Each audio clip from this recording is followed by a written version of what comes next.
people were placed in acting positions where we could mentor them. So if the opportunities opened up, they were ready.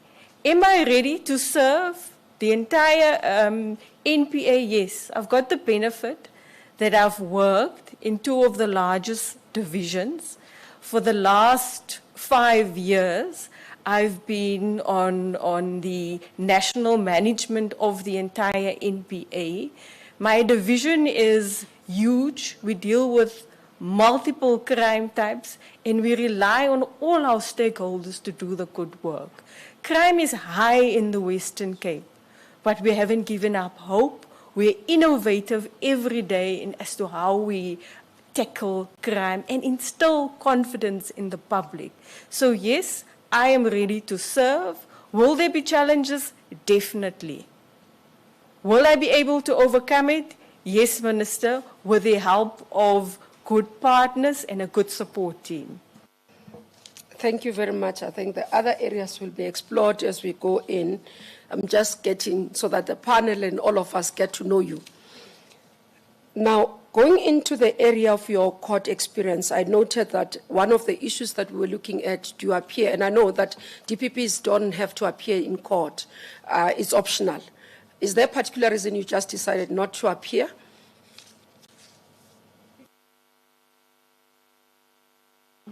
It's not a question of deciding not to appear. Litigation is my passion. That is where I prefer to be. But if you are the strategic leader in the province, you must lead, you must have vision, you must have support and provide the necessary structures. As a deputy, I was in charge of the High Court role. My predecessor, because of the portfolio, did not always want me to go to court, but I would slip in opportunities to go to court. If our advocates are not ready, if it's a particularly tricky case, then I would go to court. I am at ease in court. That is where I'm skilled in. Thank you. Thank you. I noted earlier on you spoke about your work and passion in labor law. But the questioner as well asked you about other areas of law that you actually would say. For example, quite a lot of work as well would go into criminal law, constitutional law. Maybe take us through. You've highlighted even administrative law. Maybe just leave it open. Yes. As a prosecutor, you don't only work with the criminal procedure law. You work with the Constitution is your Bible. You have to know procedure, you have to know civil procedure, and also administrative law. That is what governs the NPA and how we work. So yes, there's been constitutional challenges in my office where I've guided, where we've submitted affidavits. So I have experience therein, but my bulk of experience is in criminal law.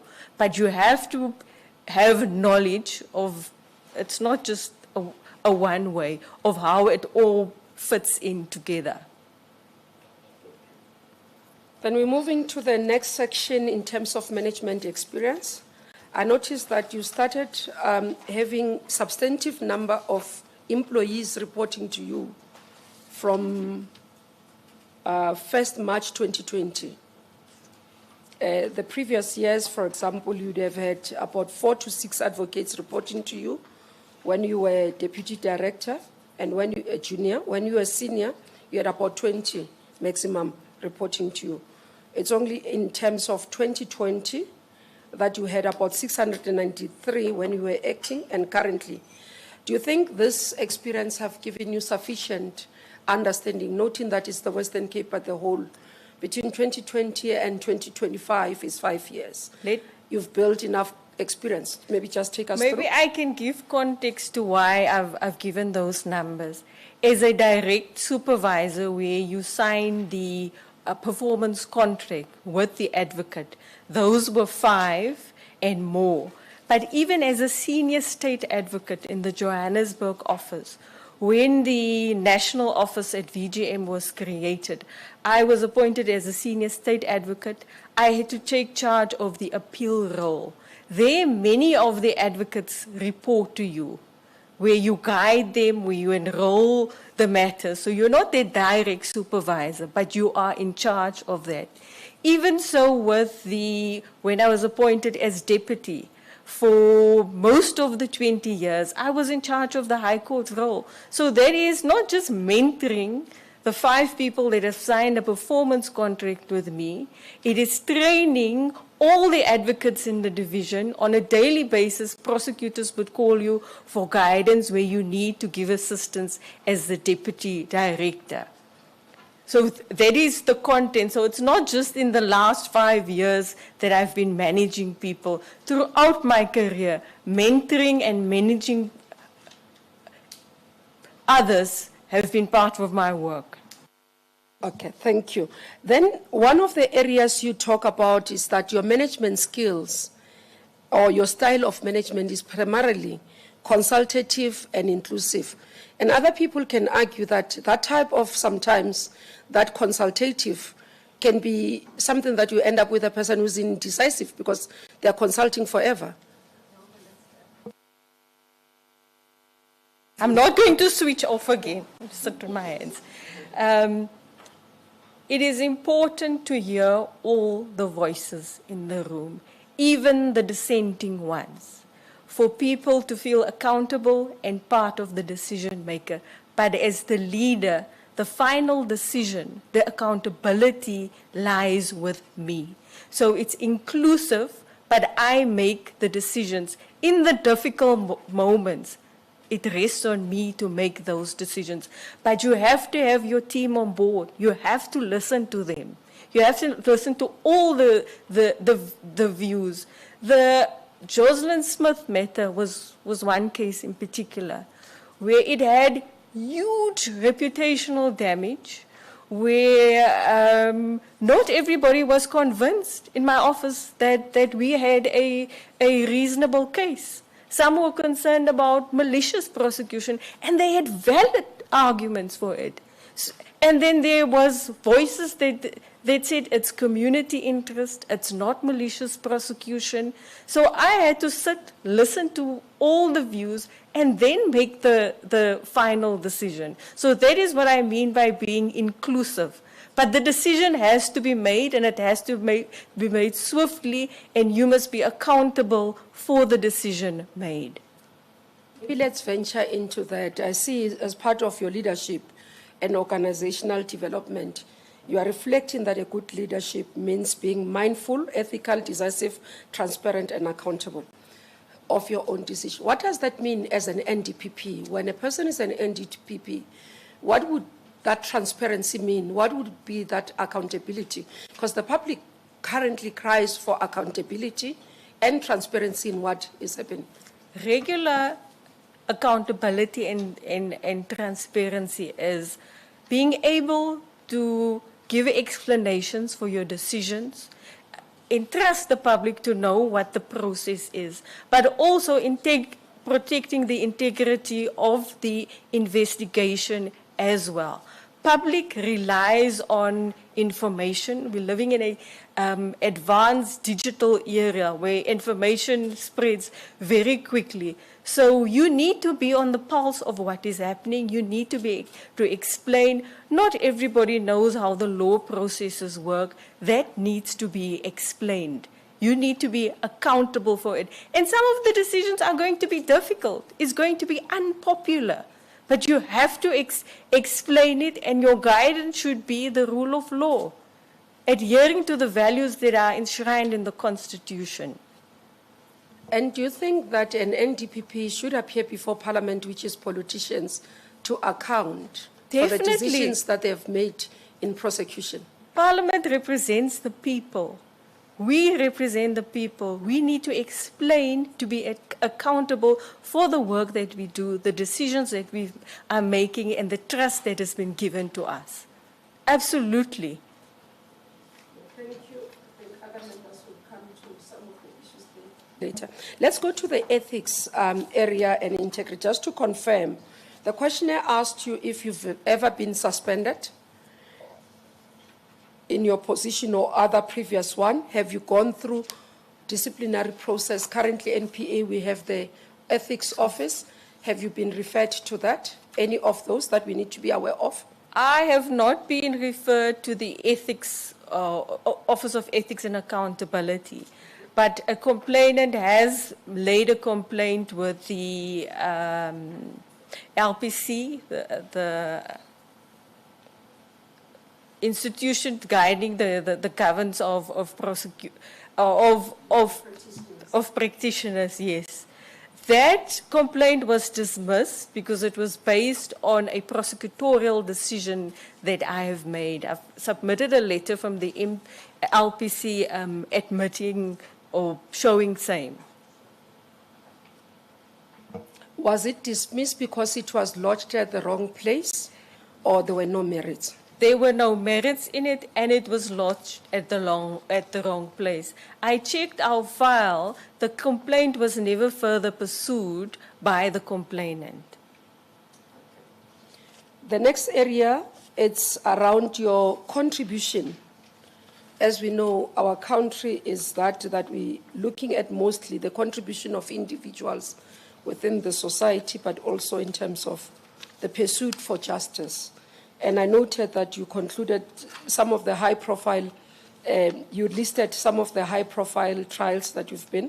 Do you want to share one of them that you think is significant for us to note in terms of your contribution to law and access to justice? I believe, Minister, that all the work that I do on a daily basis contributes. But a highlight would be the Jocelyn Smith matter, although I didn't prosecute in it. It called for decisive decision-making. It impacted that community. And redressing and being victim-centric, it was important that justice be served to that community. I asked my role planner, go out with SAPS, go and try and find a venue where we can have the trial there before I approached the judge president, because circuit courts is very expensive because the entire court personnel has to move. I said, go and speak, but be mindful, we are a party to the proceeding. We can guide the High Court where to go. At one stage, the invoice for the center where the trial were to be held was in the name of my deputy. I had to intervene and ask the deputy, remind the city that it's the public that they serve. There should be no account. We're not in charge of it, but speak to the High Court, and we handed it over to the High Court to take the negotiations further. That case demonstrates that if we all work together, collaboration, justice can be victim-centric and it can be swift as well. It was also a groundbreaker because we were testing the law. We were expanding the law. A child being sold for sale and the victim not being found was a first. Yes, in matters where there was death before, we've been able to prosecute, but this was developing the law.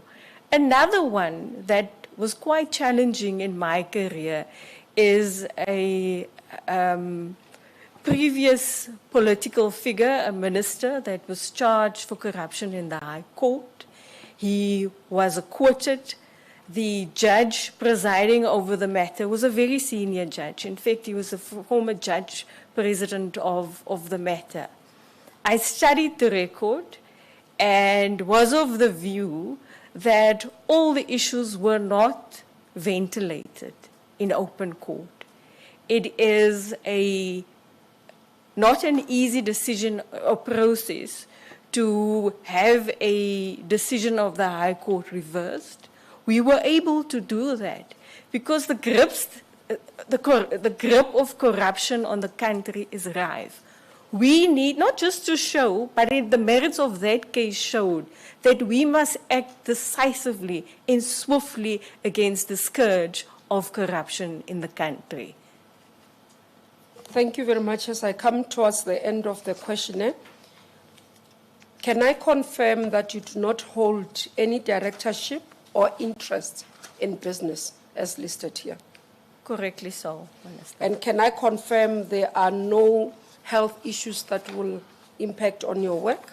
No health issues, Minister. That concludes the questionnaire, and I'll move to commencing the second part of the interview. And my first issue there, perhaps just share with us, one of the interesting things I noticed is that in the Western Cape office, there was cross-nomination. I'm not so sure if you're aware. You had somebody that nominated you, themselves nominated, and supported within the same office. And none of the stakeholders were coming through or any. Can you share with us, was the team sitting, deciding that we're going to nominate, one of us going to make it? What had happened in that regard? Not at all, Minister. Both the candidate, Advocate Mob, and myself were nominated by senior management. Two more, actually. The people who nominated you actually also got nominated from your office. Indeed, Minister.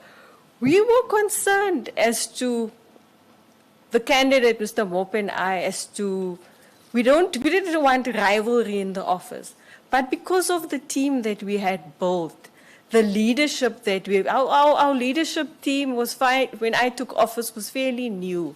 It was transferring skills, developing, and encouraging them that we need different views, whether you're matured, older, whether you're new in the province as well. So the management team have found their voices, and they're very strong about it. And I was reminded that, and this is what I tell prosecutors as well, we are in service. Servant leadership, that is what we do. Whenever I go to prosecutors, I tell them we are the people's lawyer. We work in very difficult circumstances, but communities look up to us. So when the call came, I was reminded, you were saying that to all of us, now is the time for you to prove that servant leadership. I always saw my role. So you guys discussed it as an office with the senior managers? No, I didn't know. I only heard when the nomination process was already. I was approached by two senior deputies. I did not know that they had spoken to each other. I asked for an opportunity. It was a Friday afternoon to reflect on the possibility of being nominated. The Monday, I was reminded. I said to them, it is a huge responsibility. We need to support as management whoever is appointed. The Western Cape has always been vocal, have been innovative, have been challenging. So for the division to make various nominations should not surprise anybody. There's always a question, what is the Western Cape division, the senior management saying?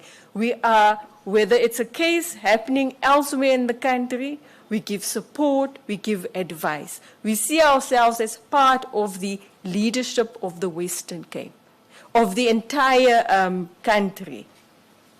Thank you very much. Prof. Fikeni has a follow-up on that. I just want to check, Advocate, if there was no moral discomfort with the discussion of cross-nominations within the office. Between the candidates? Yes. Yes, there was, that it would cause division, that others might feel that they are pressurized to make the nomination as well. But the emotional intelligence that both I and the other candidate have reassured us that for us, I was concerned about the office, what happens after that. But we've put good structures in place, good processes where we hold each other accountable. So yes, I felt a little bit uncomfortable.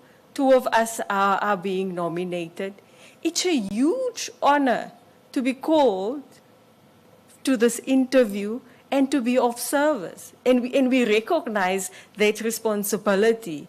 There was also a concern that if you don't put up your hand, who else will be? I was reminded recently in a training session that you are the leader that you're waiting for. So nobody else might answer to the call. And as we've seen with the nomination process, very few answer to the call because of how difficult and challenging this position can be. And I think both of us are acutely aware of that. Thank you very much. I'll move to the next area. You just spoke about the challenges. Take us through what becomes your vision and what are those challenges that as the NDPP, should you be considered, you will have to face and how you're going to deal with it. What will we see of the NPA under your leadership? The Advocate Batoy has built a foundation. And now it would be my vision or under my leadership to accelerate that. The distrust in the MPA and the services that we provide to address that is by having an ethical leadership team, by being accountable. I previously explained what accountability is, but adhering to the values as in Section 195 of the Constitution. The administration of justice based on being accountable, being professional, using resources effectively. How would that NPA look like? That NPA would be principled, would be accountable, would be ethical. Work-wise, how will it look? It will be looking at the IDEC, accelerating the work that they're doing, insulating them. They already have appointments, but to attract skilled professionals to deal with corruption. In the Glenister 2 constitutional matter, the STIRS principle was applied for an independent corruption body to be insulated. It has to be operationally and also financially independent. It has to have specialized skill, independent. The staff needs to be trained professionally. There needs to be a security of tenure. You don't want to appoint skilled persons and then you lose them through other appointments because there are better offers elsewhere. You lose that skill, you use time spent on that, and also to follow a clear prosecution plan in every matter, especially in high court, in high-profile matters, where we have a prosecutor-guided approach, applying project management principles, where you have timelines, outcomes, risks that you consider, but there needs to be an end date. You can't investigate forever, and updating the public constantly. A victim-centric approach, the scourge of gender-based violence, is not an add-on for a prosecution service. It should be at the heart of what we do on a daily basis, where we give comfort to the victim, to survivorhood, where we respond swiftly and compassionately. The work, and if we think of the Western Cape in particular, organized crime, the MPA has established an organized crime strategy. It's now fully implementing that, using the legislation that's available to POCA, racketeering, money laundering, but more importantly, taking the benefits out of crime. Asset forfeiture should be at the center of all the work that we do. some call it disruption, I prefer to call it strategic, impactful prosecutions where it instills confidence and the community that we provide the service to feels safer. Economic development is important. How do you track investment? We've shown through the latest set of recommendations, this country is resilient. If we put all our resources together, coordinate, and deal with money laundering, terror financing, then we can attract investments, we can build the rule of law, have principled institutions that community can rely on. Maybe just going into that as my last segment of justice. You spoke about, when you talk about the vision, and you flagged gender-based violence, organized crime, and all that. But if we look at the annual report of NPA that just been released, recently tabled before Parliament, Western Cape is one of the lowest performing on sexual offences conviction. Also sitting at 68% below the target. You look at murder rates, it's sitting with 3 other provinces below, around 76%, which is one of the issues that we are seeing in terms of organized. I think the other one, you are in almost 3 areas, Western Cape is performing at the bottom, including the infrastructure, essential infrastructure. Yes. And we've seen 8.1% of postponement of cases out of prosecutorial residence. Now, link that of the performance of the Western Cape with what you are saying. If we flag sexual offences, gender-based violence as one of the crises we have in the country, but we look at the performance of the Western Cape, how do we get convinced that this will not be following you to the national level? I can assure you that it won't follow me. If we look at the latest performance of the Western Cape, it was a concern for us. We flagged essential infrastructure, murder rate, as well as sexual offences. And we looked in particular which courts are not performing and where it is that they're not performing and what interventions we can put in place. I recently, 2 months ago, met with the prosecutors in charge of sexual offences to say the number has gone up. We have reached the target. It looks like our interventions have worked, but we mustn't, the plan mustn't just be to meet the target. Justice must be felt, victims must be seeing it. So we looked at best practices. For instance, on the West Coast, there is no Tutuzela Care Center. There is, of course, no excuse for not performing. We reinforced by sending the case manager of our sexual offences and community affairs to give training, to do screening, to support the prosecutor there.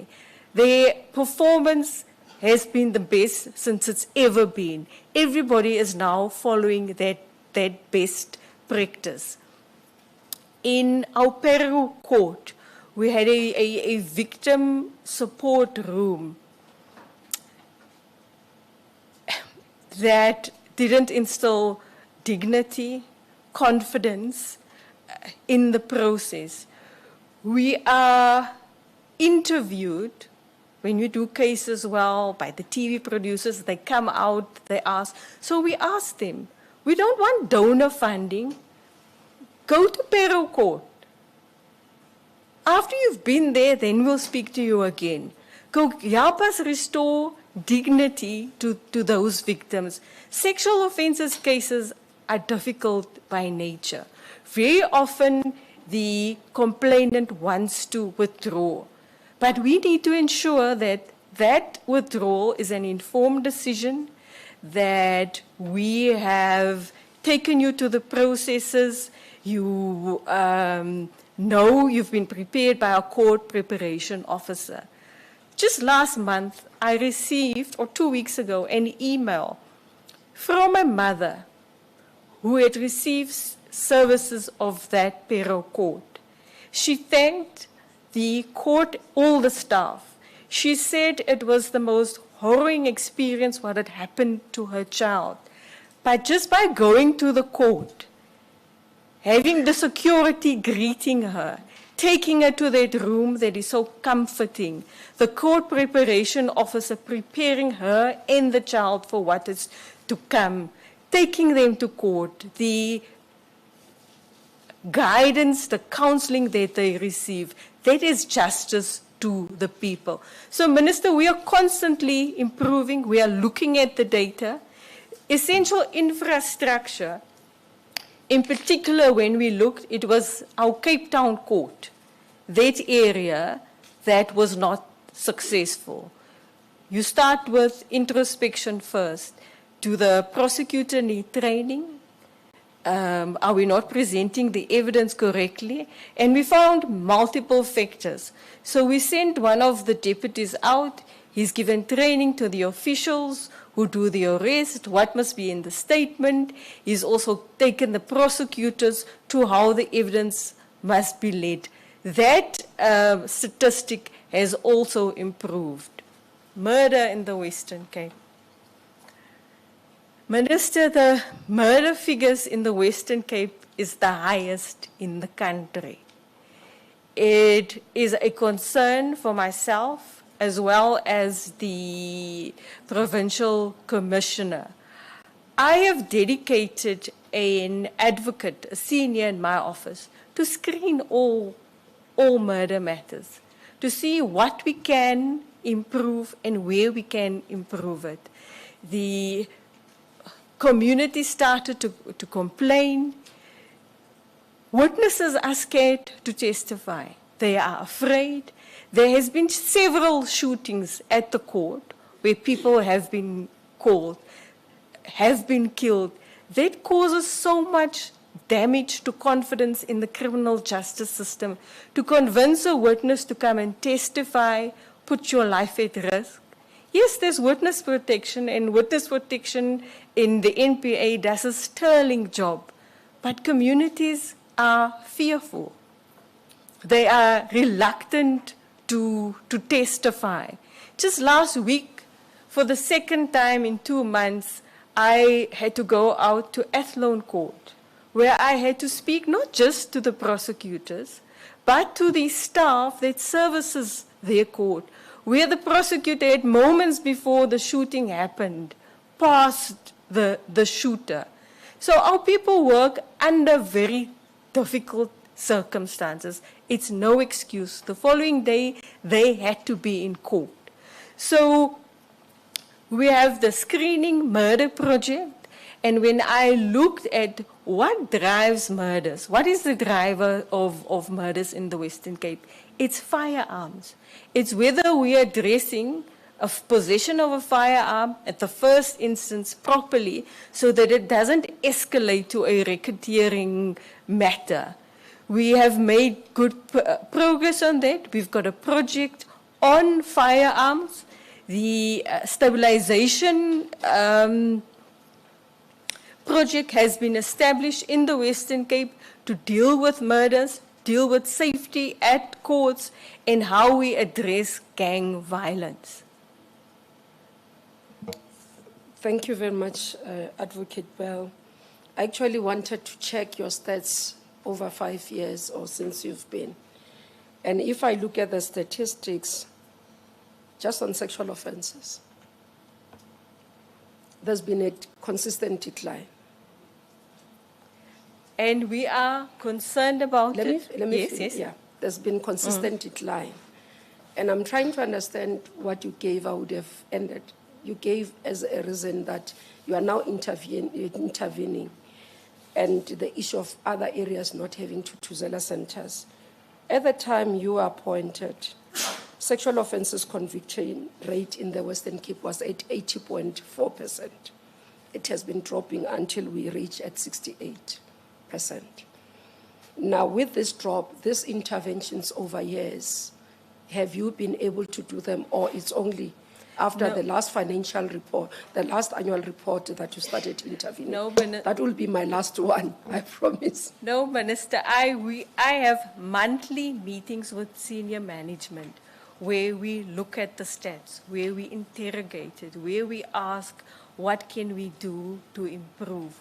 Why are victims withdrawing matters? So it wasn't just a quick fix to get Okay, this. Bell, these ones are the ones that have gone to court, so it's conviction rate. It's not Yes. withdrawals.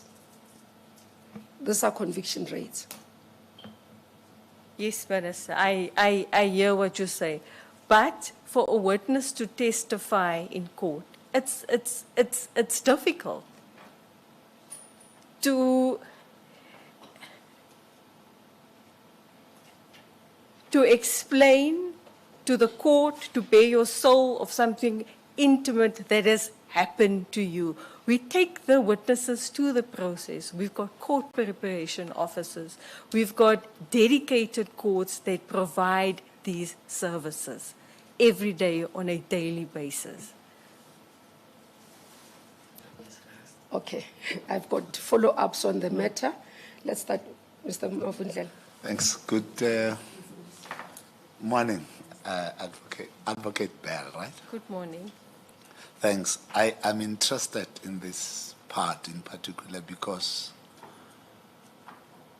recently there's been a declaration of the GBV as a real problem in South Africa. And then we are sitting with the Western Cape, as the Minister just said, probably on a sliding slope, which I'm sure we all do not want to see. And these stats that we're talking about now, it's only about the Western Cape.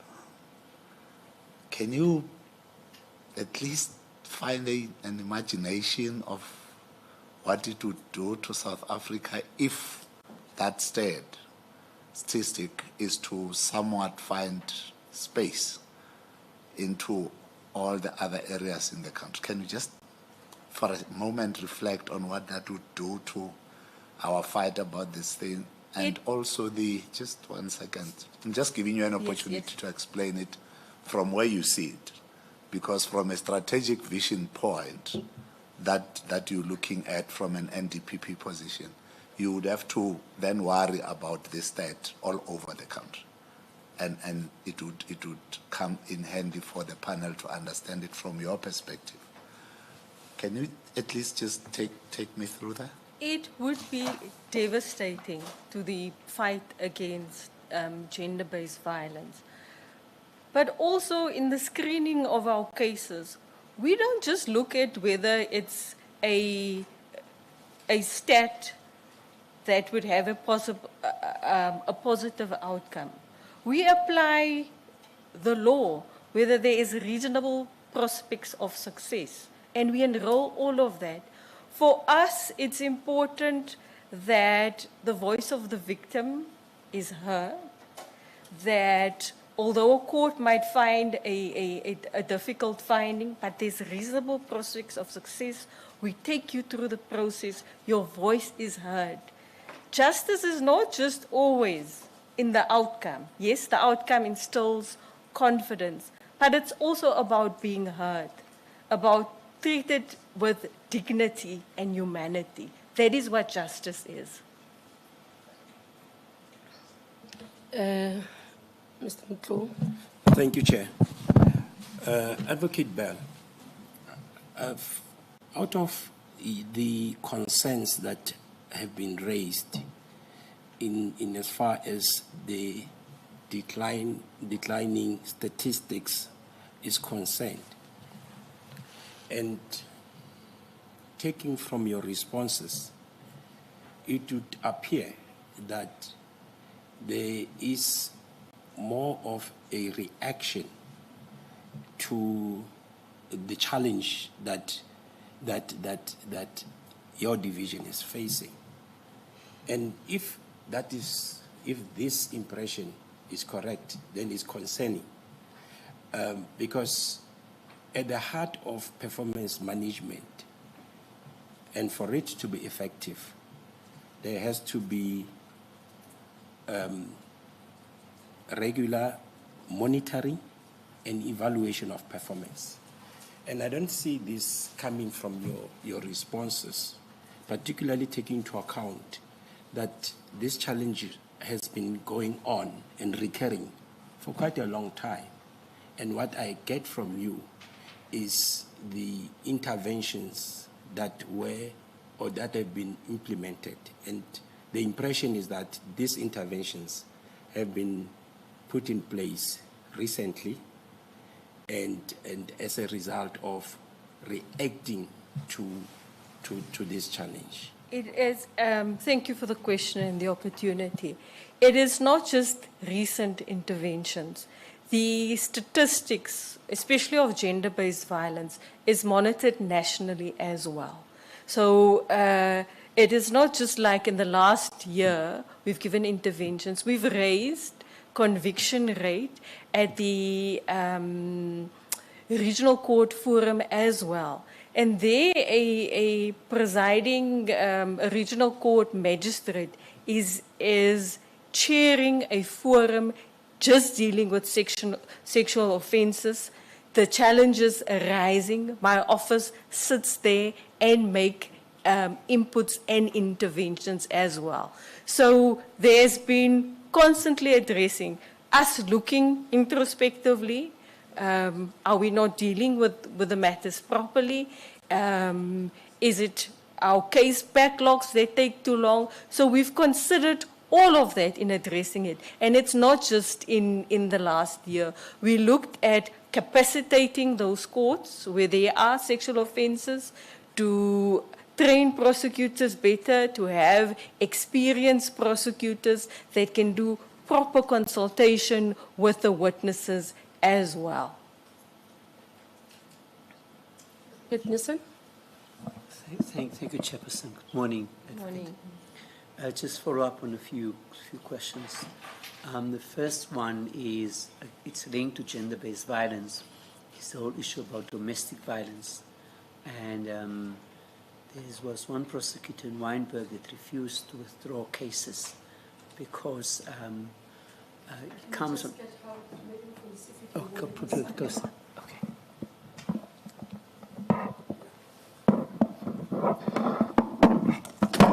Thank you, Chairperson. Yeah, it's that I don't know if we have to believe statistics, but Mitchell's Plain has got the highest record of domestic violence, which is linked to gender-based violence. And there was a prosecutor in the Wynberg court that has refused to withdraw cases when a person wants to come. And we see this throughout the country that, cases are withdrawn. What would your vision be? What would your view be? What would your protocol or policies be to ensure that we have, there are economic considerations why people are withdrawing it, but at least because the constant waste of money, making a case and then withdraw it, and then, it doesn't send a good message. But that's the first one. The second one is that perhaps you could explain the issue about the POCA Act, because as far as my knowledge is that the provincial government has passed a law in which is making gangsters, being a member of a gang, illegal. But I haven't seen any statistics of anybody being arrested and being sent on that. And how, if we are going to take that with you should you be successful in your leadership, take it to other areas where crime is like in the different areas. I take Motherwell in Kabeja and so on. But also the issue, and the third one is the last one from my side. You say that, you start off by saying that, crime, that is, you're passionate to combat crime, and that's where this. But the murder rates on the Cape Flats, for example, and the prosecution rates are like kind of chalk and cheese. It is like, okay, thanks. It's like chalk and cheese. Just some statistics is like anything from Nyanga, Kailicha to Menenberg to Hanover Park. You will find anything between 30 and 40 murders per month. But the prosecution rate, now my question is how your interaction with the police, and if it happens there, and should you be successful, how it's going to be whether it's Motherwell, whether it's other places where it happens, Deep Split or Colorado, El Dorado Park. How is that going to happen? You do blame the issue about guns and so on, but it's the organized crime and so on that is there. So those are the issues that are of concern, that that you have a province there, you say that you have good infrastructure, you've got good policies, you've got good programs and so on, yet that issue about crime still is really, not, we don't see cases. Yes, I understand that, the intimidation, and we need to look at the policy, and the minister spoke earlier sometime about how we, on the whistleblowers, but also the witnesses, because witnesses get gunned down, and the question is, how did the gun get into Weinberg Court? Let's avoid too many multiple questions, otherwise the candidate might battle to respond. Thank you, Chair. Please. My apologies. Okay, I'll stop there. Thank you, Minister. I've made notes. Let me start with gender-based violence and Mitchell's Plain being the highest, and how we're dealing with it and a plan for that.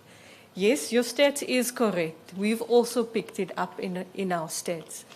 The senior public prosecutor there was very concerned, also our stakeholders.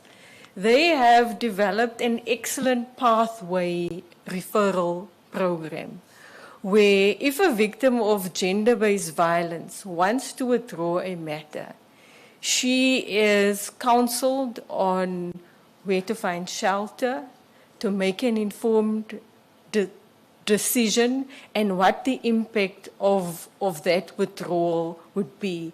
It has shown excellent results, because it's not just the NPA working with the complainant, the victim, and you're right. Often it is because it is a family member who is responsible for the family. So it's although you're being abused, your income, your security, that of your family, you rely thereon. So that is why that referral pathway is important. So if you make that decision, you know the options that are available to you. There's counseling, there's an interdict that you can get, there's a shelter that you can go to. So, and we piloted in Mitchell's Plain. It has shown excellent results, and we are hoping with the work of our stakeholders that we can replicate it throughout the province. The prosecutor in the Weinberg area refusing to withdraw gender-based violence matters, that is correct. Not all prosecutors can withdraw matters. The senior public prosecutor is in charge with doing that. There are strict MPA guidelines on that, because we've seen today you withdrawn the matter, next week you're a femicide case. We want you to make an informed decision. We want you to be aware that there are services available where you can be safe. Your question on the high, let me start with your POCA being a gang member. And whether it's criminal and whether it can be prosecuted. The Commissioner of Police, in all our meetings, have asked that we develop the law in this regard, that we put a case forward, and that we also advance for the change of the legislation as to how that is being applied.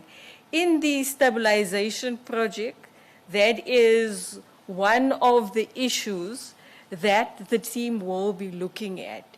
You're correct, the murder rate is high in the Western Cape. But when we looked at the statistics provided by SEPS, and also from our own experience, there are 10 or 12 police stations that contribute to 72% of crime in the Western Cape. So it's quite, and it would be your crime of murder, robbery, extortion. So if we address those 10 or 12 police stations, we will be addressing 72% of crime in the Western Cape. But that's not something the NPA can do on our own. We can support SAPS in their work that they're doing. They're following intelligence on this, and I can't speak too much about it, but to bring stability to the province, to look at targeted interventions, to instill confidence, because to prosecute, and to prosecute successfully, we need evidence. We need witnesses to come forward and to testify. Witnesses are scared. It's in all our reports why we cannot reach the conviction rate. And it happened at time that as soon as a witness has left the court, they're killed outside court. So it's difficult to prosecute those cases. It's heartbreaking for prosecutors as well. But do you force the witness and put their lives at risk, or do you withdraw the matter? And it often happens halfway through. The matter is enrolled, court preparation officer has prepared the witness testifies brilliantly. But as soon as cross-examination starts, the witness changes its stance, and there your case goes. So it's of equal concern. But we found that with organized crime in the Western Cape, we have got most of the gang leaders on trial. But yet their reach is still out there. They're still benefiting. And we've cleared the vacuum for others. That's why there's fighting amongst the other, for them to be up-and-coming gang leaders as well. The stabilization plan is designed to address this. Your top high level, your masterminds, and also the runners who are doing the shooting, to address them, to be able to get stability in the province. So it's of great concern to us. I hope I've answered all your questions. Thank you. Thank you very much. The last one is Advocate Mkhali. Thank you. Minister, there are a few follow-ups, but I'll be to the point. When you started, you said in the early 90s, your experience was that of being, what can I say, parachuted, for the lack of a better word. I know you didn't use that word, to be where you are today, and you have had to work doubly hard. What does it look like? What did you see yourself being parachuted, and in what forms, and how would you use that now if you were to be NDPP in terms of transformation? Let me just give you all of them so that I don't hog the space. And then you also said the leader in the province must have a vision. What is your vision currently as acting leader of the Western Cape? What is your current? She's permanent, she's appointed. Oh, appointed. Oh, apologies for that. As the leader of NPA in the Western Cape, your current vision, if you can break that down for us. And then you said also, you are at ease in court. That's where you're skilled. Now, I want to know, how then would you manage a situation that just requires your understanding of what is happening in the courts, but your skills would have to be in strategic leadership, in management, dispute resolution, problem solving, everything else except being in the court, although understanding the court dynamics would help. And then the last part one, you mentioned the Jocelyn Smith case. And just now, you've actually, as you were responding to Mr. Nissen, you actually said that difficulties in terms of how people come forward, they get murdered sometimes after testifying. How then did we end up with a situation that from afar, for us as the public, was so sloppily handled? I'll tell you why I say sloppily handled. There were parties of people going every morning with Jocelyn's mother and others to go and look for Jocelyn? What was the sanctioning around that? Where were the police around that? What was the role of the NPA to manage that process? Where did it end? You know, that kind of situation. More so that up to now, as far as I know, I'm open to correction, Jocelyn has still not been found, you know. So it was worrying.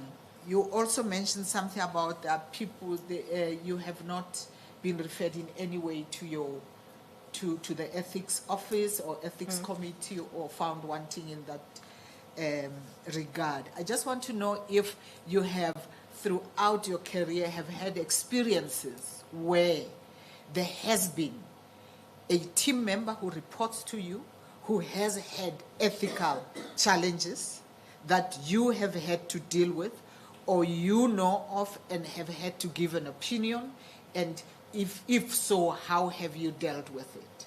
Thanks, Minister.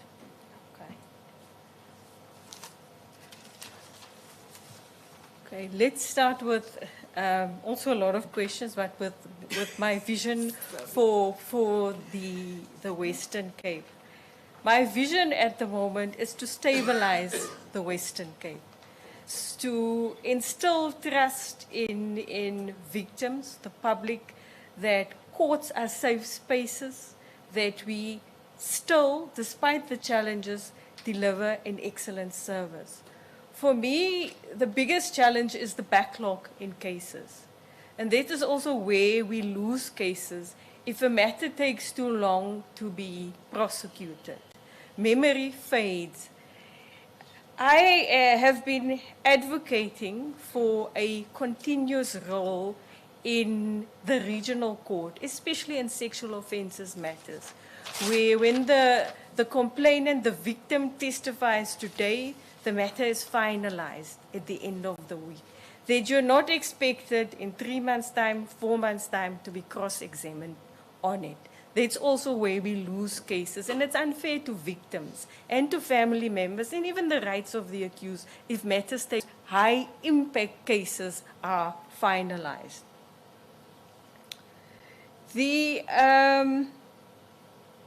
What I said on being accelerated in my career, and maybe I should expand upon it. In 1995, I'm a woman of color, I'm educated, I meet the criteria to be in the High Court. I didn't immediately have the experience, but I was mentored. I received the necessary training. There wasn't an aspiration, prosecutors, ATP aspiration. Words fail me now. But there wasn't the program. So it's on-the-job training. That's why I believe in paying it forward, mentoring others, so that they don't have to struggle. So that is what I mean by being acutely aware of being accelerated early. But you also need to prove your skills and work very hard. You can't always rely on being a woman and a woman of color to be appointed. You need to do a good job, and our work is important because it affects the lives of at least two families, that of the accused as that of the victim.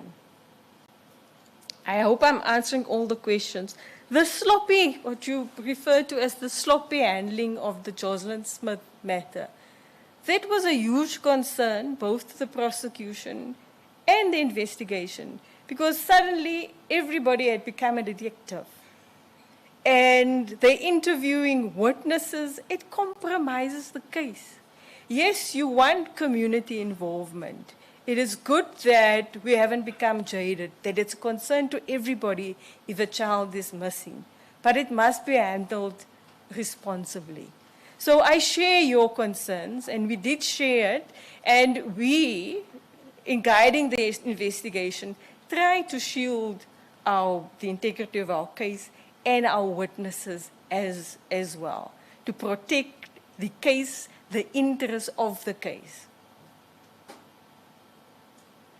Thank you very much. I think we'll move away from this segment. As I said, I concluded my question with that, unless if there's a follow-up. I didn't answer the ethical, whether I'd been confronted. I'm not sure if it's needed. Okay.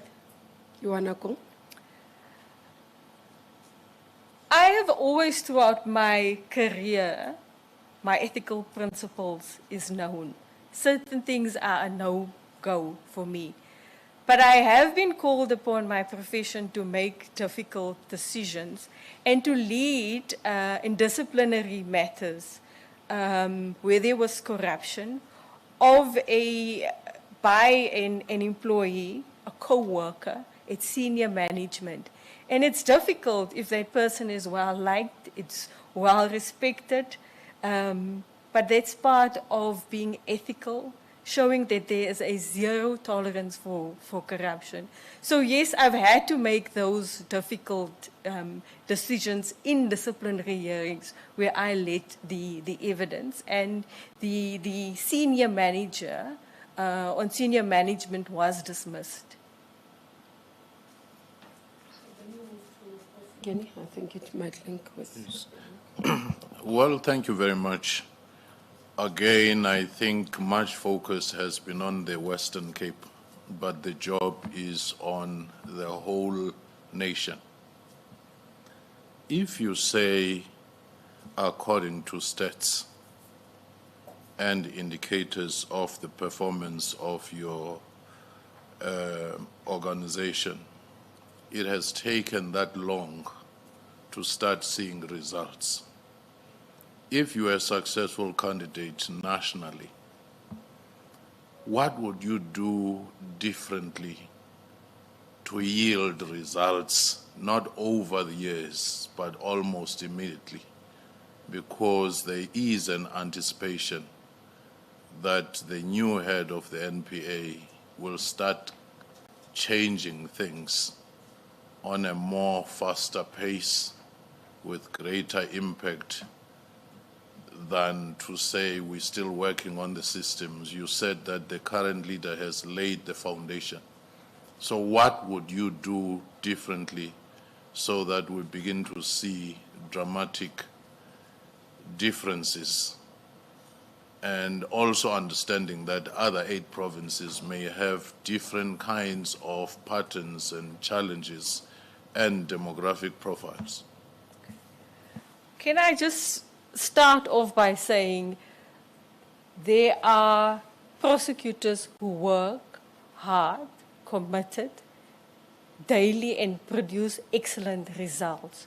There are challenging areas, and I think your question speaks to those challenging areas where communities have lost trust in the NPA's ability to deal with that. Ministers already pointed out gender-based violence. The NPA has already embarked on compulsory training for all prosecutors on gender-based violence as well as sexual offences. And as I've said, it has already yielded results in the Western Cape where these statistics have improved, where prosecutors are keenly aware of the victim-centric approach, and that is, as I've said, at the heart that we do. For us to make impact, principled decisions needs to be made. Operational independence and financial independence of the NPA is key at heart. There's been, and we've seen at the commissions, allegations of corruption. So corruption has to be addressed decisively, with urgency and with impact. And then the NPA, throughout, we not only have the IDEC, they will deal with the high-profile, highly complex matters. There you would have a dedicated team, skilled, knowledgeable in the law, that has to work. And how I would insulate them is through by protecting them from interference, making sure that there are systems in place, that those systems are monitored, that especially those cases, the prosecution plan, as I've said earlier on, is monitored with clear timelines, the risk assessed to it, the risk to prosecutors, the risk to witnesses, and importantly as well, engaging the judiciary. Because we might be ready with those cases, but we will need courts for those matters to be heard and adjudicated with urgency, as well as getting our stakeholders on board. For corruption, DPSI, Intelligence Center, SIU, SARS, to take the profit out of crime so that those in charge of cartels are not making money while being prosecuting. So we will be attacking from all fronts, whether it's asset forfeiture, whether it's prosecution. We'll be, as soon as the matter is enrolled, ready to a plan to oppose bail, discussions with the judiciary when the matter will be heard. Very much. Ms. Maluleka. Thank you very much. I'm curious about what you would do differently, because the matters about ensuring that there's good collaboration with all the different institutions that you've mentioned, that's, I think, well accepted as a principle. What would you do differently, and how would we know that you're doing a good job in that regard? I would, if I were to be appointed, I would get an audit of the cases currently on the roll, manage those cases, have a clear plan, receive regular reports and monitoring upon it. In the Jocelyn Smith case and all our big racketeering cases in the High Court, that is what has worked. That there's a project, there's a team leader, that we get all the stakeholders involved, and there's regular monitoring of the progress that is being done, that the risks identified are being mitigated, so that when confronting with risk, we have a plan how to deal with it, to be always ahead of and anticipate what could be happening. I'm thinking now of the point that I've made of being a strong litigator. That skill is important when doing when being the strategic advisor. You must have vision, and you must be agile and adaptable as well. And you must be able to motivate the team, change management at times as well. And you must be able to pull resources together to be innovative. So this being a good litigator also means that you must be able to be a leader, to be strategic, to motivate and keep the morale high, especially when it's a difficult province like the Western Cape, where your staff don't feel safe in the work environment where they are, but they're still doing the job. Every day they're there. They're showing up. They're doing good work. And I'll come back later. Okay. Proceed, Mr. Mdawu. Thank you, Chair. I hope I'm not elaborating the point and overflogging the horse, but I think the issue around how would you do things differently, strategically, to change the situation around, expecting that paradigm shift. But what I get from you is what is currently in place. Your specialization units, you've got specialized commercial crime unit that deals with commercial crimes. You've got sexual offenses courts or unit that deals with those types of crimes. But what I would want to hear from you is a strategic vision and a strategic shift from what we have, because what we have appears to be inadequate in dealing with these mammoth issues and tasks at hand. What would you come up, what type of strategy would you implement over and above what is currently in place? I hear and I understand your difficulty with my explanation.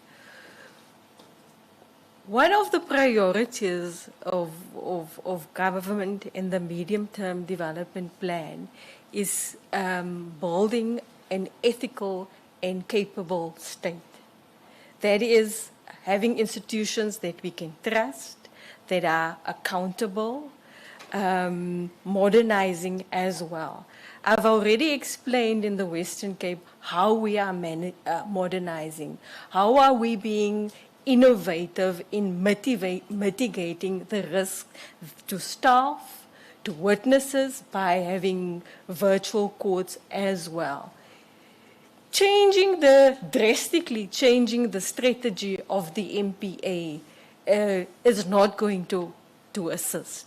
What is going to assist is accelerating that. Yes, we've got the IDEC. Yes, we've got the appointments. How are we going to take it forward?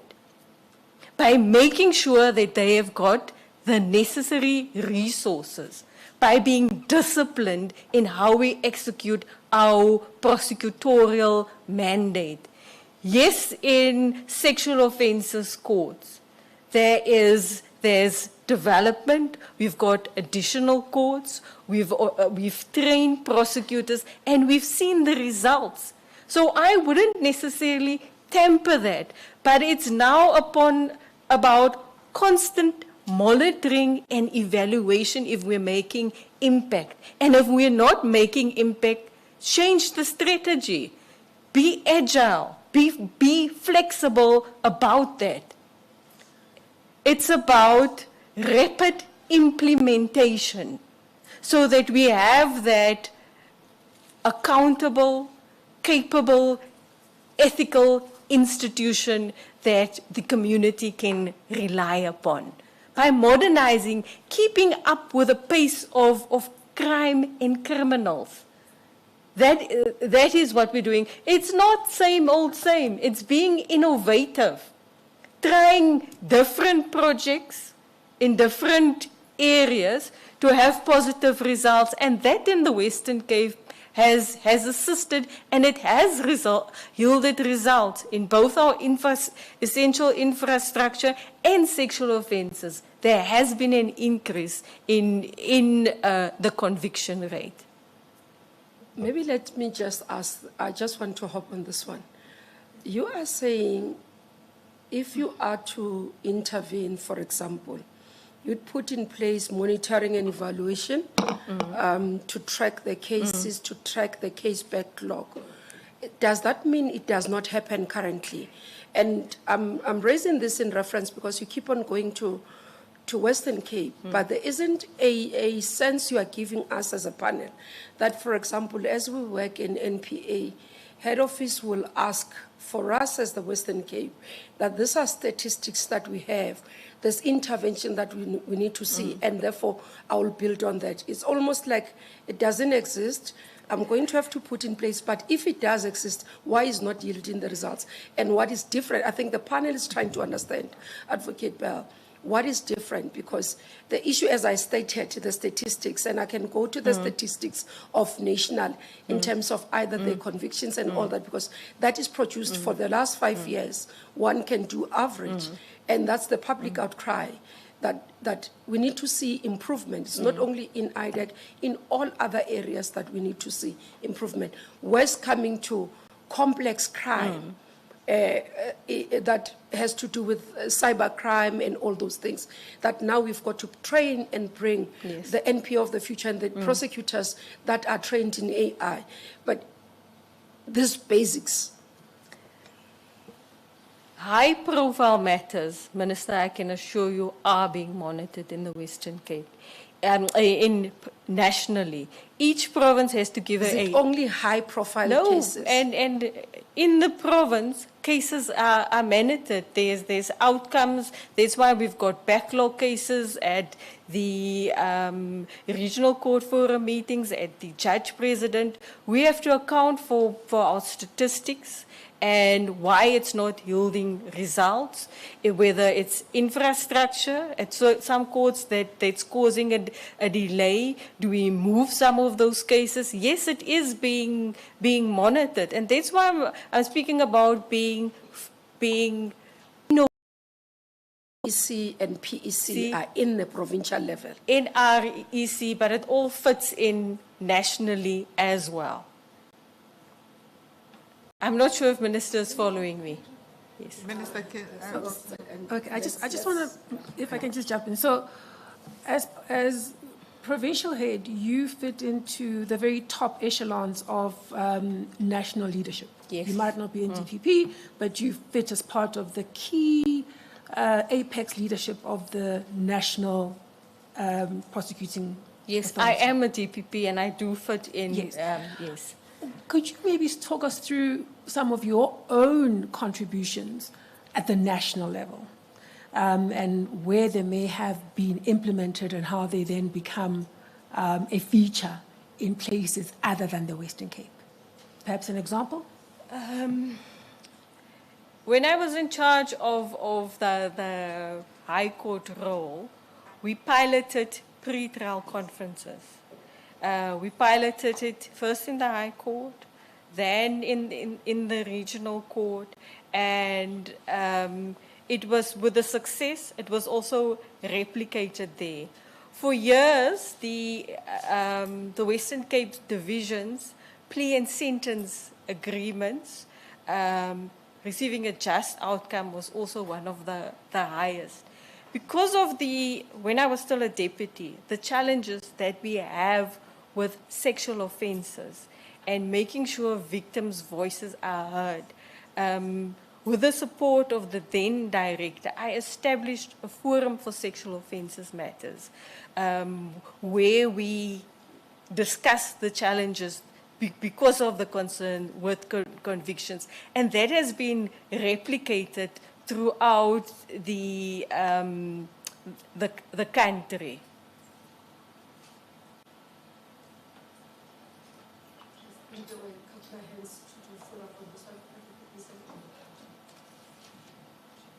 Thank you, Chairperson. It's the question about, nationally. Yeah. And one of the things of the NDPP is its independence. Yes. And you have stated your leadership skills and so on, and that you were a leader with regard to the staff, inclusive but also decisive. But there's also another factor externally, and that is influence and political pressure and other pressure. In terms of, do you have not a plan, but do you have a resolve as to how, when it comes to you, that you will maintain your ethical behavior and so on, so not give in to that kind of, and protect the sacrosanct nature of the NDPP? As NDPP, as public servant, my allegiance is to the Constitution and the rule of law. I account only to Parliament, who serves the people of the country, who represents the people of the country, nobody else. I have been at times questioned where I felt my independence was a bit questioned. And maybe I can expand on this a little bit. The Constitution and also the NPA Act makes it clear that the NPA decides on prosecution and the forum of prosecution.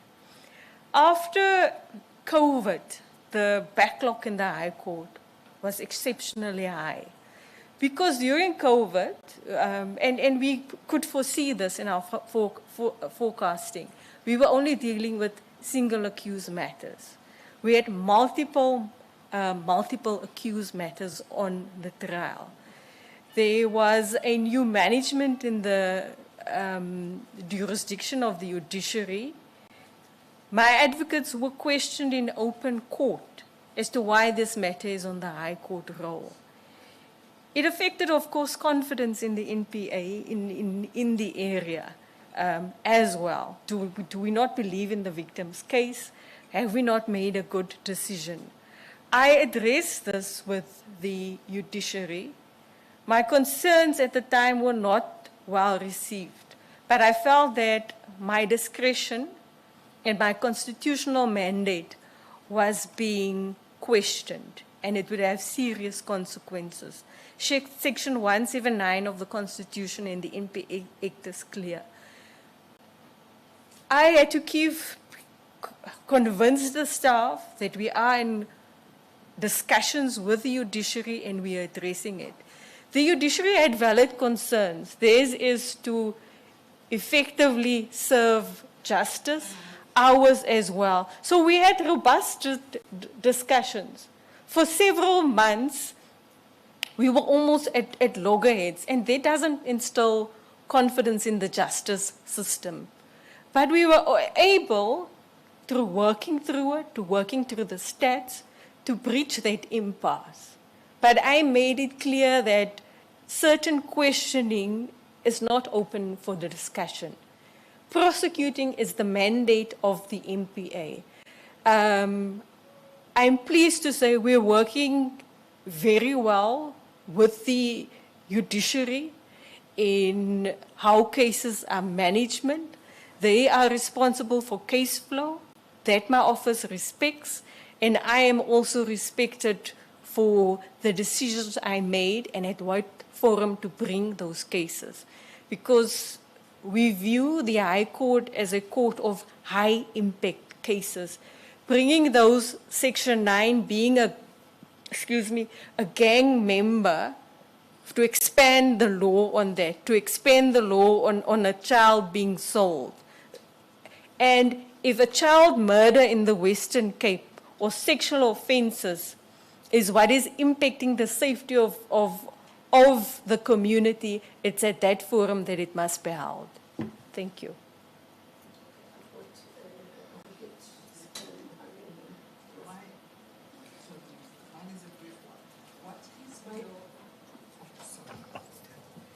I was going to say mine is a brief one. What is your definition of high-profile cases? I've heard you a few times say high-profile. High-profile is perhaps a wrong word. It is at the heart of what impacts the community. What would drive a community to feel safer and to instill confidence in the justice system? A high-profile matter might mean different things in different communities. In some communities, dealing with drugs effectively is a high-profile impact matter that affects the community. So it doesn't necessarily mean who the accused is, but it is how it impacts that community that the service is being delivered to. Prof. Iken. Just for the record, you said you sit in the senior leadership of the NPA. How regular are such meetings where you all sit as the leadership? Do you hold them regularly so that you find expression and bring in your vision? If you can just take us through whether that has been functioning normally, regularly, at all times. Since my appointment as acting DPP and DPP, and even when I know there has been at times monthly national operations meetings, but when the strategy is settled and we know what the work needs to be done, those meetings are held monthly.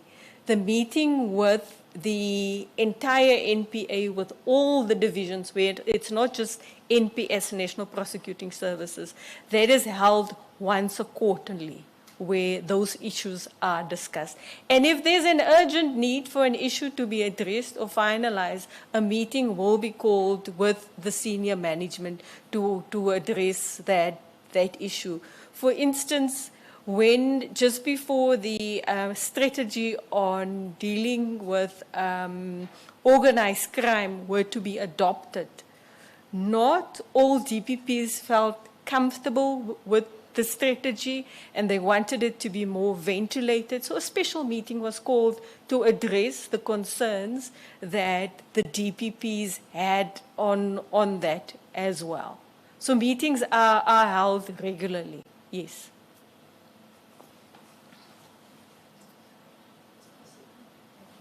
Advocate Bell, you spoke quite a lot about trust. And in many respects, you were referring to it in terms of the trust that victims would have, right? But if you kind of zoom out a little bit and consider your own perceptions about the current levels of public trust in the NPA, what are those perceptions?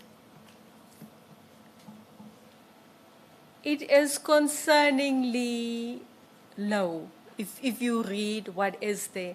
And perhaps it's also because of the past, the MPA didn't communicate fully the excellent work that we're doing. I've picked that up in my interactions with community. We invite students to do job shadowing at my office, where I regularly interact with them. And often, early in discussion, I would ask, come and work for the MPA. We do this, we do that. And they're like, why would we be doing that? But once you unpack the services that we provide, the skills there are in the MPA, what an honor it is to serve and what a noble profession it is, and the good work that we do. Beyond on just working in those court hours, but working with communities, doing outreach, perceptions change immediately, and there's trust that they see that we're human beings, we work very hard, and that we are a caring NPA. So also communicating what it is that we do and why it is important and why certain reasons. It will and provide detailed reasons, accurate, and also not because of technology. It must happen almost as soon as there's an incident. We must be ready to communicate on that. And maybe whilst we're talking about that, beyond communication, what else would you do to enhance the levels of public trust in the NPA? Performance is key. Minister has pointed out sexual offences, the lag that there was in the Western Cape for quite some time, that it has improved.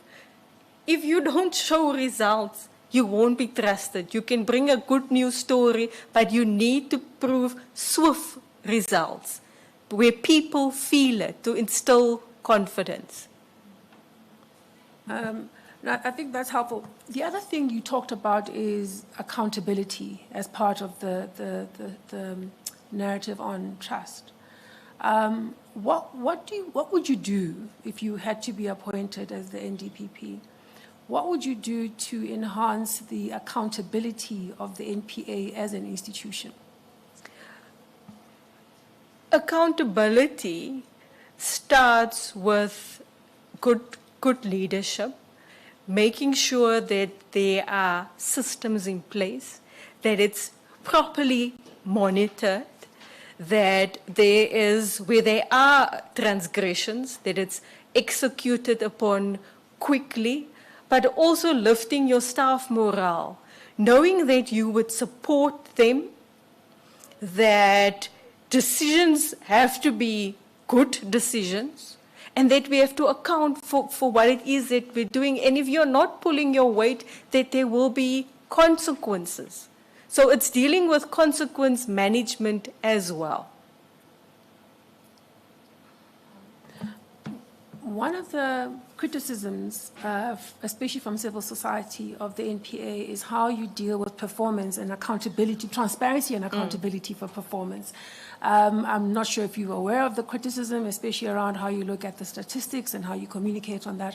What are your thoughts about that criticism, and is there something you would change? For me, it is public education is also important. How we manage our stats as well. Stats and performance is important, but more importantly is that we are reaching the victims. We are not just statistics driven. We are about that your voice is heard, that you're treated with dignity and respect. We are not putting on the cases purely on the court roll because we will have a positive outcome. We make sure that there's reasonable prospects of success as well. And sometimes that is an acquittal. That is how the system works. But we need to be able to explain to community why there has been an acquittal. Okay, no, thank you. One of the things around accountability, and especially around performance and perhaps other matters, is about being clear on to whom you account and when. Could you maybe share your thoughts on whom the accountability partners would be and how you would engage with them?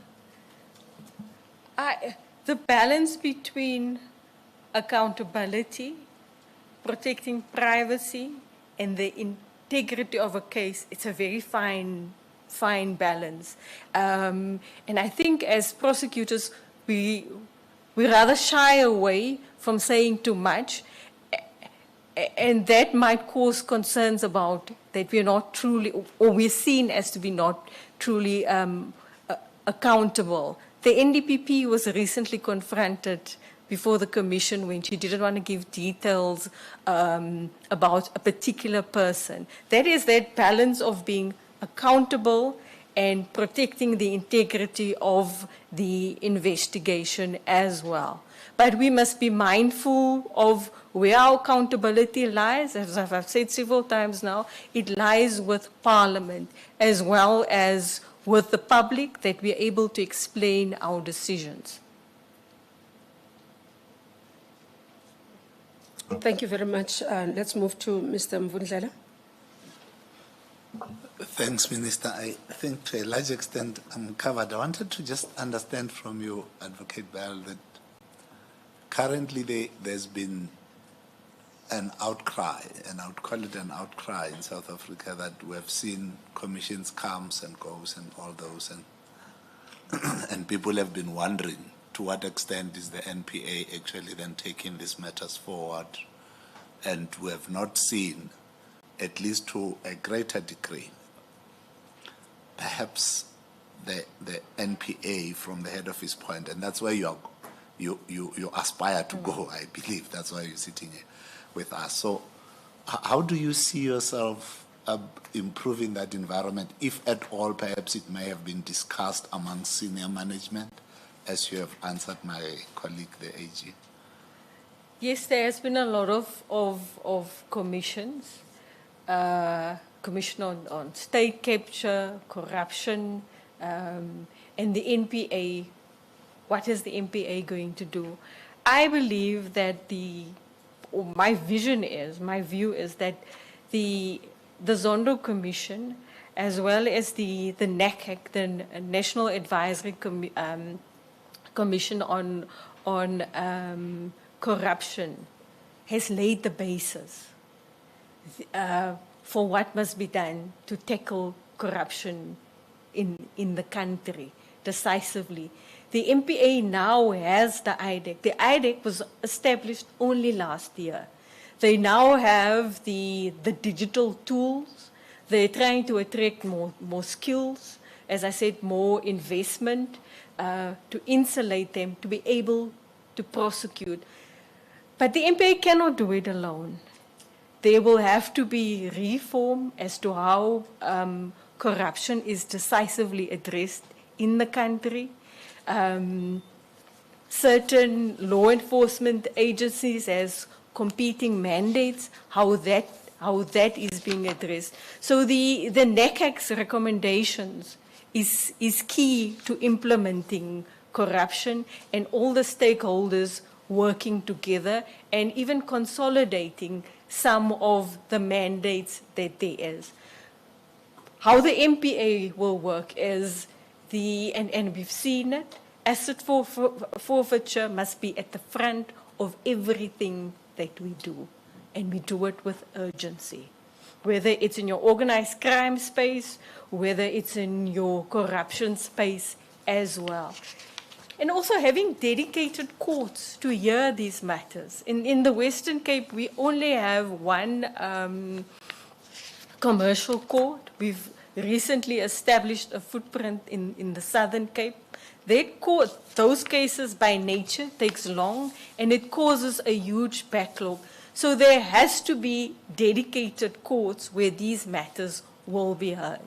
So it's the MPA, yes, leading, but everybody else must give support in us getting a case, because and what community often forget, these recommendations from the commissions are but recommendations. It has to be investigated. It has to be credible, admissible evidence before court, before we can take it to court. And the pockets of these suspects are usually deep. They come up with Stalingrad tactics where we need to change. That's why I talked about agility and flexibility. We need to be on top of it, change our prosecution plan, have the best of the best. The IDEX should be the center of excellence in the NPA. And that would be where I would drive, making the IDEX fully insulated, independent, and operational, as well as all the other forums where corruption matters are heard. There must be a clear plan how we're going to deal with those matters. And we must have, and there's the skills enhancement, the training has now commenced for our prosecutors to deal with cybercrime, money laundering, having the necessary technology available. We must be able to keep pace with the modern challenges that crime, especially commercial crime, has confronted us with. Thanks. Given the big institution the NPA is, you now sit at the top and you have all this hierarchical flow of the institution itself. You are currently the head in the Western Cape. There is the head in Limpopo, Mpumalanga, and all over the places. How do you see yourself making sure that there is some kind of a uniform way of working throughout all these hierarchical layers of the NPA, because it can easily create a conflicting That is why environment. the prosecution policy of the MPA is key. It creates a standard of how prosecution decisions are made. That is where you have that standard, the norm. If you are arrested for drunken driving in the Western Cape, the same processes must be followed in Gauteng as well, where we have a standard. If there's a zero tolerance towards withdrawing a domestic violence cases, it must be replicated across the country. Thank you. Thanks, Minister. Okay. Let's move to, I'm managing time now. Advocate Spanya Mohale, your turn. Okay. Thank you, Minister. Your follow-up, you can wait and then we deal with your follow-up. Okay. I was just going to say, as you're saying that uniformity in setting norms and standards, I would finish it off by saying, despite all that, or however, we still see poor performance. What would you do if you were to come in to deal with those, with the challenges around poor performance? I would look at specifically where those poor performances are. whether it's at a certain office, like we did with essential infrastructure. Why is that court not performing, but Weinberg is carrying the province in reaching it? What is happening there is, and we always start with ourselves. Is it the service that we deliver? Do we need to speak to SEPs and the other law enforcement agencies and have a clear plan there? It's about prioritizing the priority, having focus, dedicated areas. We can't prioritize everything. And that's why the prosecution priority strategy of the MPA is important. In the Western Cape, murders are rife. We're struggling with sexual offences. Firearms is a problem. In Gauteng, mining, zamazamas, that is a problem. That is how you address it. And that is how you're being responsive to the crime in the area so that that community that we serve there feels safer. Advocate Nissan, do you still have questions from your side? Thank you. Mr. Mutlo. Thank you, Chair. Advocate Bell, now in response to challenges that you are facing in your division, there is a specialized court that you established in Khayelitsha. Did you establish? The priority court? Yes. It worked wonders, but it had certain challenges. That court is no longer operational. The priority court initially started off as a drug court. The scourge of drugs was very high. Then it evolved to a court dealing with organized crime matters in the regional court. It was the same magistrate dealing with the same criminals. I am advocating, and I'm so glad you're asking that. So I'm hoping that my counterparts in the province will hear that we can replicate that in the bigger centers. I've spoken about the 12 stations that serves those courts, that we have a priority court at each of those centers to deal with the priorities of the community of that court services. But you're saying there were challenges that led to that court The challenges is that the same presiding officer, if I appeared in front of him today, I'm arrested for drugs, I appear before him because it's a gang case. Tomorrow I'm arrested again, I appear again before you. So it's best to replicate it so that he doesn't know all the criminals in the organized crime area. And it's unrealistic to expect one court just to be dealing with all the organized crime in that division. We needed to spread that, and it's also, there were safety concerns attached to that. But it yielded excellent results. But those concerns and challenges that you faced, didn't you foresee those challenges before you established that court? It evolved. As I said, it started off as a drug court. It did brilliantly, and slowly it morphed into an organized crime, a court that basically just dealt with organized crime matters. I've had discussions with the regional court president to try and see, and she has made suggestions where we've placed cases elsewhere to try and address that. And when she looked at the establishment, she was fairly new in the province, that court wasn't an established court on the establishment of the division. It was a gentleman's handshake, and it worked well for everybody. But that is why it's important that systems not be dependent on who the leaders are at the current time, but that there are clear protocols in place for good practices like that to sustain. Prof. Fiken. Thank you very much. You took us through your almost 3 decades of career in the public service and also within the NPA. How would you characterize the institutional culture over that period of the organization itself? It is With where all the changes that have been taking place. there was the era of the dawn of democracy. And maybe I was, and it's not just because I was young and hopeful, but we were all excited and proud to be prosecutors, and we still are. I'm wearing my badge proudly. So on the lower levels of prosecution, nothing has changed. Yes, the morale is low. There's concerns about safety, and I might be, let me not say it, about salary, it has improved.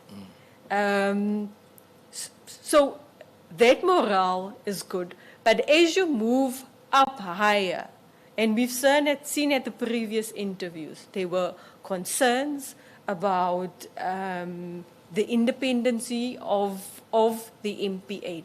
But there is a culture of working hard, of being committed. And I really want to pay homage to those prosecutors that work hard on a daily basis in very difficult circumstances. And that is where the face of justice is. It's not at national office. It's when you go into any magistrate's court, the prosecutors that serves you there, whether you receive justice. So there's a culture of working hard and dedication.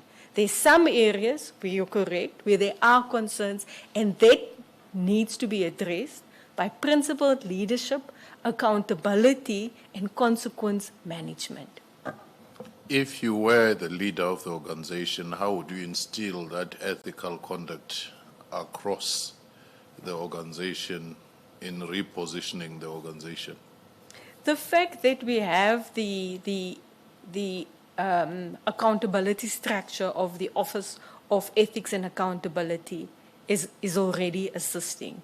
I've looked at the stats that has been given. People are complaining.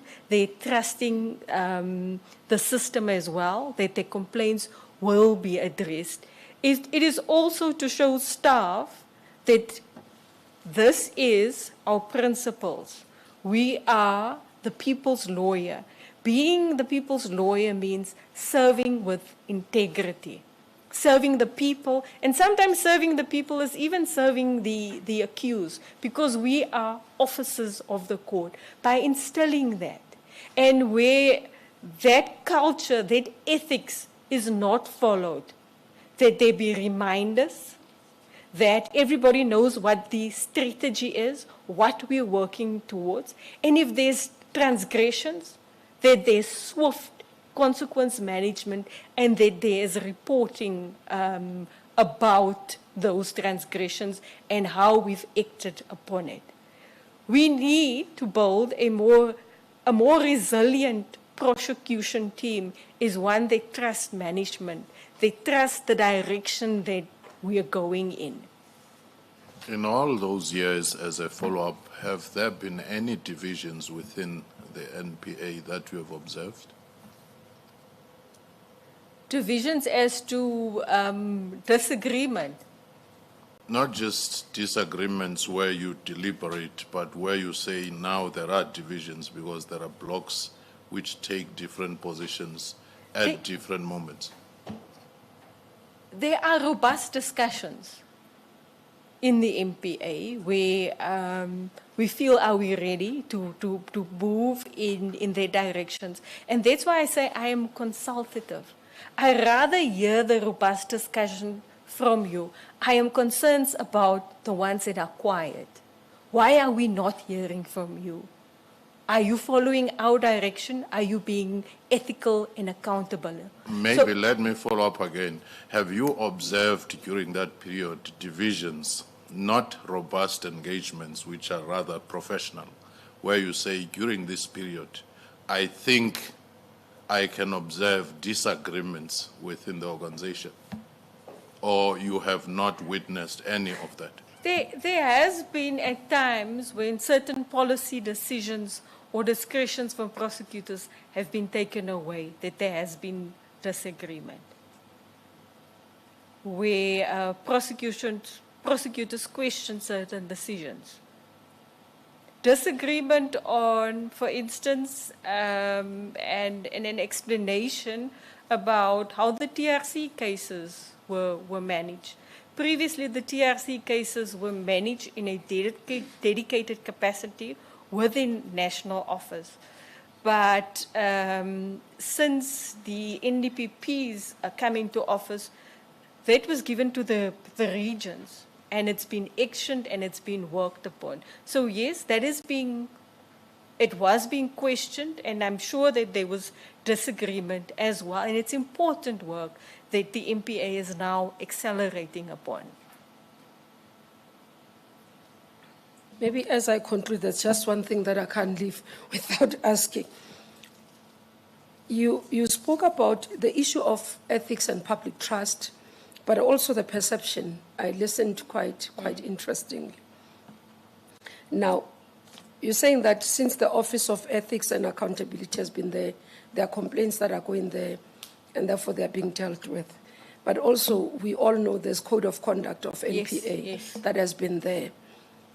And do you think those are sufficient to deal with, for example, allegations and public assumptions or public perception that some of the prosecutors are corrupt? And that is why the hearing, the concerns, and it's, we don't know who is making that complaint. There's an anonymity in the complaints. It helps in addressing those concerns where there is, and I, even under the regulations, where I hear of allegations, I can now refer it to that unit to investigate that. Okay, last point on that one. Do you think that all public prosecutors should go through lifestyle audit?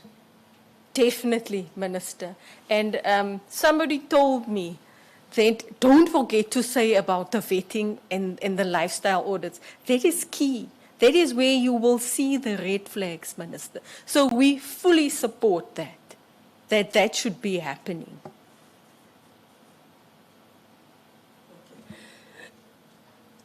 Let me hand over to Ms. Maluleke to take us through your public comments. It's your last segment of your questions. I can see you are relieved. Thank you, Minister. Advocate Bell, you'd be delighted to know, as you've seen, that the 9 comments you received from the public were generally in support of your candidacy. So there's not much to engage with because you've seen them and you've also had opportunity to reflect on them. I will use the time just to check on something with you. You talked earlier on about your triumph in having the dismissal of the case against Bongo reversed, right? Sometimes we try to learn from our losses and we neglect to learn from our wins. In an era where we are facing many more cases relating to corruption, many more cases that are sensitive and high profile, what have you learned from that particular case that you might want to bring forward in preparing for the future? What I've learned from that case is prosecution must have a plan. We must present the court with all the evidence. So if we, and the courts must know, the educators, that we will challenge the outcomes if we are not happy. We've learned from that because previously, and it's very stringent procedure to follow to challenge a case. But it shows that, and it instills confidence that we're all equal before the law. It doesn't matter what the profile of the accused is. We will follow the letter of the law. We will take the matter on appeal. It doesn't necessarily, we're not influenced by who the presiding judge is. The issue is for us is addressing corruption and addressing it at all levels and instilling confidence that we will deal with corruption. We will not be defined by corruption in the country. It is unacceptable. It influences negatively the growth and the potential of our country. And it steals others of opportunities, especially the youth in our country with a high unemployment rate. Thank you very much. I'm pleased to announce, Advocate Bell, that we've come to the end of your session, interaction with us. And thank you very much for availing yourself for this process and also for the work that you continue to do. I just want to thank the panel for the opportunity. I am grateful. Thank you. Thank you very much. Thank you.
They will assist you, should you be appointed as an NDPP. Certainly, Minister. Of course, like most law graduates, I did a BA with legal theory as one of my majors. My second major was economic history. Of course, the BA degree lays a very good foundation for individuals who want to proceed to the LLB. Thereafter, I did the LLB, the Bachelor of Laws, dealing with the full spectrum of courses required. And that is obviously the pathway into the legal profession. And so that served me well in terms of getting into law as a practice. You would notice, Minister, that I have international studies as part of my studies. Just to explain that, I always thought if for whatever reason the law didn't satisfy me, I would want to go into the diplomatic corps and serve South Africa in the diplomatic corps. And so I was fortunate enough to be able to do the postgraduate diploma and thereafter the MA in international studies. And although not relevant to law, it does, in my view, build the candidature that I present. One has to conduct research in doing that. It's different to law, it's a different field. And it broadens one's horizon, and it certainly contributed to my development. Fortunately, I haven't had to use my international studies. The law as to date has satisfied me, and so I'm still committed to the law. Maybe, Minister, just to alert you to you notice that I had 2 degrees in 1 year, and I'm sure that would have intrigued the panel. Just to explain, and not many people know this about me, in my final year law, I failed 2 subjects. And I thank the Lord for that. It's an unusual statement to make. I was about to say, that's quite interesting. I thank the Lord for that, because the next year, a lady came into my life.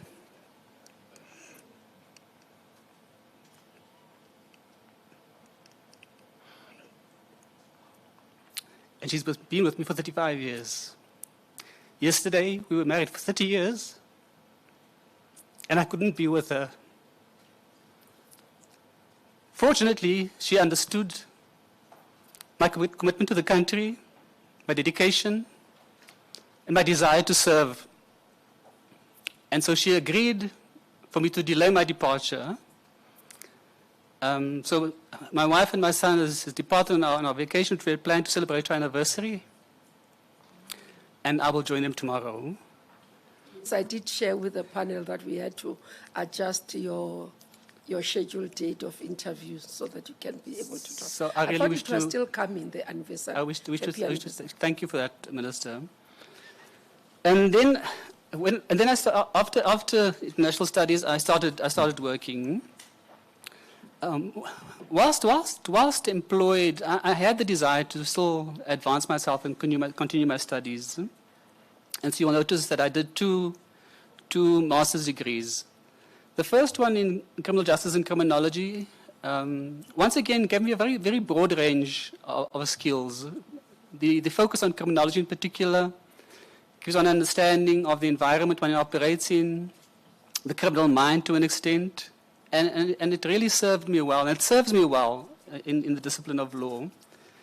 My thesis for that particular master's degree, I did it on correctional supervision as a sentencing option, and I did my research at the Cape Town Corrections Office. The MPhil, everyone always asks me why an MPhil. To be honest with you, I didn't want to have a second LLM, and so I chose to do the Master of Philosophy in Law, and there I did my thesis on the asset forfeiture provisions and doing a comparison with the United States in terms of what we have available in South Africa. And I was fortunate enough to have someone who had assisted the asset forfeiture unit in South Africa with the development of our processes to act as a reference point. And so I did that. I'm not going to specify the MA International Studies, Minister, unless you wish me to say what the thesis was on. Maybe I should say what it was. I did my research on the African National Congress as a non-state actor at the United Nations, covering a broad period from the 1960s up until just before the dawn of democracy. In that period, and I tried to draw on the experiences of non-state actors at the United Nations and the role that the ANC played in that regard. That was my thesis for the MA International Studies. So, Minister, coming back to your initial question, I think all of those qualifications have contributed to the person that I am, to the candidature that I present. And so, yes, in each in its own way is a constituent part of who I am. Thank you, Minister. Thank you very much. With that, moving on, looking from the qualification, because we're trying to ensure that we get to know you as the panel, but also the public gets to know you as well. Certainly. Your experience as a prosecutor. I'm noticing that you started as a public prosecutor, both in Kimberley and Makhanda, from 1992 until 95, becoming a state advocate under the Office of the Attorney General, Western Cape, 95 to 1998, senior state advocate, Office of the Attorney General, Western Cape, 98 to 90. Or 1998 as well, so it's July until October. And then you became, as NPA was established, became senior state advocate in the ID Investigating Directorate, Organized Crime and Public Safety, in 1998 to 2001. Deputy Director of Public Prosecution Asset Forfeiture, 2001 to 2003. Deputy Director of Public Prosecutions, Directorate of Special Operations, 2003 to April to October. Deputy Director of Public Prosecution, Directorate of Special Operations. The other one was regional, this one head office. November 2003 to March 2004. Senior Deputy Director of Public Prosecution, Regional Head, Directorate of Special Operations, 2004 to 2009. Senior Deputy Director of Public Prosecution, Western Cape, from 2009 to date. So your experience in terms of prosecution is vast. But tell us, how many people have you been managing in these areas? I'm looking at the others, looks quite junior. But as you go in terms of being the senior deputy and others, how many have you been managing people? So the highlight, Minister, for me in terms of that managerial experience, in terms of numbers and volume, was when I was the head of the DSO, the Scorpions. And there, our staff complement in the Western Cape were 101. And it comprised of different disciplines. Obviously, there were prosecutors, because that was a main component, investigators, junior and senior investigators, analysts, crime analysts. We had a crime analysis division. And so we had junior and senior analysts, and of course the traditional administration that supported the work that we did within the DSO. When the DSO was dissolved, the prosecutors that were part of the DSO were integrated into the Office of the Director of Public Prosecutions. And so my role changed fundamentally. So from having been responsible for 101 people, all of a sudden I was responsible for 5, 6 people, 7 people, 8 people a year. So the role of the deputy director is different from regional minister, and it's a strange construct because you are a manager, but you're also a lawyer. So it's a unique role. It's not a manager in the typical sense of the public administration. Of if you're at a particular level, if you were deputy director, you will have X number of people below you, director. It's different, and even describing being in charge of the people, it's a bit of a misnomer, because you may have someone reporting to you for performance information purposes, for performance reporting, but you may see only a sample of their work because of the checking system. The checking system is one where when files come into the Office of the Director of Public Prosecutions, normally 2 people are assigned to it, a junior and a senior. And so even though there are seniors who report to me, I might not even see that file. It's just the way the system is structured. And so I always try and illustrate the point that the fact that you don't have a large number of people reporting to you doesn't diminish from the role that you play. Because firstly, the role of the deputy, in law, you have the same power as the DPP.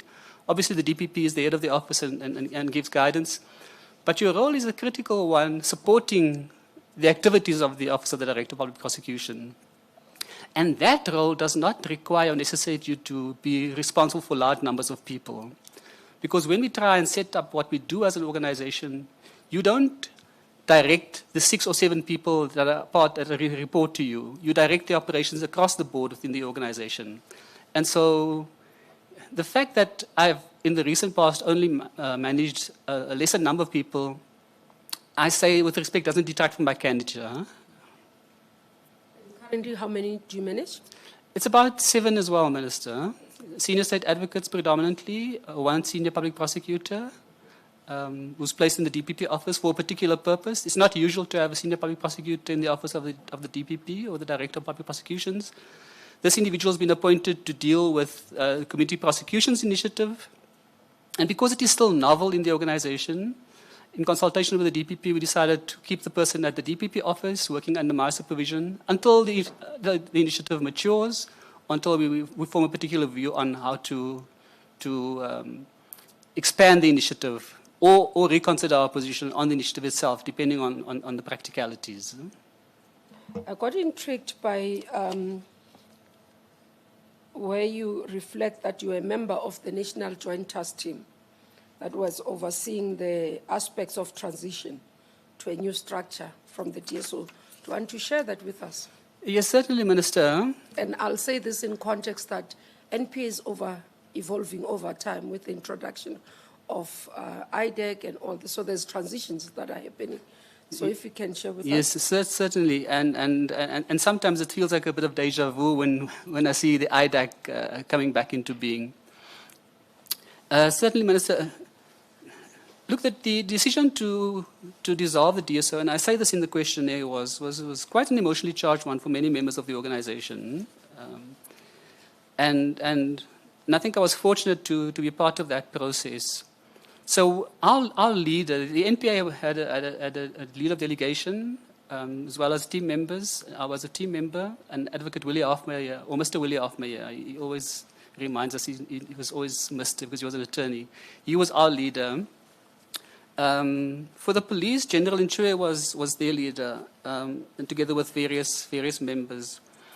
And essentially what we tried to do was to try and envision as the collective what we thought the new structure should be. It was clear we had made peace with the fact that the DSO was no longer to be, and the idea was to try and ensure that how do we dissolve one institution, one structure, create something new, but not lose anything in the process. So that when the new organization sets in or kicks in, it's a seamless transition.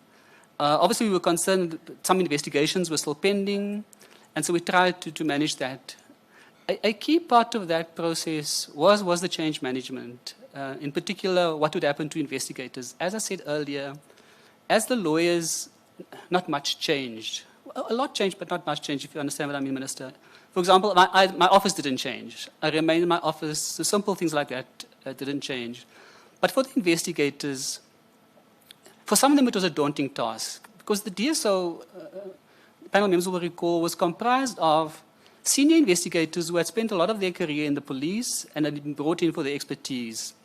But we also tried something different. We brought in university graduates, mostly black, skilled, excited, wanting to contribute to the safety and security of our people, and they were confronted with this dilemma, but going to the police. Because for many, it's inconceivable for them to have wanted to be in the police. The DSO represented something different, something aspirational, and they did not see themselves in the police.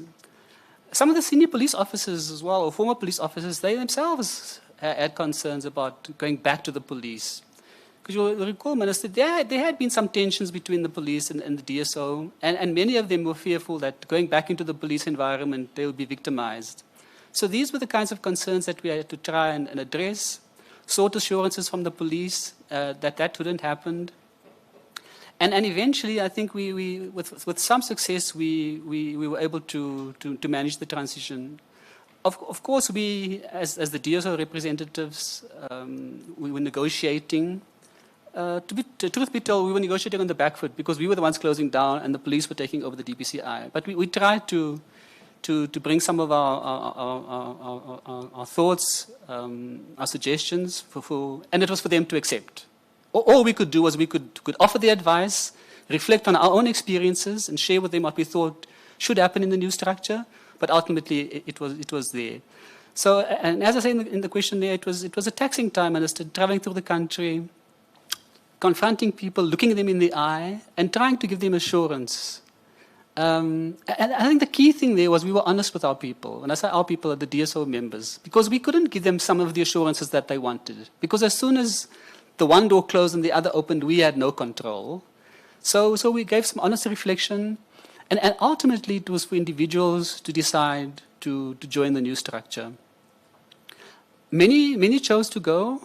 And I'm proud to say, Minister, some of the very best in the DPCI in the Western Cape now came from the ranks of the DSO. And I'm not diminishing the contribution of other members. I'm merely reflecting on, fortunately, there were some of the good people who remained, who stayed true to the cause, wanted to work, wanted to make a change, and they decided, despite all of their concerns and the fears that they had at an individual level, they continued with the journey, they joined the DPCI, and many of them are making a tremendous contribution to the safety and security of our people. Thank you very much. And moving on your leadership style or management style, you describe it as a style that is inclusive and consultative, grounded in the belief that people deliver their best work when they are meaningfully engaged. I found it quite interesting because I think that's what Advocate Bell as well said. Maybe share with us. So Minister, mine is grounded in my background, and I won't go all the way back to school where I served as deputy head boy. But at university, I was fortunate enough to form part of organizations where the culture was one of engagement, reflection, striving for the best, and that has remained with me. It's also my nature. I am never one to pontificate. I am never one to assert a title. I always try and use influence. And so from those formative years as individuals at university, in various structures that I served in, that's been the culture, and that's been my culture. And it's innate. And sometimes I'll sit in a meeting and I'll observe someone and I can immediately tell that that person doesn't share the background that I share because of the manner in which the person is conducting him or herself. Doesn't have that sense of how you engage with a group of people, how you try and build consensus firstly, ensure that people's views are respected, because that's empowering. If you create a platform where people feel that their views are heard, respected and valued, that's empowering. And often you find that some of the best ideas come from individuals. And so if you shut down dialogue, if you close that door, how are you going to do all the best amongst us? And it's part of my style. It's what I've always done. It represents who I am, and so I don't turn it on and turn it off. It's there. It's a permanent feature of my being. So of the 33 years as a prosecutor, 24 years have been in management. In management, that's correct, Minister. Correct, okay.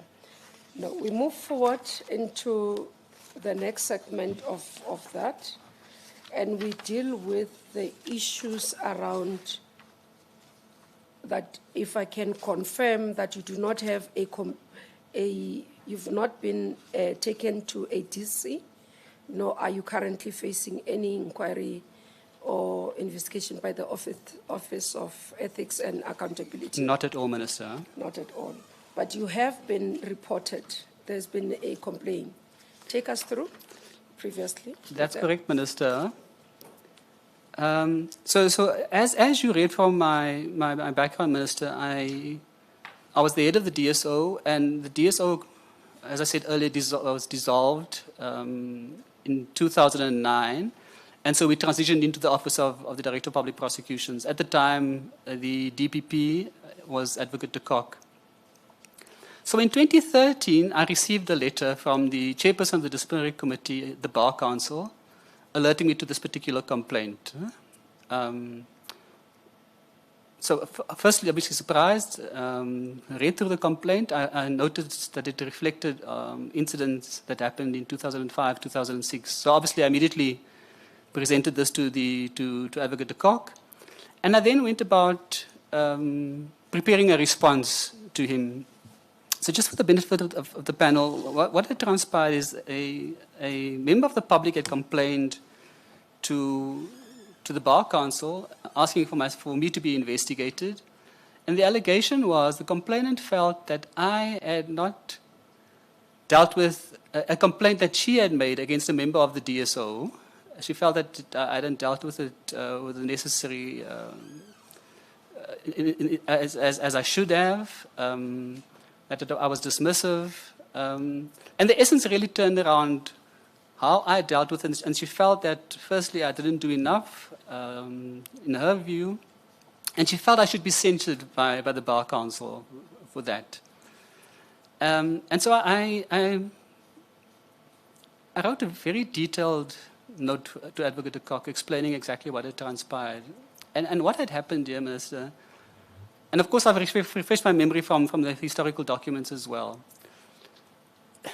I recall receiving a letter from the head of the DSO, at the time was Advocate Linda McCarthy, and the letter to me was basically an instruction to me to ensure that the letter, together with the complaint form, and the complaint form was a pro forma form which forms part of the NPA policy, that the complaint form be served on the complainant, and that the complainant be requested to transmit the complaint to head office.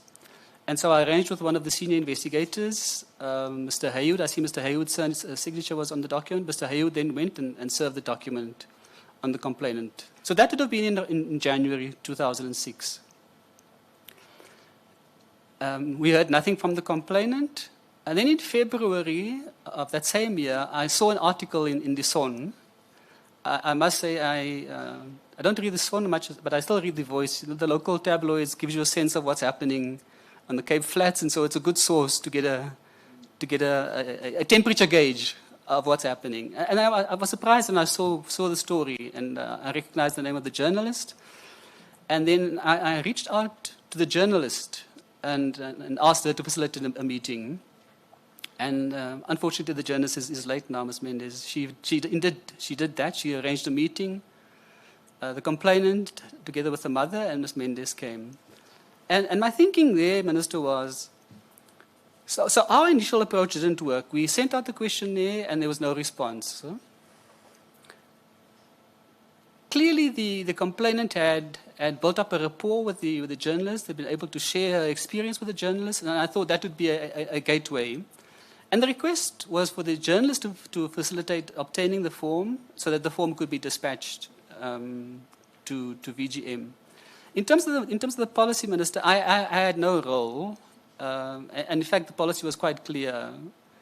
The letter said to me, serve the document on the complainant, and as the supervisor, you're not to be involved in the matter. And so my role was not involving myself in the matter. My role was facilitation to try and ensure that the complainant filled in the form so that the process could unfold.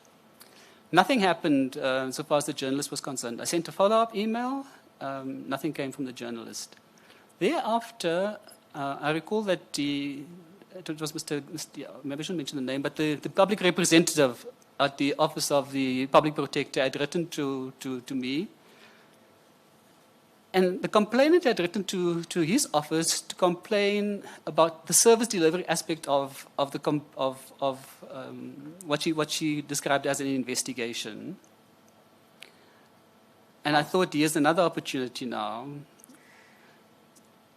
In my own mind, I thought the complainant clearly is not engaging with us. My own endeavors to engage with to build a rapport and to unlock clearly hadn't worked.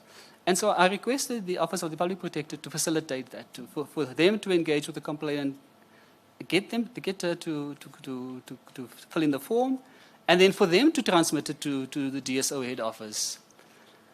Unfortunately, that also did not yield any results. And so that was the end of it until I received the complaint in 2013, some 7 years later.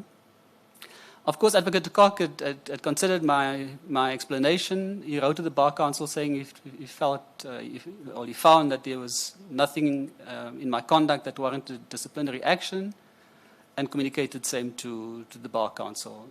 The Bar Council, I know, wrote back to the complainant, basically saying they're not doing anything, and I'm paraphrasing now, Minister. And that was the end of it. Yes. No, thank you very much. We did receive the attached documents and the letters that relates to the matter. Going through again to the next segment is your contribution as per the questionnaire that speaks to your role in the work that you do, contribution in terms of law, but also in terms of access to justice or justice in pursuit of justice in South Africa.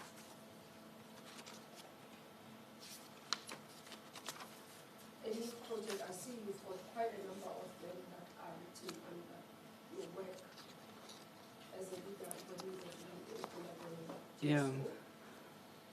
Anyone can pick anyone specific just to share. As I said, we're getting to know you. Yes, to Minister. understand your leadership style, to understand your management style. Could I go to the one on page 19, Project Mir, Minister? And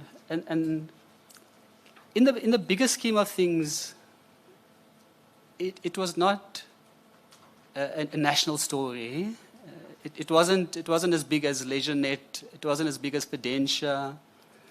But when I was approached to consider authorizing the investigation, what struck me was here is a small municipality, a limited budget, and yet the officials there, political office bearers and officials, are dipping into money that could serve a community. And so it's not a typical DSO case. It's probably considered low value if one has regard to the value. But in my own mind, Minister, I thought, if we are able to effect change and to demonstrate to that community that it is not acceptable for officials and office bearers to have access to the money, it would send a powerful message. At the time, Minister, I say this in the questionnaire, I was responsible for the Northern Cape and the Western Cape as the head of the DSO. And so we did several investigations in the Northern Cape. And so that to me was a significant matter.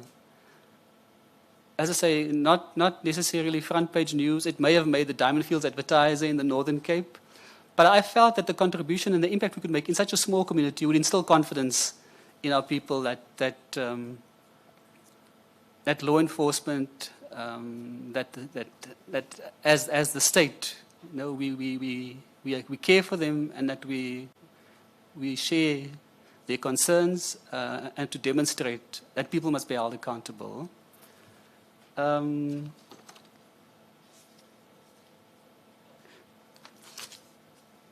James as well. Maybe I can talk about James, Minister. And James. Of course, there was a lead advocate. I played a supporting role. I was involved in some of the negotiations. But there again, we were able to, as part of the process, to ensure that workers, maybe just for context, so the union and the union leadership were channeling their members to a particular company to take out loans. And of course, the interest rate was exorbitant. And let me say the allegations were that there were kickbacks. So, in our discussions with the company, eventually when they settled on, firstly, made peace with the fact that they were going to admit guilt, we were able to ensure that 60 million rand went back to workers. And because we had records, as part of the investigation, we had uncovered the records. So they knew, for example, Mr. ACM had received a loan of X amount. We were able to calculate the interest that the individual had paid. and we were able then to work out that Mr. ACM would get back, say, 20,000 rand. But cumulatively, it amounted to 60 million rand that was returned to working people. And so there again, a case where we were able to demonstrate that we are able to affect the lives of ordinary people, not just the big names. Of course, the big names are important, and the fidentia is important. Fidentia, Minister, was finalized or concluded after the DSO was dissolved. And so J. Arthur Brown was eventually sentenced on appeal from the state to the SCA. But that had happened afterwards. But a lot of the initial work we had done as well, and you'll recall, Minister, there as well, it was the money of orphans that were basically looted. So yeah, I'm very proud of that history and what we were able to achieve as the DSO Minister. I think we were able to try and achieve at a high level, deal with white-collar criminals.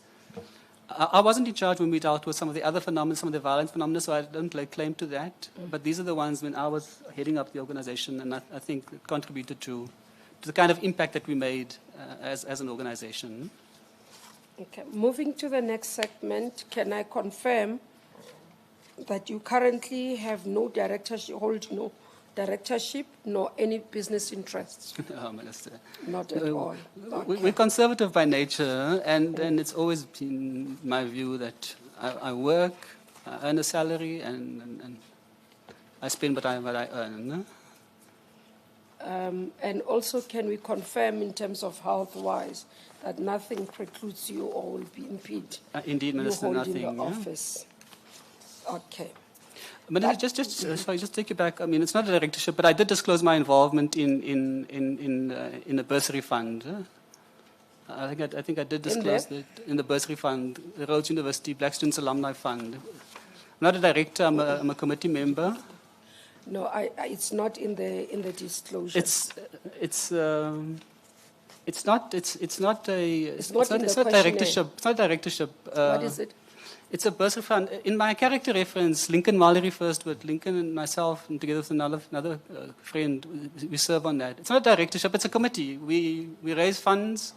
We support black students who study law at Rhodes University, but it's not a directorship. So that's why I didn't disclose it as a directorship. Okay, what is it? It's a Section 18 vehicle that we've created so that we source funds from the few of us. So you fundraise? We fundraise amongst outside ourselves. Or amongst yourselves? Amongst ourselves. Okay. We have, each one is meant to give a particular amount every year. Some are generous, they give a bit more. Sometimes one struggles, including myself, and you give a bit less. But yeah, it's an initiative we've run, and we've been fairly successful. It's been, I think Lincoln reminds me, we've been doing it for 19 years, Minister. Wow, that's impressive. Thank you. I think that's clear. I'm done with the questionnaire, and we'll move to the next segment, which I will start leading, and members of the panel will follow on that one. Okay. Just one follow-up. Advocate Mop, how are you? I'm well, thank you. Yourself, sir? I'm good, thanks. Between you and Advocate Bell, Yes. who is senior in, Well, in the ranking of work? Interesting question. At some point in the past, I was a senior, but now she's my senior. I report to her, and I support her in her endeavors. As matter stands, she is your boss. Yes, if you want to characterize it as that, she's the head of the organization, and One she accounts to the leads. other, so- I account to her, yes. I signed a performance agreement with her, and yeah, she's the head of the office, and I'm in that office. And you are recommending each other for this position. Well, it's interesting that you asked that, because when, I'm not sure how much I should disclose now of what you said, but when About that statement. when That statement. no, I'm going to clarify now, Minister. Take your time, just be No, calm. so the context is important. We had a senior management conference a while back, and I pride myself when I go to. I may be based in the Western Cape, but I see myself as a leader of the organization. So the fact that I'm based in the Western Cape doesn't deter me when I get to a national platform to express myself and tell people what I think. That everyone in the organization knows me. Some may think I'm too opinionated, but if you don't speak, no one will know what you think. And so I do that. And at the conference, and it's no reflection on my colleagues and my peers, but I came to the realization that I have something to offer the organization.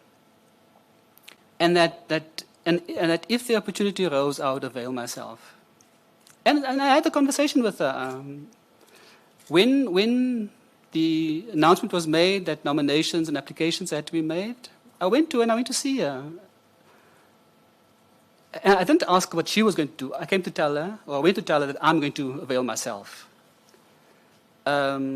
She reflected on it, and I mean, eventually she's here, she agreed to it. But from the word go, I thought, given my contribution to the organization over the years, given what I see as a need for leadership, confident in my own ability, that I can lead the organization, I've presented myself. So that's the context. I didn't need to ask for permission. We had a very good conversation about it, and she knows I support her unconditionally, because it's not about me and the title or her and the title. It's about the work that we do and what we can do to achieve and meaningful differences in the lives of our people. And so that's what motivates me. And yeah. No, thanks, Advocate Mop. I just wanted to get that out there because earlier we asked Advocate Bell about it, and I just thought perhaps we should also get it from you. From there is that a follow-up on it. perspective. Don't close it. Thanks. Prof. Fikeni, I can hear you want to close it. Yes. Is it something common that you would recommend each other for any other role? And as such, can you share with us the discussions and the motivations that we should motivate for each other? Well, maybe I should characterize. So I am here presenting my candidate. I'm not here recommending Advocate Bell. let me clarify that first and foremost, in case there's a misconception. Yes. So I think maybe where the not misconception, but maybe where the need for clarity is, the managers in the office, they got together and they had a discussion. Myself and Advocate Bell weren't part of that. They had a discussion, and amongst them, they've decided they're going to support both of us. Each individual made their own decision. In fact, I didn't even try until very late to see who signed it, because to me, whether someone had signed or not, it would not be a reflection of my interaction with that individual and the work that we do as a collective. So it was not a strategy between Advocate Bell and myself to say, okay, let's position ourselves. You do this and I do that. No. We had a discussion one-on-one because I wanted it to be clear. I wanted her to understand the fact that I'm presenting myself doesn't mean that I'm disregarding her. She's still the DPP, and that's why I say, and she knows unconditional support. And whatever the outcome here, I've said to her as well, if nothing comes of this for me, she knows I'll be back there doing exactly what I do every day, supporting her, because supporting her is not supporting her as Advocate Nicolette Bell, it is supporting the work that we do as the prosecution. So that was the discussion. So it's not... we're not trying to lobby here saying, okay, if there are two of us and there's six altogether, then what are our chances together? No. I want to clarify that. It's none of that. It's the managers who had independent discussions and who decided to support both of us.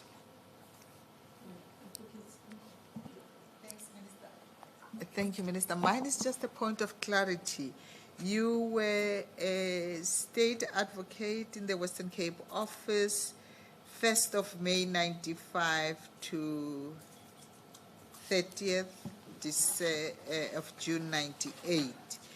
And then, this is senior 98, but for senior state advocate, it was 98, July and October. So you were senior for 3 months, and then senior for 3 months, that's fine. Could I just clarify that for you, if you could clarify. Mr. Panyamacholi? So I became a senior in the AG's office, as we call it, the Attorney General's office. Okay. But then the transition had happened, the NPA was formed, and we used to call it IDOC, the Investigating Director on Organized Crime and Public Safety. That opened up. And Percy's son had been a deputy in the office, Deputy Director of Public Prosecutions. I think the panel will recall the legendary Frank Khan used to be the Director of Public Prosecutions, and Advocate Percy's son was one of his deputies. Oh. And then when the NPA was formed and Mr. Nguka became the NDPP, he drew Advocate Son into the Investigating Director on Organized Crime. So that structure opened up, and I essentially transferred in the position of a senior from what is now the DPP office to the Investigating Directorate, and continued as a senior in that environment. So no longer in the what we call the DPP office now, but in the Investigating Directorate. And there, different to the Scorpions, there we were prosecutors from the NPA with police officers who were seconded from the police. In other words, they were part of the police. They had a police commander. At the time, they had which is the equivalent rank of a brigadier, who was their commander. And so that was the difference. The police, we worked together, but the police had their own command structure. We had our command structure. And then when the DSO was formed, there was a single command structure. And in the case of the DSO in the Western Cape, I headed up that component. Mr. Mtlo. Thank you, Chair. I'm covered. Thank you. Oh, Okay, we'll move on to the next segment. The first one I want to raise is because this position is national. And looking at your CV, your footprint is only in the Western Cape. Mm-hmm. How would you be able to ensure the organization in terms of exposure to deal with all the issues that relates to the provinces, different priorities in terms of those in those provinces, and your understanding of the challenges that we currently experience nationally? Minister, and I am a humble person, but I must say, I think it would be seamless. I think I've been fortunate in that the roles that I've played at a provincial level has given me lots of exposure. It's not something new for me to have meetings with ministers, national ministers. I've been exposed to that. Provincial ministers have been exposed to that. It's not new for me to be exposed to the National Commissioner of Police, senior police officials at a national level. I've been involved in those kinds of engagements, or certainly have been exposed to that. Maybe not formal meetings with the National Commissioner. I don't want to overstate that. But when Commissioner Tim Williams was the commissioner, just to give you an example, I had a conversation with him about the provincial commissioner in the Western Cape. Sharing my own views and my reflections on the provincial commissioner, telling him that I thought that particular commissioner was one of his best commissioners. So I'm not going to be starstruck coming to the national scene, Minister. As I said, I'm confident in my ability, and I think I can interact well with people, and I say humility because it comes back to my leader's philosophy. You must be able to speak to people, engage with people, build a rapport. And of course, it's not to become friends, but it's about the professionalism, each one exuding their own professionalism. And ultimately, it's about the work that we do. As I said, I've been involved in national engagements. I've been involved in national task teams. I've been involved, I didn't put it in the CV, I've been part of national investigations, myself, a member of state security, and a member of police. I did an investigation many years ago. So I've interacted with people at various tiers. And I'm confident that it's not a step too far for me to do that. In terms of what the issues are, Minister, I lie awake at night worrying about the future of our country. I'm sure many South Africans do. I've now resorted to listening to a podcast at that time of the morning to try and get myself back to sleep. But I'm concerned about the future of our country. concerned about the threats that we face as a nation, the threats we face as the criminal justice system. And I'm in the prosecution because I want to make a difference. And that is why I'm availing myself, because I think I can make that difference. I can be part of that positive change. What I represent, I think I can do that. If one looks at what's happening at the Commission, Matlanga Commission, what's happening at the ad hoc committee, the picture is not very good of the criminal justice system as a whole. And so we need to change that, Minister. We need to change that fundamentally, because our people must have confidence in our ability to effect the change in their lives that they want. But it's not just about talking and explaining that to them. It's also about demonstrating to them that we are able to do that. And that is why I think the imperative for all of us in the criminal justice system is to get ourselves, to get our house in order, ensure that we have ethical, credible leadership who are committed to the cause and only to the cause, no other considerations, because there's work to be done. And some of these issues are detracting from the good work that is done every day by good police officers and good prosecutors. And so everyone is tainted with a particular brush. And so that's why it's important for the leadership to change that narrative. You know, Minister, I said earlier we're conservative by nature as lawyers. And I've been one of those who've been very reluctant to engage the media too often. But even I have come to the realization that we are being overrun in that space. We're being overrun in the space. People are saying what they want to, they're spreading falsehoods. And so there's a need for us to change tact. And I'm one of those, maybe belatedly, but I think we need to claim that space. And it starts with the good work that we do. Now, the media, if I can just speak a bit about that, it's contested space, because sometimes we do a lot of good work and you see none of that. So we do 9 good things, none of it's in the media, 1 bad thing, and that's front page news. So it is about trying to get the balance. And we've got to find ways of communicating directly with our people. One of our senior colleagues suggested in our meetings when we discussed it at some point, but why don't we take out adverts ourselves? Take out 2 pages on the newspaper and tell the good stories. Not a bad idea. I'm not sure what it would cost, but that maybe is an option. But I know there's youngsters these days, or young people, let me start with youngsters, young people these days, they consume media differently. So maybe there are other avenues to explore for us to try and ensure that where we do good, people hear about it, they see it, and where we don't do well, we explain what happened.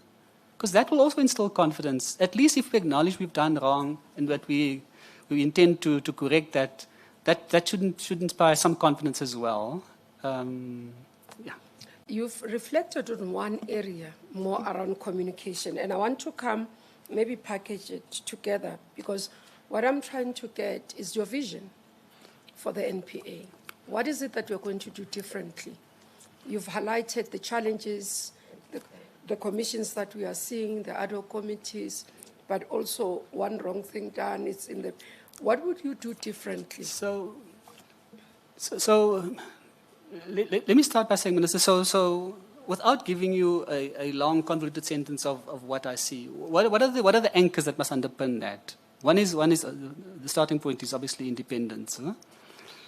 And to demonstrate, because there is the narrative still that the NPA is captured and the NPA is this and the NPA is that, is to demonstrate that our decisions are only informed by 2 things. It's the law and the facts.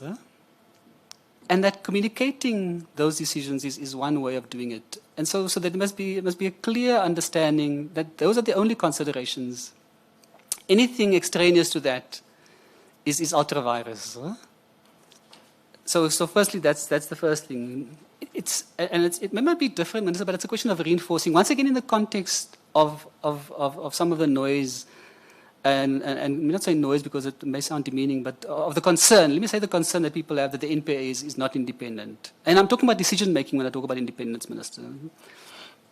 The second one is I've touched on this, the question of ethical leadership. And it's interesting that one of the critiques against me by a member of the public was that have I been subjected to a lifestyle audit. So that's an initiative that I welcome and endorse.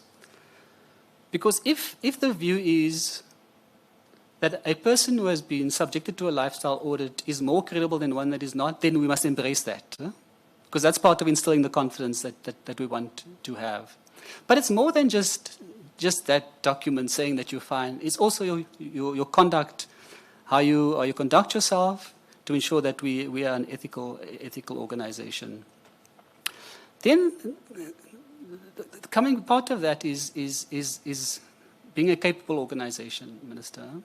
And so there, I have some ideas about how I think we can change things. Firstly, before we develop the NPA to be capable, there are a couple of prerequisites in my view, Minister. The first is we need to stabilize the leadership tier. To stabilize the leadership tier, because the NDPP is leaving now. The Cox post is still vacant. Sis Oma has left. Her post is vacant. Someone is acting. And I believe there may be other changes as well at that senior leadership level. So we need to stabilize that. The second thing that I would want us to settle is, what is our operating model as the organization? What is our delivery model? We thought we had settled this question a while back, but there's still murmurs in the organization about what is our operating model. And what do I mean by that? Where does delivery take place in the organization? In my view, the delivery vehicle of the organization is the office of the DPP. That's the delivery vehicle. So prosecutions result under the DPP, and so we must reinforce what happens there. So why is that important? If we agree, of course, this is my view, Minister. We'll have to engage internally about whether my view prevails, but I have a very strong view that that is the model. The DPP office is the delivery vehicle of the organization. If we agree on that as an organization, then the question is, what role does head office play to support the DPP? Because the NDPP must play that role. Because if we disagree on the delivery vehicle, we need to have a different capability at head office compared to the one that I have in mind. And so we need to settle that. Once we settle that, then it's a question of how do we ensure we have the capabilities to deliver then as an organization. So let's start at the DPP office. Firstly, we need to ensure that we not only are able to deliver in specialist environments, we also need to deliver within what we call general prosecutions. The normal prosecutor in the regional court, that's the bulk of us. And why is that important, Minister? My concern, and it's not only my concern, there are others who share the concern as well, is that the congestion in the court system at the moment is of such a nature that prosecutors in the district court are hardly litigating. So what happens there? People pay admission of guilt, there may be a plea, and so you don't have a prosecutor being exposed to litigation leading evidence. So what's the consequence of that? Now that individual must learn to litigate in the regional court. And we can't afford that because the regional court is where we deal with serious matters. You must have the basics as a prosecutor when you get to the regional court. Yes, you can refine your skill there, but you can't learn to prosecute in the regional court. It has an ancillary effect, Minister, which I'm just going to mention and park there because it's not part of what I need to do as someone who aspires to be the NDPP.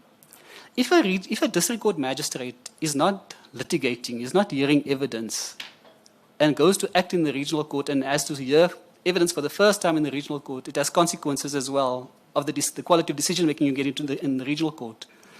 And as we know, the regional court is a very important forum. The High Court may get all the glamour, but the regional court is really the engine room of dealing with serious offences in the country. So it has that consequence. So one of the things that we are doing as an organization is we're bringing back the tutor, and the tutor will play a role with the aspirant aspirant prosecutors. I want to broaden that role to see to what extent. Explain it more, because we do have currently the aspirant prosecutors program. So yes, maybe just to give it a bit more detail, Minister. So the panel know that we have the aspirant training program. So I'm not suggesting that I'm bringing that in. That is there. It's individuals, law graduates, members who've been at legal aid, who are absorbed into the program, into the prosecution on the basis of an aspirant program. It's a 12-month period, and thereafter they may qualify to become prosecutors. We're able to absorb most of them, but not all of them, not all the time. So in the past, Minister, we used to have what we call a tutor, And the tutor's focus was to upskill the aspirants. Then for career pathing, it became a bit of a cul-de-sac for some of the aspirants and for the tutors, and they felt they didn't really see a future for themselves because they were stuck in that position and there was no career path. So most of them were absorbed into senior public prosecutor roles, and so the tutors fell away. But the tutors are being revived now, and so I see the tutors playing a role not only with the aspirants but also with the district court. But then, Minister, insofar as the regional court is concerned, and I'm dealing still with the general prosecutions, I would like to see retired, experienced prosecutors being brought in to mentor regional court prosecutors, because we know there's a deficiency now, and it is not one that the manager can cure, because the manager in the regional court is an extremely busy individual, managing the engagement with the police, the quality of the dockets. So it is very rare to find a control prosecutor or an SPP being able to go into a court and to observe what is happening with a particular prosecutor. So my idea is to get retired colleagues who have the necessary competence to play that role. And that you almost do an in-person assessment of every prosecutor in the regional court. What is the shortcoming here? This person is fine. No, we know he or she can continue. This individual needs a bit of work, and so that is quite an intensive job, and that is why I'm saying, Minister, it's not something that the normal line manager can do. It has got to be an additional initiative for that to happen. And so that's my vision for the regional court. Because once again, I repeat myself: the regional court is a critical forum, and we must succeed in the regional court. And so putting a mechanism like that in place, or an initiative like that, will really ensure that we have the people that are able to do the job. Now let me deal with the specialist environment. So there is a capability initiative now to ensure that we have the requisite skills in the specialist environment, and so we are fortunate. We have some colleagues, I believe, who are abroad this week as part of that initiative as well, to try and see how do we put together a framework that capacitates the individuals in the specialist environment. And so we'll have to reflect on that. What exactly does that mean, and how can we do that? The other thing, Minister, if I can just talk about prosecutions generally, is and sometimes the middle managers tell us the young prosecutors don't want to read anymore. Huh? They want to watch TikTok videos. They want to do, and I say, but you can't do law without reading. So one of the things, Minister, I think we should consider as an organization, because look, we have training. But I like the idea of this continuous professional development, to compel you to do something. And don't tell us you want to do something which is miles away from where you are, that it's a nice to have. Let's look at where you are, what are you involved in, and let's try and build a framework where you can ensure that, because that forces you to upskill yourself as well. Can I just say this, Minister, when I speak to prosecutors, and I normally speak to the aspirants as part of my governance portfolio, I always suggest to them that the pinnacle of prosecution is being at the DPP office in the High Court. But when I do that, I do not demean the regional court, nor do I demean the district court, because some colleagues find their space in the district court, and they're happy to remain there, and they choose to remain there. Some choose to remain in the regional court, and we respect that. But we need to ensure that the individuals in those tiers are capable of delivering. So that's on making sure that we are able to do our work as an organization. Then in terms of leadership, Minister, sometimes I think it's a bit of hit and miss. Because there's this fear, I can't say who my successor is going to be. And of course that's important, because that's not acceptable. But it shouldn't be a mystery in the organization about who the contenders are. It shouldn't be a mystery. And so what I would like to see is for us to look at individuals who potentially could be, and I'm starting at the lowest tier of leadership, a control prosecutor. What must you be able to do to be a control prosecutor? Let's identify people, let's give them the exposure, so that when the control prosecutor retires or leaves, we have 4 or 5 candidates. We're not scrambling now to say, who's going to do this job? Same with senior public prosecutor. The same with chief prosecutor. I can go through the tiers. Same with deputy director of public prosecution. And minister, one of the critical things that we're going to be confronted with as an organization is at the DPP level. That DPPs are going to be leaving now over the next few years. And so why should we wait for my colleague in a particular province to leave, and then we start saying, okay, now who's going to be that? Why can we not have a group of individuals that we put through a process so that they are capable of filling that role? And I've seen the commentary, Minister, about the appointment process, and of course it's a presidential prerogative in terms of the NDPP, deputy nationals, and as well as DPPs. But I like the idea of this process. Huh? I like the idea of a process where people come and present themselves. Because for some, I'm not including myself in that, but for some, they may never get an opportunity to present themselves because they may not be noticed. Huh? They may be somewhere in the organization and the head office doesn't know about them. So it will afford that opportunity as well. But more coming back to the point, internally, how do we build that base so that we have a cohort who are equally capable of taking over that responsibility? So I'm still busy with capability, Minister. Then if we come to modernization,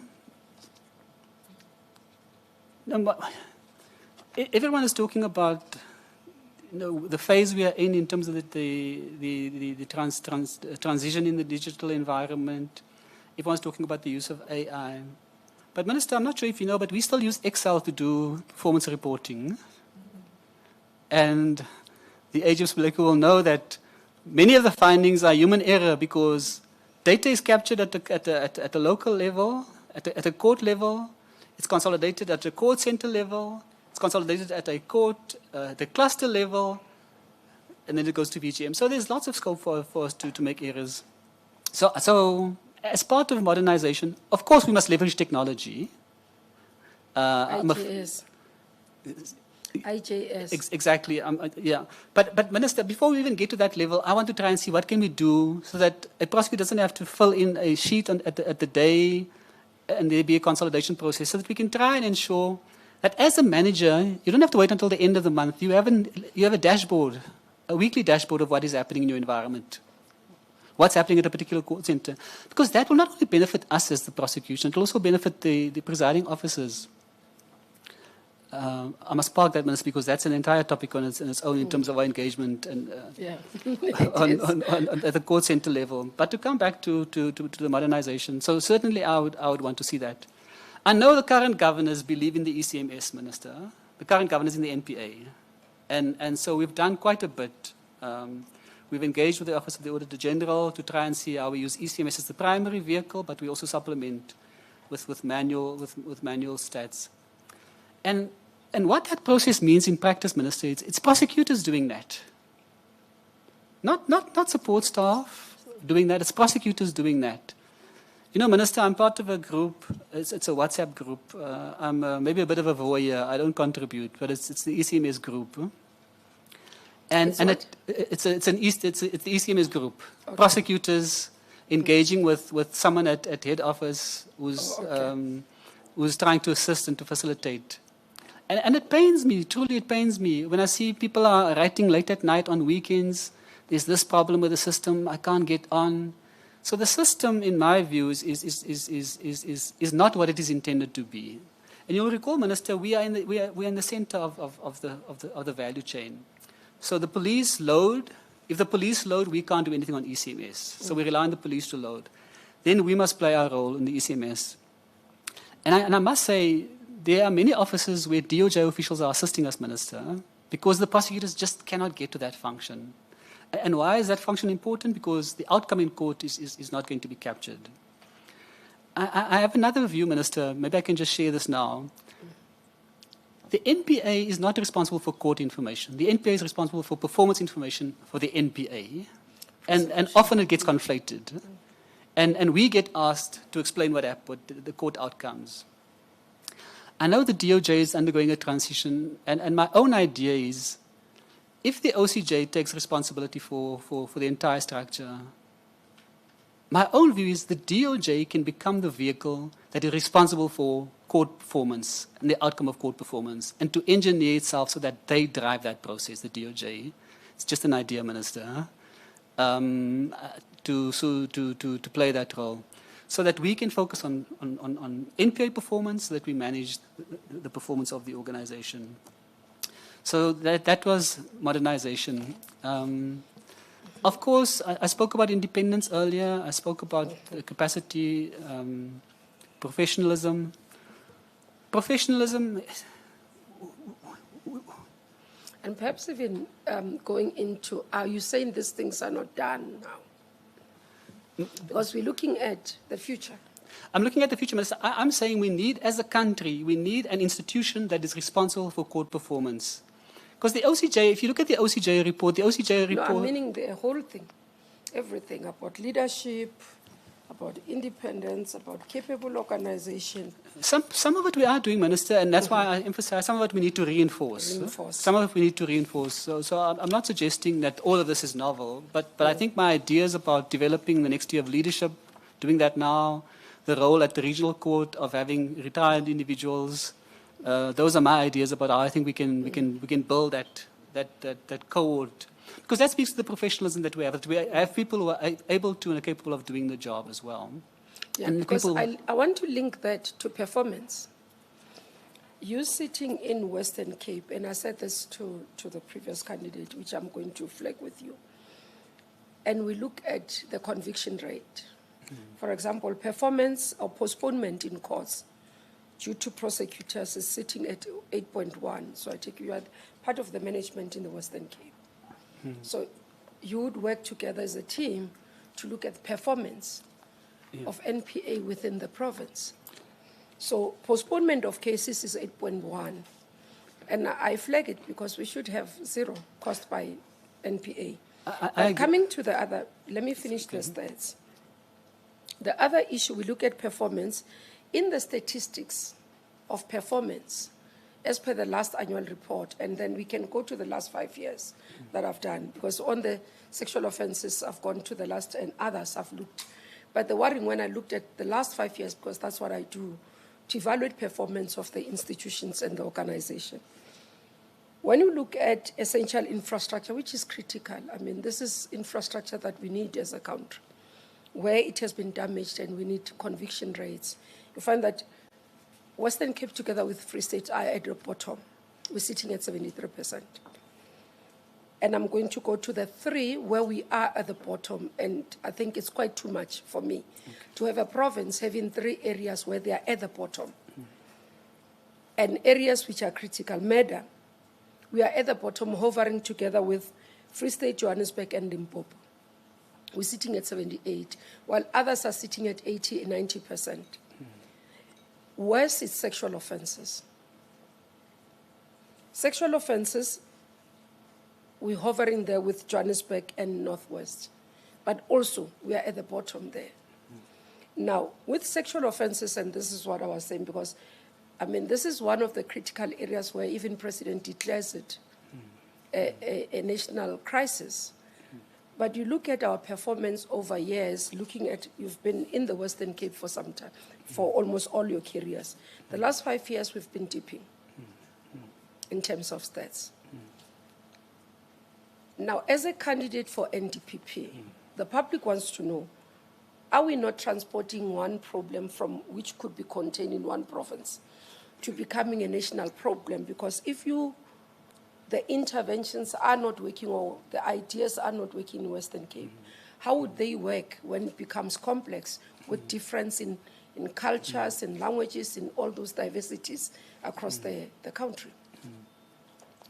No, thank you for affording me the opportunity. If I can start with infrastructure, we've discussed this in great detail in the division, and we've as a consequence of that, we've tried to work out remedial action.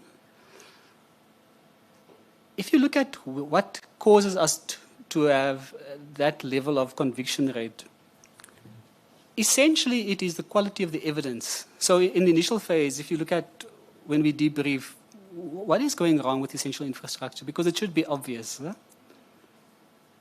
The written reports we get, Minister, so these are not people just telling us off the cuff. Written reports we get it's the quality of evidence.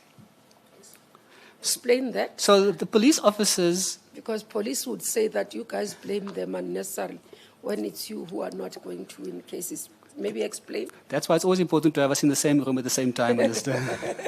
Unfortunately, in this case, I do not have that opportunity, but take us through. But just to come back to that, so it's the quality of the evidence. So sometimes an individual is arrested with a piece of infrastructure, and when they get challenged as to why are they saying this infrastructure belongs to Eskom, to Telkom, whichever, they make concessions that no, they're able to. There are no markings on the contraband. We've had cases where the police have mingled some of the evidence, and so the SAP 13 record. So it's normally a question of quality of evidence. So what have we done, Minister? And that's the important part. We've said, but let us engage with the individuals who will do this work. Whether it's at the Metro Police level, whether it's the SAPS members, so that we can explain to them what exactly is required. What is the evidential chain that's required, and what is required when you identify a particular item? Describe it. And so that work happens not only with detectives, but also with the frontline staff, because they are the individuals normally. If you talk to a detective, he or she will say, no, but the uniformed people did this arrest, the shift was changing, they didn't do the affidavits, they'll do the affidavits tomorrow. So we've tried to suggest, but we need a different approach. The affidavits, because that is what the case is based on, the affidavit is critical. You can't come and tell me 6 months later what you recall of the incident if it hasn't been documented. We're going to have difficulty. So what we've tried to do, Minister, insofar as infrastructure is concerned, is to focus on that in particular, to show that the quality of what is required in the docket. If I can come to murder, Minister, and so I acknowledge the fact that you say we're at the lower end and that we are at 78, and the performance standard that we expect is 74%. So we meet the targets. Can I just say this, and I say this to all managers, in the main, Minister, if you look at our performance, we by and large meet our performance indicators. But that doesn't mean, and I'm known to say this, and I'll repeat it here, it doesn't mean you can go to Kailicha or to Mitchell's Plain on a Monday morning and tell our people that the NPA in the Western Cape is achieving all of its targets, because it means nothing to our people. Performance indicators are just that. It doesn't impact on the lived reality. So That's why? not correct. Sorry, Minister. The target for sexual offences is not 68. No, I said I'm at murder. I said 74 for murder, 78. I'm coming to sexual offences. The expected performance standard there is 70%, but I'll deal with sexual offences now. Just insofar as the murder is concerned, Minister, we have not a unique phenomena, but a lot of the murders that we have in the Western Cape is gang-related. Gangs are involved. And so we have a very, very real problem. We have a very real problem. Because in many of those cases, we are not able to put the charges to the accused. Because witnesses may observe something, they'll file an affidavit, but when it comes time for us to lead that evidence, they're reluctant. And that's if we're lucky that we get to a stage where we have a docket and we are able to identify an individual. In many instances, there's just silence. We don't even know who the perpetrator is. We may have a sense, but we don't know. But turning to the ones where we actually litigate, the other phenomenon you have is a witness testifies in chief, everything is fine. As soon as the cross-examination starts, all sorts of concessions are made. And that is our reality. So Minister, with respect, I mean, I think for us to achieve 78% in that environment where it's very challenging, we are meeting the expected standard, but it is not having the desired impact in our communities, because that is where the violence is still prevalent. So how do we remedy that? If you look at some of the big cases that we're doing at the moment in the division, dedicated teams of investigators, dedicated prosecutors. I'm sure you would have heard, Minister, that on the bigger organized crime cases now, we put 3 prosecutors on a case. So that's resource intensive. Huh? But why do we do that? One, we demonstrate the importance of the case to show that you can't intimidate all 3 prosecutors. You may try to. If something happens, there's someone else who will pick up the spear and continue. But that kind of dedication has given us the platform where we have now many of the big gang leaders in the Western Cape before the High Court. Many of them at an advanced stage. So coming back to the issue of what do we do with murders? Minister, one of the issues that's been bothering me is what can we do better in terms of witness protection? I mean, I know of the recent incident of witness D who died, and I heard your comment in the media on that. And that is what happens in practice. I've always I'm not originally from the Western Cape, so I can make fun of them sometimes. Although my wife says I've been there for 30 years now, I'm one of them. But I always found it amazing that individuals in the Western Cape do not want to go onto the witness protection program and be relocated. For whatever reason, we have difficulty with that. And I've been asking myself the question rhetorically in my own mind, what can we do to make it not appealing in the sense that there's some benefit to be had, but what can we offer our people so that they have comfort that if they access the system, we are able to look after them, look after their families. And I know all of this costs money, Minister, but we have to do something as a country. We've got to find a way of saying, in an environment where we need witness testimony to ensure that we deal with a particular phenomenon, in this case, gangsterism and murder in this instance that we're talking about, we've got to offer our people something. And so I would really want to engage with witness protection to see what can be done to have that. I know people have romantic notions. They watch movies and they think we can do all sorts of things. And so there are limitations. But if you look at some of the key cases we've had success, Minister, we've had people on the witness protection program. So the program is not unimportant. It is an important vehicle or tool that we can use. So with respect to my colleagues in the rest of the country, different phenomena that they're dealing with, ours is slightly different. And I did say, I qualified that statement by saying we're not the only ones. I appreciate that there are other parts of the country that are experiencing similar phenomena as well. Sexual offences, Minister. Sexual offences is, as we all know, a very difficult environment. So we meet the expected performance standard, but that, once again, is not ringing the bell and celebrating, because we know that there's more to be done. So we meet the expected performance standard, and I must say, Minister, we invest a lot of time. So the expected performance standard is 70%, Minister. Huh? 68%. Yes. Okay, well we just short then. But we invest a lot of time in sexual offences, Minister. We have, I'm sure the DPP would have spoken about this, we have structures that focus exclusively on how do we deal with sexual offences. Once again, when we debrief, when we ask for written reports, in most instances it's a question of quality of evidence. So to me the important part is how do we as the collective ensure that when the complainants engage with the system, that the system is of such a nature, whether it's at the TCC or with the detectives directly, that we create the environment that gives the individual confidence to firstly to enter the system, because that's one of our main challenges, as we all know, is that many complainants don't want to enter the system. They may go to the TCC, access some of the services, but not follow the path all the way through to the court system. They'll follow the path, go from victim to survivor with all of the support services, but elect not to do that. So in terms of sexual offences, Minister, we have a very strong regime, as I say. And I actually think that is the model that I would want to replicate elsewhere, despite the fact that we may be a bit short now. Because what we have with sexual offences is we have dedicated prosecutors in the regional courts in particular, where most of these are heard. And those individuals... Can you explain that? Because I'm battling to understand what you are referring to. We do have, in all the courts where the sexual offences courts are, we've got dedicated prosecutors for sexual offences. So but the issue here, which I'm referring to your performance and statistics, and I'm trying to understand when you say you're not as bad, it's almost like you're brushing. But this is a performance, I've said, over 5 years, that has been dipping. From 1920 financial year, if you look at those annual reports, it's 5 years consistent going down.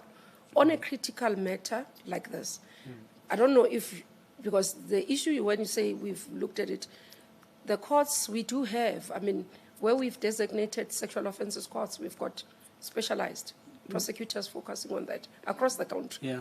not only in Western Cape. Firstly, Mr. Can I assure you that What are we dealing with, and First- what intervention there? Firstly, can I assure you, I'm not demeaning the performance. I take it very seriously. And I've always said it's a difficult environment. Not every prosecutor can do that. So we have dedicated courts, Minister, but not all of them are pure sexual offences courts. Huh? And that's part of the challenge that we have. Huh?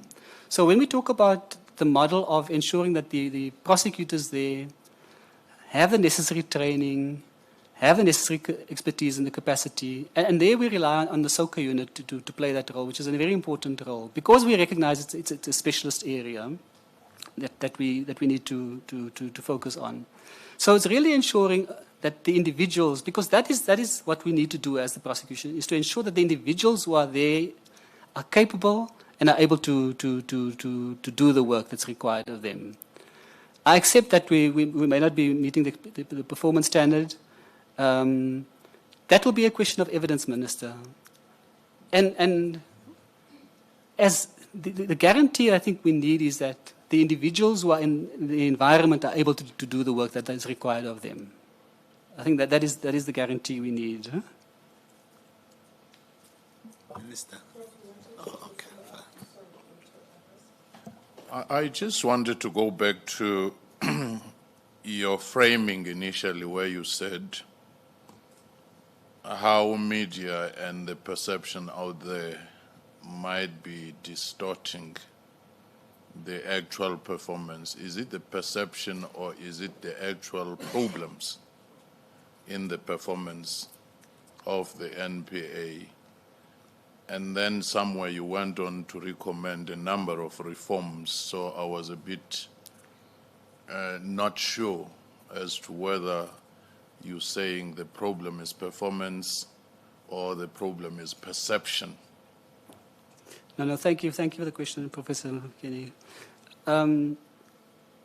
So if I can deal with my suggestion of reforms, that is to reinforce the performance. So in other words, I'm not saying that the performance itself is a problem, because I try to draw a distinction between the work that prosecutors do on a daily basis, the good work that is being done, and a lot of it happens at that particular tier.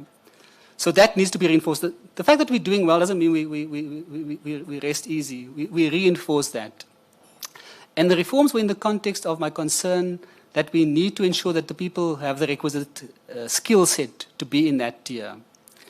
So the distortion, in my view, happens with where things go wrong, and they go horribly wrong, and they have gone horribly wrong. We've seen that in the media. Is that is the theme then that is communicated, and the assertion then is that the entire organization, that particular instance is demonstrative of the entire organization, and that is the perception that we need to correct. That yes, where we've done wrong, we have to acknowledge that we've done wrong, and then tell our people, but what are we going to do differently? But then, in the same breath, not lose sight of the fact that there is a lot of good work that is being done by prosecutors on a daily basis, and that's the distortion I referred to, Professor Kenny. Maybe just a quick follow-up on that. Then you went on to highlight a number of interdependencies which make NPA not to succeed. Can you neatly isolate those things, inherent weaknesses within the NPA, as different from all other interdependencies that may be caused by the judiciary, the environment, and several other things? Certainly, Professor, because the point I was making, maybe emphasize the point. A prosecutor must own the decision to prosecute. Because once you take the decision to prosecute, there's no hiding place. Because once you've decided to prosecute, at that stage you must be confident, firstly, that the facts supported, the law is on your side, and that you have the prospects of a successful prosecution. In those instances, it doesn't help then to come and say afterwards, no, but the case was weak because of so and so and so. So I'm with you there. So that you distinguish that, because that you must address up front. In other words, Once I make the decision, I own the process now. So, and that's the point I was making. To be able to own the process, you must be a skilled prosecutor to be able to present your case to court. Of course, there are no guarantees that every time that you'll have a conviction. But you must have the skill set to do that. And so if things go wrong, in other words, if not achieving a conviction is as a result of your conduct as the prosecutor, that's something we must deal with. That is clearly our responsibility. A silly example, if you don't call a key witness in a case, you close the state's case. There must be consequences for those kinds of things, where you do things which are obviously wrong. So our job is to ensure that we have the capability to present the case. I'm not talking about beforehand, and I'm not talking about finalizing the case, because there's also challenges there in the delays in getting the cases finalized. That's a separate process. The process I'm focusing on now is owning what we present as the prosecutor. That is our responsibility, and we must stand and fall by that responsibility. Maybe just on that one. So you are going back, because I think what the follow-up is about is when you made a reference, when I said the statistics, and you said it's because the investigation has not been, and that's why I made a comment about the police, and you said that that's why you need us in the room. But now you're acknowledging that the responsibility to take the case to court is that of a prosecutor. Yeah. And therefore you can't blame the police, because you'd have made a determination that this case is ready. Therefore, the conviction rate of any of those cases can be the fault of the police. I'm with you, Minister, and we're on the same page. Just maybe if the impression was I said that we blame the outcome, the point I wasn't doing that. I made a different point there in terms of the investigation. You'll recall I even made the point that sometimes we don't even get the individual, so we discard those cases completely. So I'm unequivocal. And I think I'm consistent, Minister, that when we decide to prosecute, there's no one else to blame. It's our responsibility. I think I'm consistent there. But then what becomes the reasons? Because what we are trying to understand is that your understanding of the difficulty, and as I said, because it originates from what I said, that you're sitting with this performance in the Western Cape, and the nation is watching and saying, are you not transporting the problem there? And we wanted to understand, do you understand the complexity of these cases, why we've not been able to have the success rate that we would want to see, and the percentage that I've named? Murder rate in the Western Cape sitting at 76. It means we are not able to prosecute the others in the rest of the cases. And I can name the number of cases, because it's versus against a particular number of cases, as you know. The issue of sexual offenses. One woman raped is one too many. Now, we are not able to prosecute. So it can be the issue of investigation, because you would have determined that this, and what we are trying to understand, what is the cause and what interventions have been done? Would that translate to national? Will you be able to assist us so that we don't dip in terms of statistics? No, I'm with you, Minister. And that's why I spoke about the interventions at the prosecutor level, to ensure that the prosecutor has the legal wherewithal to be able to present the case. I made the point earlier about quality of evidence. That is an important factor, the quality of evidence, because sometimes the quality of the case that you present deteriorates in cross-examination. That is a reality. So the assurance I can give you is that the process of ensuring that we have the right people with the right technical abilities to present the case to court, that is the assurance that we need. To be able to evaluate the evidence properly, to make decisions. Some people are conservative, and they say, look, I may not want to go to court. I won't do that. I say there's no need for that discretion. We have a process that we follow. You evaluate the evidence. If you're confident in the evidence, you're confident that it meets the evidential threshold, and that there is a case and that there's a prospect for success, then you have to prosecute. And I think that is the assurance I'm giving you, Minister, to say that is the responsibility of the leadership, to ensure that the individuals who are in the field, who are executing those responsibilities, are capable of doing that. Because if they are not, that is a disaster. Mr. Mavundlela, and then you'll come. Thanks, Minister. I wanted to understand from you, Advocate, Do I have to understand you to be saying the system is not holding? That the prosecutor-led investigation process is actually not yielding the results we would, as a country, ordinarily aspire to have? Should I understand you that way? Or that we don't have adequately trained or capable prosecutors, as you say, who are able to own the decisions that they make to prosecute? Just so that we are all clear, we don't misunderstand you, and we then understand where are the fault lines.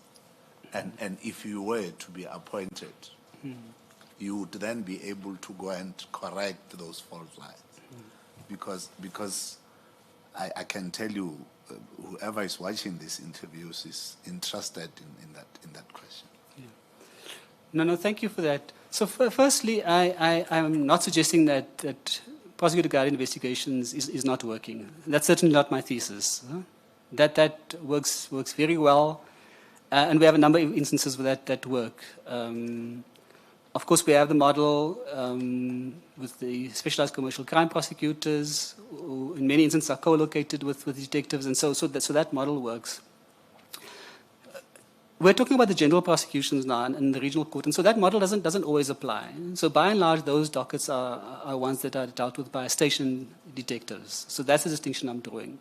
And let me also clarify, I'm certainly not being alarmist and saying that we have incompetent people in the regional court. I'm not saying that. I made the point earlier, we have prosecutors doing a lot of good work on a daily basis. I'm talking about ensuring that we have the pipeline, that we continuously have that expertise at that particular level to reinforce that. That is what I'm talking about. It's maybe a different proposition. But certainly, I'm not diminishing or demeaning PGI. It works. It's a model that has been well documented in South Africa. So I'm certainly not doing that. Yeah. If you were to be appointed, sorry, Minister, just one question. If you were to be appointed, and I want to take you back, maybe 2-3 questions back. You have said that, and I hope that you said that, maybe in passing, that whoever wants to sit there, let them stay there, quote unquote. And I found that very disturbing, because you were talking about succession planning, as you eloquently put it, that we shouldn't be surprised as to who should then ascend when one person gets to either retire or resign or something, because people will retire and resign. What should I take out of that? Should I take it that we may be sitting with management that says we will motivate those that wants to be motivated, but will not put in place measures that would make everybody want to be motivated? Or is the environment so demotivating itself such that people have become comfortable with being salary earners, because then they don't see any growth out of themselves? Is that how we should understand it? No. And I'm trying to contextualize the stay there. I thought I made the point in the context of a process where someone who aspires to be a DPP is able to bring their candidate forth themselves. I thought I made the point in that context. But to touch on whether, because that's mediocrity that you're describing now, where people are just there to earn a salary, do the bare minimum. That is certainly not the place or the prosecution services that I think we are, broadly speaking, or one that I seek to lead. I'm always at pains to say that there are prosecutors doing good work on a daily basis, and we must always acknowledge that. And to the extent that we've gone wrong, it's been in a few matters, and a few of those are too many. I take the point the Minister made earlier. Any one of them is one too many. But to decry or to demean the entire cohort of prosecutors is what I'm deliberately trying to avoid, because that is not accurate. And if you are here for the salary, I think the point I was making, sir, is Mr. Mvundlela, is about people who feel that they are happy in the district court. They find fulfillment. That's the point I was making. You remind me now. Fulfillment in the district court. And I'm saying that that should not be demeaning. You shouldn't look down on someone who finds fulfillment in the district court. For whatever reason, that's the point I was making. Thank you for reminding me about it. Same with the regional court. If people find fulfillment in the regional court because that is difficult work, it's fulfilling work because you're dealing with serious offenses, if people are comfortable there, then I respect it. So it's certainly not about, yeah. Okay. Mr. Mtlu. Thanks, Minister. Advocate Mob, I find it a bit problematic.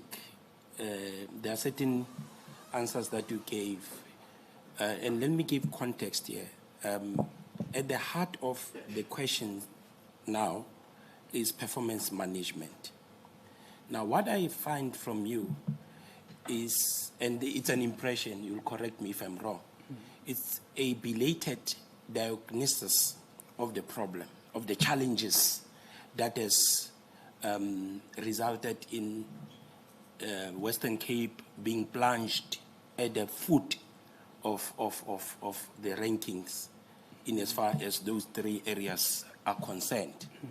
And I'm saying this against the backdrop of your response with regard to the 68% specifically in relation to sexual offenses. That you appeared to be taken by surprise that you were, not really meeting the standard, which is at 70%. So then what comes out of you in terms of the proposed interventions? It would mean that these are proposed interventions that you are imagining as being, forward-looking. It's not something that you, having diagnosed the problem or the challenges at infancy stages with your team, because you are a manager currently, that you put in place such interventions.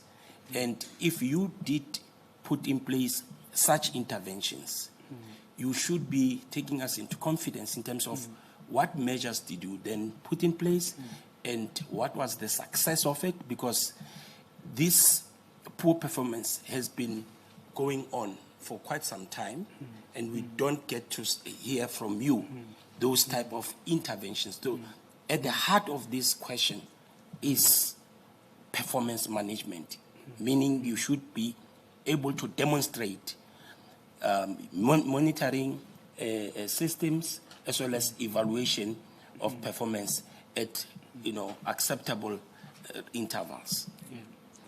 No, thank you. Thank you for that. No, we certainly do that, sir. I was surprised at 68%, you're right. I didn't think we were at 68%. But that's another matter. I accept the figure. So we do exactly that. That is why we have monthly meetings. That is why we have a component. We have a deputy director of public prosecutions that manages what we call the sexual offences team with the senior prosecutors from those individual courts who sit and they go through that very process. What is going wrong at a particular court centre? What can we do? What can we do differently as the prosecution? We have that in place. And so I am surprised that it hasn't translated into 70%, because the figures that I last saw was more than 70%, but I accept the figure the minister gives, and you're right, I was taken aback by it. But we do that, so it's not a question of ex post facto analysis. That is exactly why we have the management meetings. We sit there as a collective, and then the individual teams. So we look at it broadly at a leadership level. How are we doing as an organization? Where are the pressure points? Where are the challenges?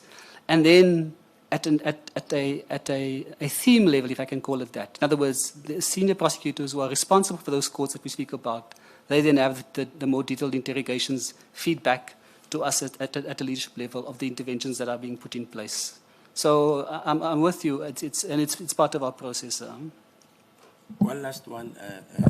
Maybe just to confirm, the figure used, it's on the published annual performance report of the NPA of 2024-25.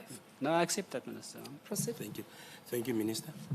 And one last question relates to your remark that you always have or engage in a rhetoric in as far as these challenges are concerned. You ask yourself questions, and at some point you would have sleepless nights and start having that monologue, if I may call it that way. Yeah.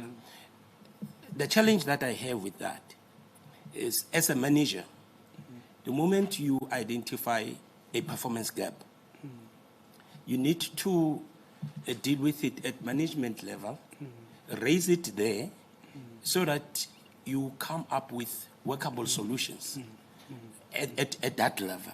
And I don't get that from you, except that you engage in rhetoric.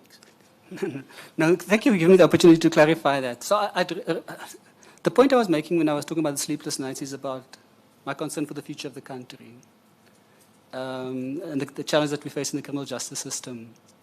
But to speak directly to your point, sir, that's exactly what I do, sir. And I'm able to do that not only in the area that I'm responsible for, but I do it across the board. Because when you sit at the management level, and this is something I preach to senior public prosecutors, to deputy directors, when we sit as a collective, you're not sitting there representing your particular court. And you mustn't sit there waiting to hear when I mention your court and then you want to speak about it. You're there to share your views as a collective. And so we do that, sir. So if the impression is that I pontificate in my own mind, I have a monologue, dialogue with myself, and I don't do anything insofar as the core responsibilities at work is concerned, then that is not correct, sir, and I need to correct it, because that is exactly what I do. My style is to share with colleagues, share my ideas, because the vantage point of the governance coordinator allows me to do that. So thank you for allowing me to correct that. Fundis. Thank you, Minister. Good afternoon, Mr. Mock. Good afternoon. There is a view, real or perceived, about the mistrust in the criminal justice system. And you have proposed in order to address some of the perceptions out there through a media campaign. And you have mentioned, taking out ads and also maybe with the newspapers. But if in the event that you're elected, would there be a media strategy that would not only be a media strategy, but an engagement strategy that will bring in all sectors of society and across the country for people to understand, the work that's being done? Because media, a paper, you read it today, tomorrow it's forgotten, but engagement with people and then do that. But it must be underpinned by real work being done and work that people can trust. And then what would your strategy be on that? That's the first question, Minister. And the last one, very shortly. On the issue about safe houses and witness program, we know that for a number, not only in your province but also in other provinces, when we do go or do we take people into a witness program, somehow information is leaked because of the issues relating to that, whether it's corruption or whether it's cahooting or whatever, and so on. What would you bring to ensure that the witness program is solid and people can trust it and people will be able to be protected, and so that you can then have your solid evidence and so on, in order to have a solid case and a solid prosecution? Thank you, Vanderson. If I can start with the engagement, yes, certainly. The fact that I spoke about communications does not mean that I do not think that is important. In fact, that's critical, that the NPA has that kind of dialogue with civil society, with stakeholders, with communities. And you're right, it's not talking for talking's sake. It must be on the back of some clear deliverables. And I think that is an absolute necessity. I know that we have started doing that as an organization, maybe not as extensively as people would want, maybe not as broad in terms of the engagement, but certainly my idea would be for that to happen. But as I say, on the basis of what has transpired. So it's not just communicating a positive message of we intend to do the following, but also to demonstrate that we have done the following. So certainly, maybe I didn't expand sufficiently on communication, but you cannot just communicate, sit at VGM or sit anywhere and issue press releases. You've got to have that face-to-face engagement with communities, because that is also where you get a sense of the real perception that people have of the work that you do. And a lot of that engagement actually is advocacy work as well. You'll know, Reverend, that there are lots of imbizos in the Western Cape. And at each imbizo, we have to explain bail. And so you can't tire of that responsibility. You've got to explain to our people how the system works. And it's critical that we do that and that we continue doing that. So certainly that is part of it. Insofar as witness protection is concerned, it's a responsibility which is currently located with the NPA. And I must say, if we have regard to witness protection, I'm happy to say that over the last several years, no witnesses have been harmed. I know we went through a bad patch a while back, so things are looking good. It's more about, the point I was trying to make, it's more about that our people understand that witness protection is available to them, and that it will meet with whatever the requirements are. And so the reluctance that I sense is the question of location. So you get taken from Lavender Hill or Site C, and you're taken to Mpumalanga or to Limpopo and Northwest, and I think our people battle with that adjustment. But to the point in terms of what we can offer, I think we have a solid system insofar as what the current offering is, because the point I'm making is that the individuals at witness protection are limited by what the current service offering is. And it's the service offering, I think, where we need to have a discussion about what more can we do to try and be, to have a program that is, and I don't want to use the word enticing, because enticing means that, there's something for me to be had at witness protection, and therefore I avail myself. So it's not a question of that. It's real witnesses who can add value to cases, and to see how do we address the concerns that they have so that they're able to be absorbed into the program. Leaks, it is so that a common refrain is that when individuals say they've reported a matter to the police, everybody hears about it a few minutes later. And so that's where the need for ethical leadership across the board comes in, so that we also have consequence management when those kinds of things happen. Advocate. Thanks, Minister. I'll just be brief. I think to a large extent we have actually focused on the NPA in relation to the Society of South Africa. But one of the things that has come out both at the Madlanga Commission and Ad Hoc Committee was just the internal turmoil, for a lack of a better phrase, that is inside. Can you take us through some of the key issues in terms of that turmoil? And I'm using that word deliberately because I don't want you to shift away from it. We know there are challenges inside. So if you could tell us about what those challenges are, and if you were to come in, how you would deal with them. Thanks. Just clarify, because Sipenya Makhale, are you referring to the turmoil within SAPS or within the criminal justice system in its entirety? No, NPA. At NPA? Yes. So I'm intrigued by your characterization of it as turmoil, and I interpret you to be referring to the question of IDAC having effected the arrest, an arrest of a senior police officer. No, it's everything including that. Let me remind you that the current incumbent, when he went to the Madlanga Commission, actually, was it Madlanga or Ad Hoc? The Ad Hoc Committee. Ad Hoc Committee actually said she underestimated the I don't know what to say, but the challenges internally. And why I'm raising it with you, you've been there for close to 30 years or something like that, and I'm not hearing you mention them, and I'm wondering, is it not because of this glossing over the cracks that makes the cracks to deepen, the water to seep further, and then it becomes a culture of the organization. That's why the limited impact. So tell us what those cracks are, if any, and how, if you were to be appointed, you are going to deal with them. NPA cracks. Okay. Thank you for the clarification. So, Advocate Batoe has said a number of things. She spoke about underestimating the challenge, and she hasn't always articulated what she means by that. You'll recall when she started off, she was very negative about the state of the organization. And in the recent past, she's tried to walk back some of those comments. When Advocate Batoe was appointed, and I'll mention two things which I'm on record as saying within the organization.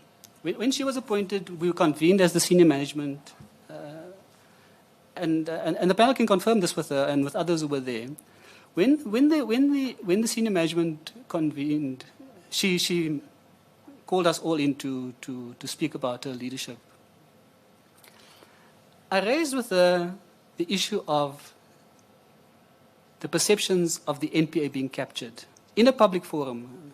Got up in the plenary and I raised that with her. I said, there's this perception of what has transpired in the organization. Some of us have observed things, but we don't know the context, and so we cannot make definitive findings ourselves. Chair, can I intervene? I would like you to go to your views about the current situation. Oh, okay, all right. Yeah. Thank you, Minister. And I said it's critically important that when you build a team, because she's coming from outside, she's had a view of us, those in the organization. If you want to build a team, then we must know who did what. So that people are afforded an opportunity to explain their conduct, and maybe they are able to give us rational explanations for what they have done. But at the perception level, we may be thinking, there are a few individuals. In my own view, I always thought there's 6 or 8 people who did things wrong in the organization at a distance, not the entire organization. And if people spoke about the NPA being captured, in my view, I thought there were 6, 7, or 8 people who had to account for what they did. I raised that at the very first meeting with Advocate Batoe, and I said it's important for us to go through that process because we need to have that process so that we can build a team once that is done. So let us know who did what, let them explain themselves, then we can build a team and we can move together as a collective. At the SMS conference I spoke about earlier, the one that we concluded, I think it was October, I again got up in the plenary and I said, the one thing we haven't done as an organization is we haven't amongst ourselves spoken about what state capture was and how it manifested in the organization. And I lamented that fact. And I said that it's a critical step that we have missed as an organization because there's a very strong perception that the entire NPA was corrupt. There are many of us who feel, like I do, there were a few individuals. And I'm not saying definitively they were part of state capture. I'm saying that they needed to explain their conduct so that we could all understand what happened. And so that didn't happen. And I think that was a missed opportunity. Because now, as you say, ma'am, we are still being characterized as being in turmoil. And this is how many years after the fact. And so if I become the NDPP, that is something that I would want us to do as an organization, to have an honest discussion amongst ourselves and say, what exactly is this? The turmoil that we speak about. Advocate Batoe spoke about, initially she spoke in the media about, she's concerned about the elements who do not respect the rule of law in the organization. I was alarmed by that statement. It bothered me. When she was asked to explain that, she referenced one instance. And there again, it is critical for us to have a proper understanding to diagnose the problem properly. Are we talking about 1 or 2 individuals who are anti-constitutionalists, who are anti-rule of law? Or are we talking about an organization where this beset by this? My view is that we are not an organization beset by people who are opposed to the rule of law. We are not beset by people who are anti-constitutionalists. That is my view. And so I would want to interrogate the assertions and the evidence that people who make that statement. Because once again, good people are being tarnished by referencing the entire organization when we may actually only be talking about individuals. Because if it is an individual or at an individual level, it is easier to deal with.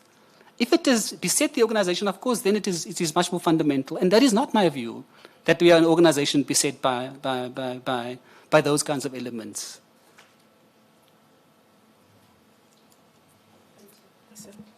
Thank you. Thank you, Advocate Mop. Just to stick with this for a moment,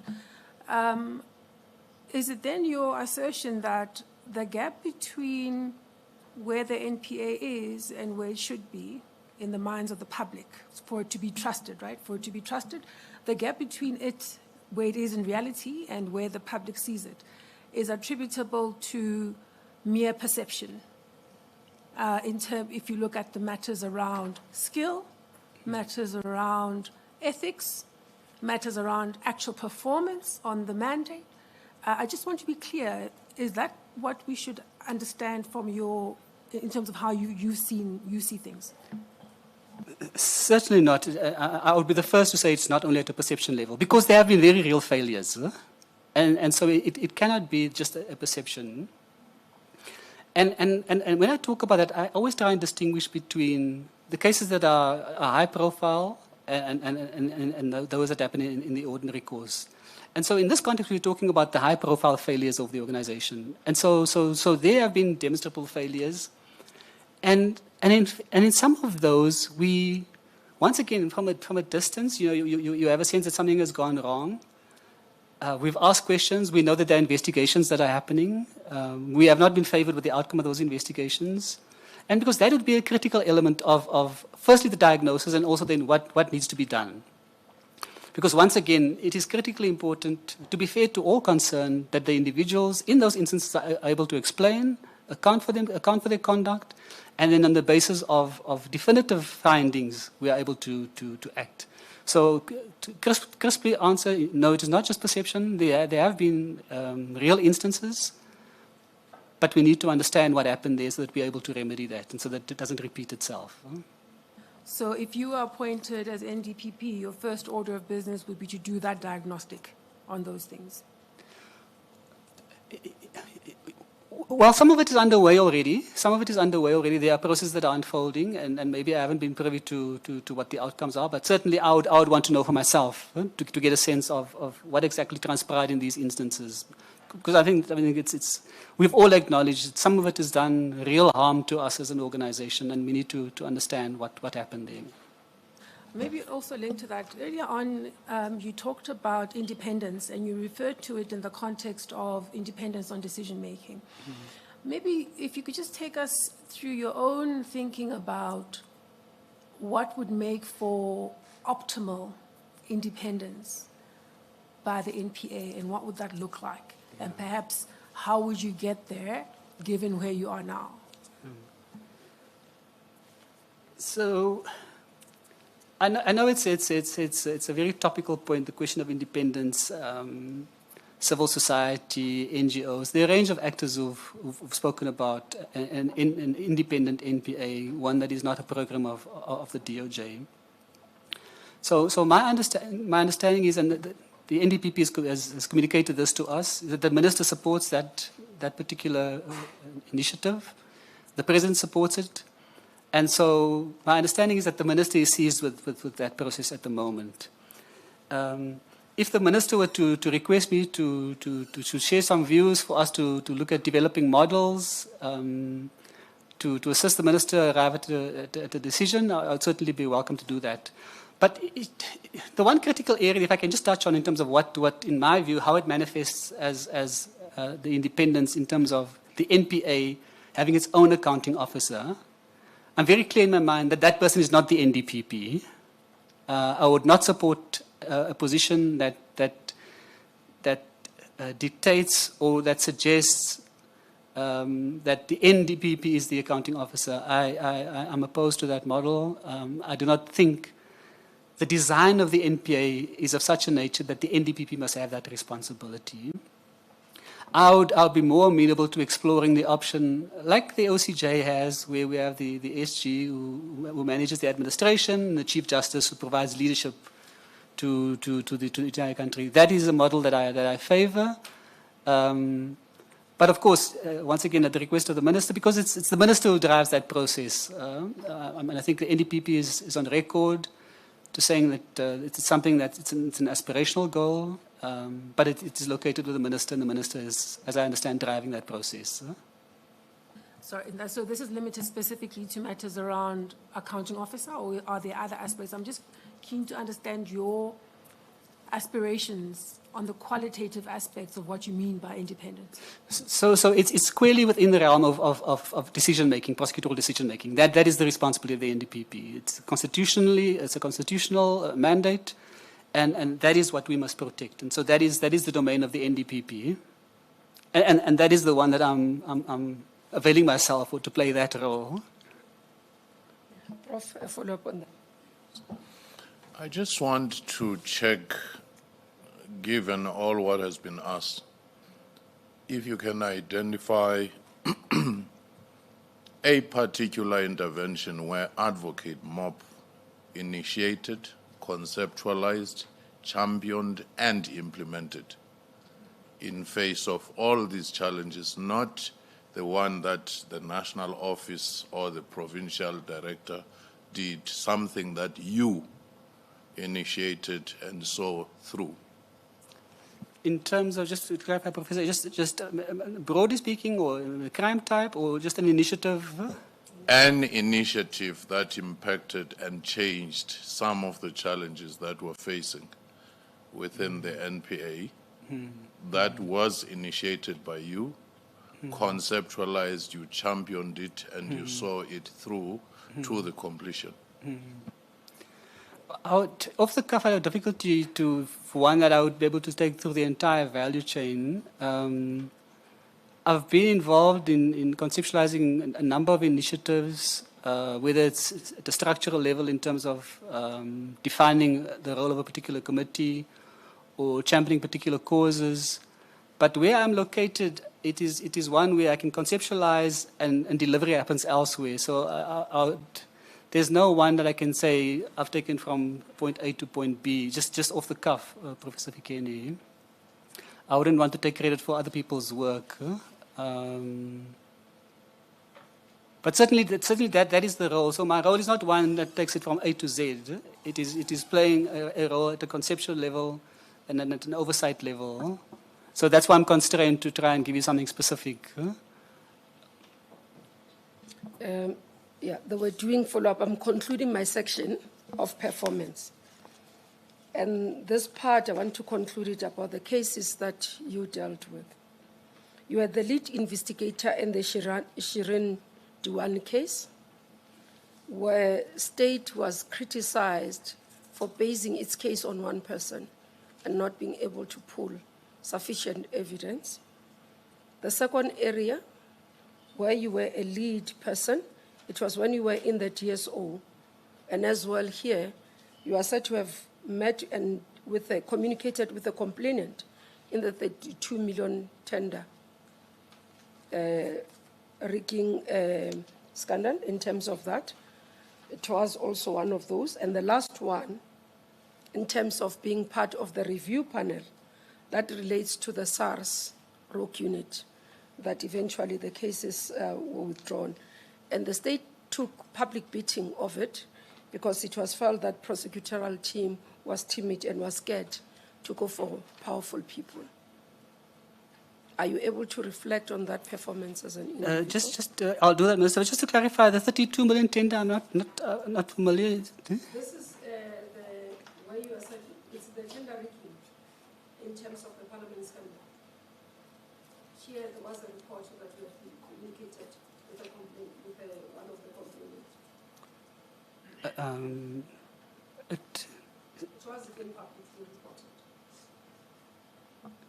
Okay, let's deal with the other two. I'll do the other two. I'm trying to reflect on that, Minister.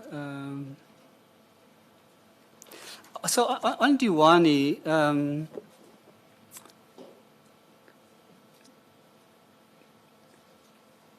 so Diwani was a series of events. You're correct, Minister. I was involved with the police putting the case together. Not the lead prosecutor. I was the lead prosecutor, yes, Minister. So, but there were several prosecutions. Huh? I was the lead prosecutor. That's correct. I was the lead prosecutor. Yeah. My colleague, I was the senior prosecutor, and we didn't base our case on one witness, Minister. So, just for context, so we had the first individual that was convicted who pleaded guilty, Zola Tonga. He was the taxi driver who picked the couple up from the airport, and he was the one who was the interface with Mr. Diwani. So to that extent, he was a single witness insofar as the interaction between himself and Mr. Diwani was concerned. But then we also had other witnesses, Minister. We had one of the individuals who was in the vehicle, Mziwa Madora Kawabe. He eventually, when confronted with the evidence, pleaded guilty. We had one 204 witness, Mr. Molombo, and then we had Mr. Mgeni. He went on trial and he got life in prison. So the evidence, insofar as Mr. Diwani and the interactions between him and Mr. Tonga, of course, there was a single witness. But if one had regard to the evidence holistically, Minister, one was able to construct that insofar as the events as they unfolded, there was corroboration for the explanation that Mr. Tongo gave. An important part of the evidence there, Minister, was when. So the couple stayed at a very luxurious place. They decided to go and have supper at a restaurant that not even I would take my wife to on a Saturday evening. No reflection on the restaurant, but these are wealthy people. And on the way to the restaurant, and our thesis was the reason why they had to go to a restaurant in the Strand was because that the plan was to take the vehicle into Guguletu, and for the murder to happen there. And so we have a situation where, and I'm explaining the evidence so I can come back to the criticisms, Minister. We have a situation where on the way to the Strand, the vehicle goes into Guguletu, and supposedly it's to go and see the nightlife in Guguletu, and to see Mzoli's and what township life is like.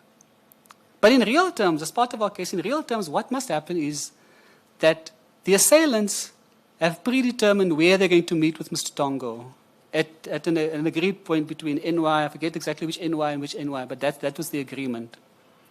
So what happens in practice?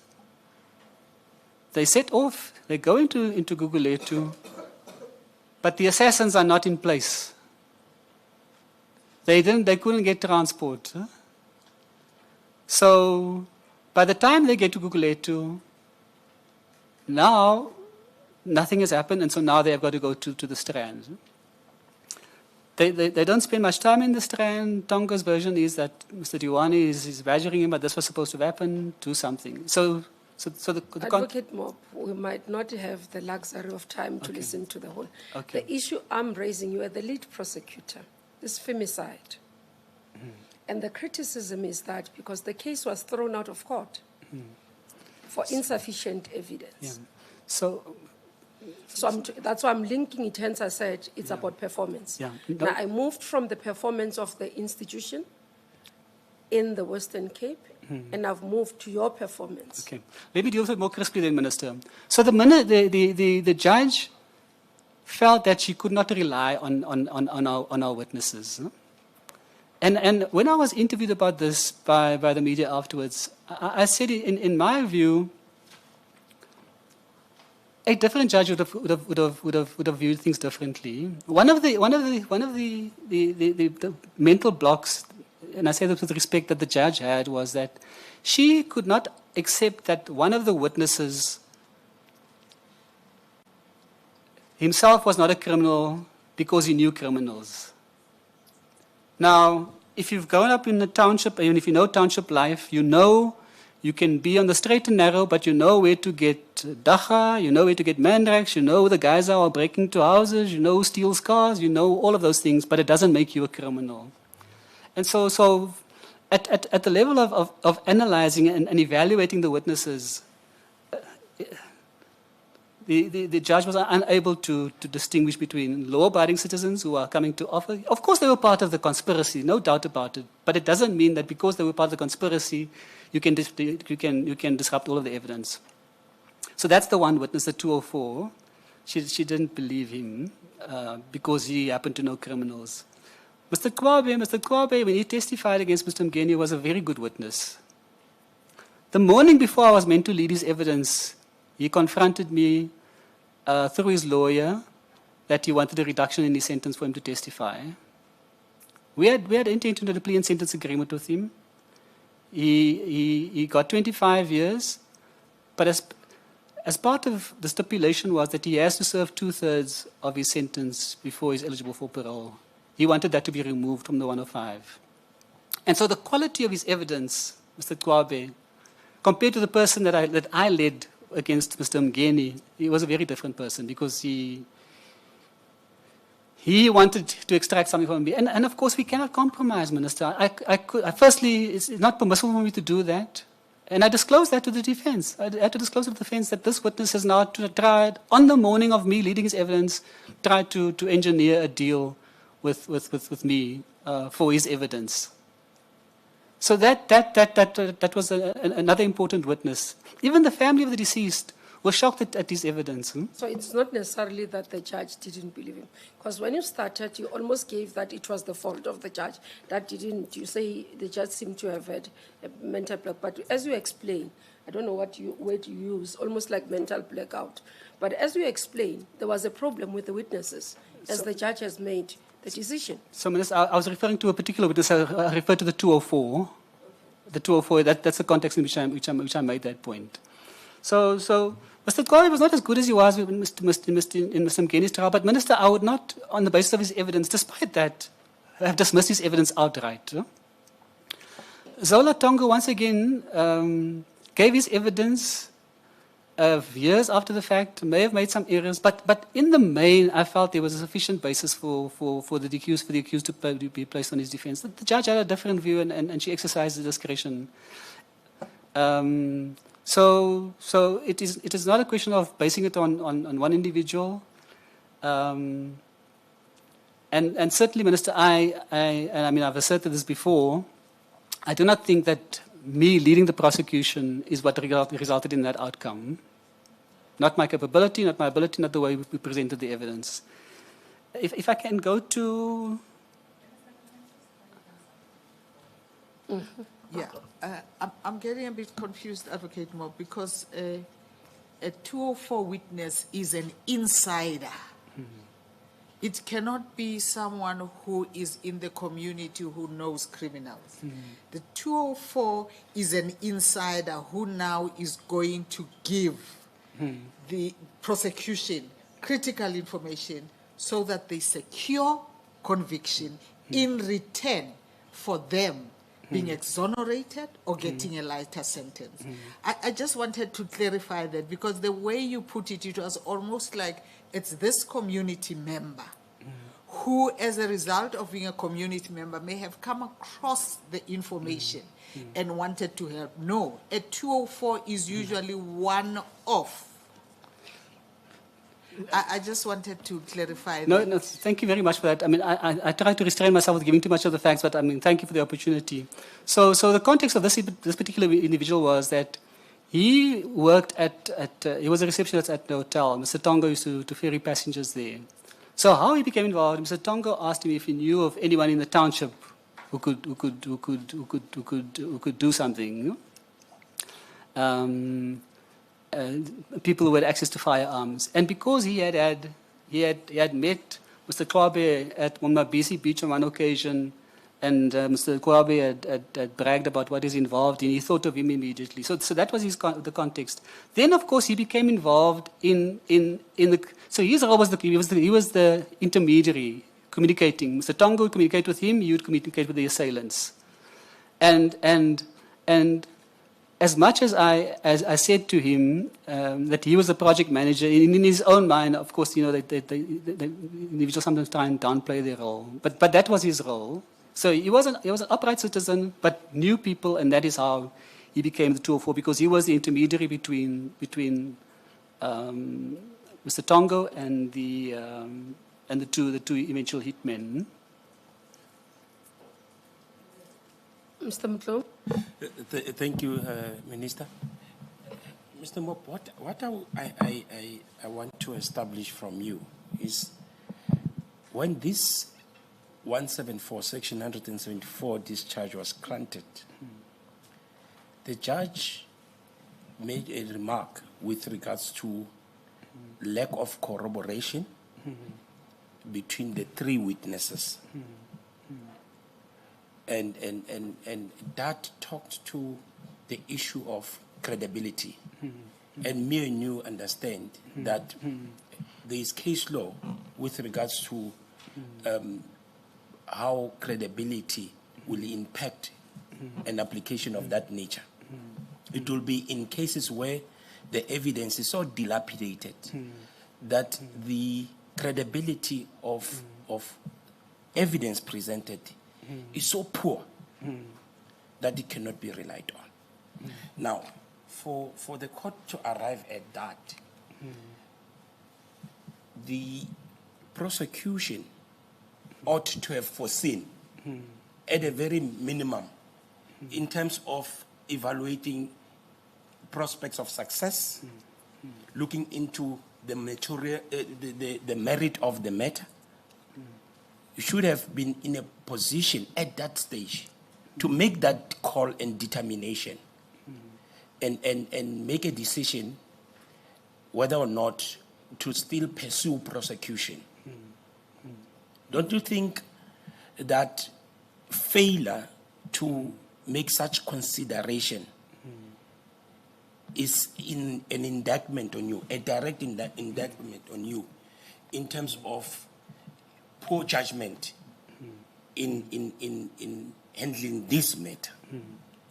No, thank you for the opportunity. And no, I do not think it reflects on me, sir. We did exactly that. We knew it was a high-profile matter. We had spent years trying to get the gentleman here with the assistance of the British authorities. So it was certainly not a question of us not having done a proper evaluation of the case. We did exactly that. And that is why I say the judge exercised a discretion to say she was of the view that the evidence was of such poor nature that it shouldn't be placed on his defense. And we had a different view, but she exercised the discretion. So it's certainly not a question of us having done that. The person who prosecuted the case with me is herself a very accomplished and seasoned prosecutor. She heads up the organized crime division in the Western Cape. So certainly, we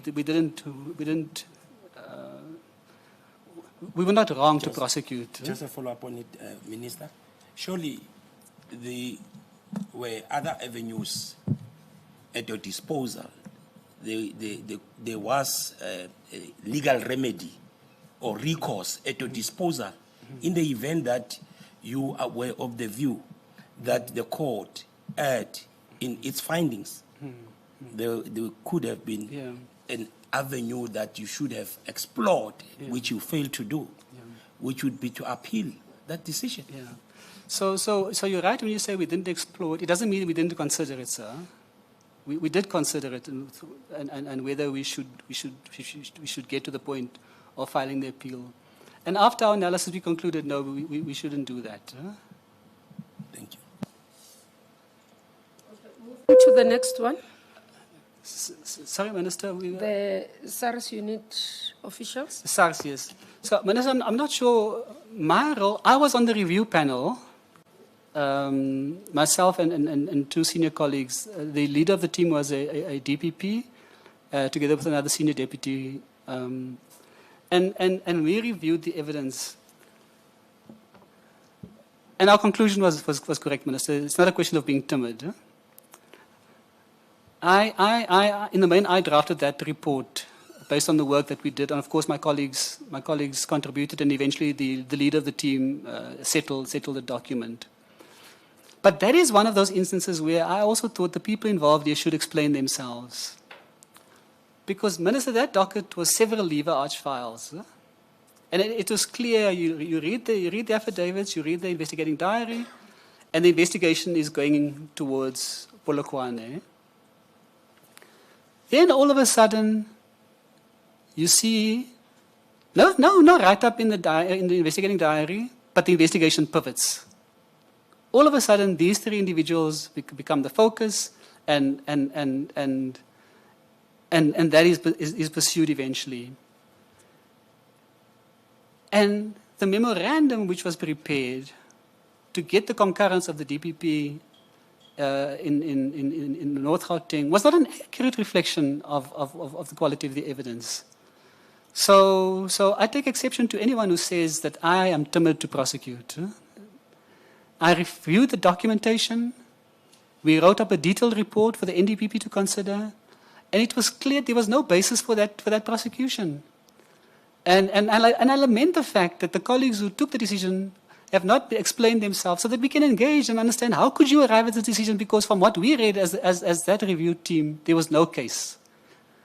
Does that mean, I'm going to take you back as I conclude and give over to my team, to the panel. Is that having any, because this I picked up from the media. So this has been an analysis by the media.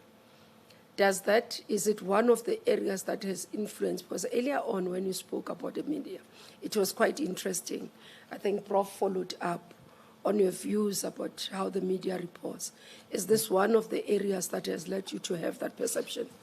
Certainly, Minister. I mean, if the accusation is that we are timid to prosecute based on a recommendation not to prosecute particular individuals, then yes, because those individuals do not know what the substance of the docket is.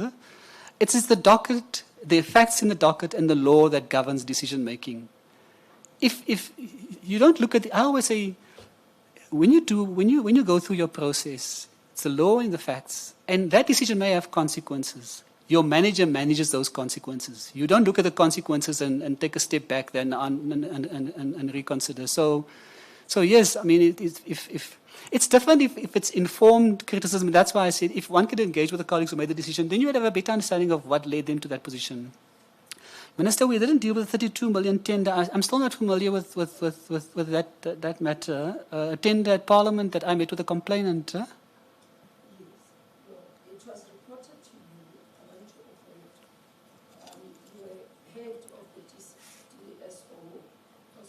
it. You were head of the DSO, and then one of the issues that led to, it's a parliament, and I want to get the full name of the company that was involved in the 32 million tender.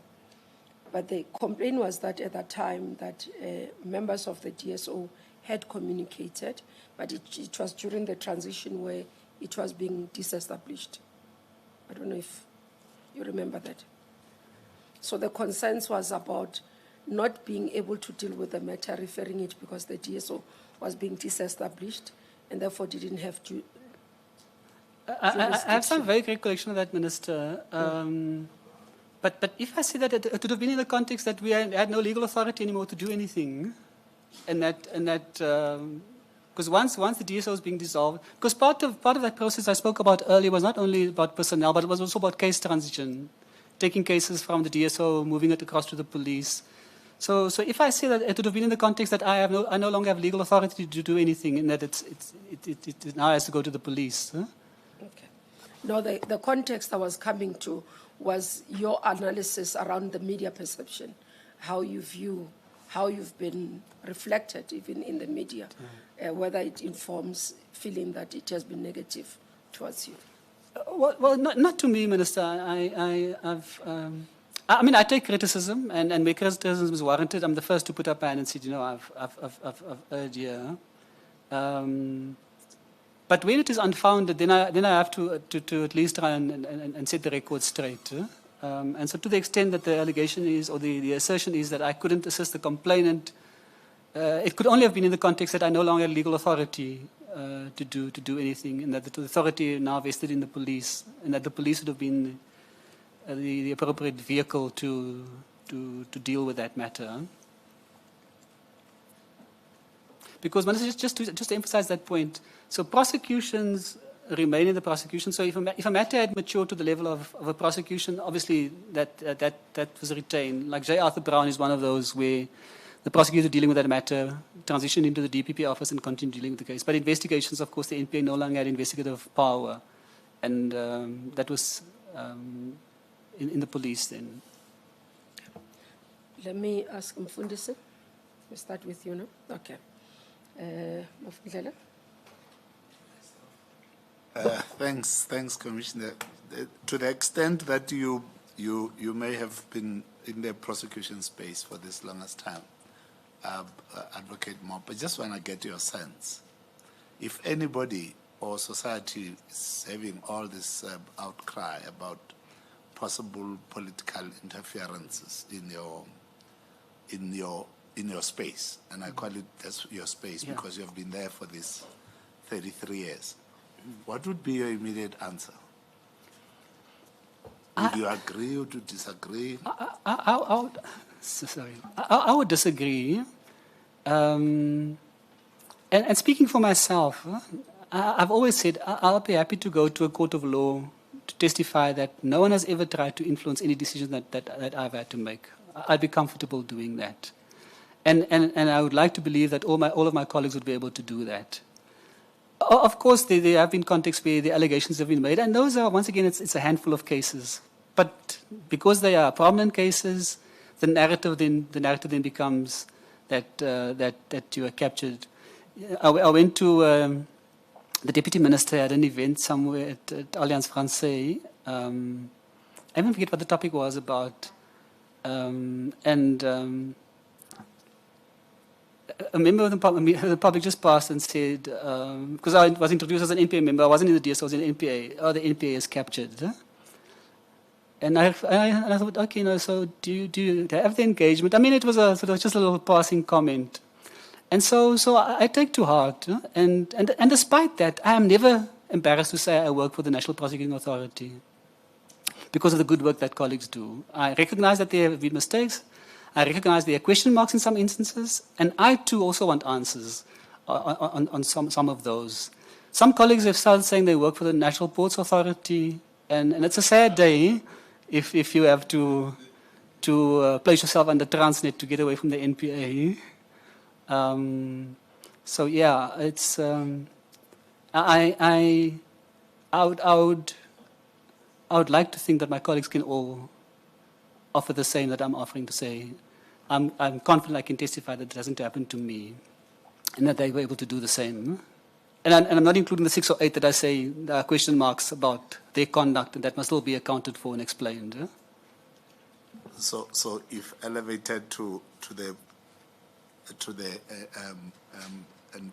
NDPP, that would be your approach to things. You'd be able to say, in all these peculiar cases in which we may be perceived to be politically influenced in taking these decisions, your approach would first be, let's then clean our house.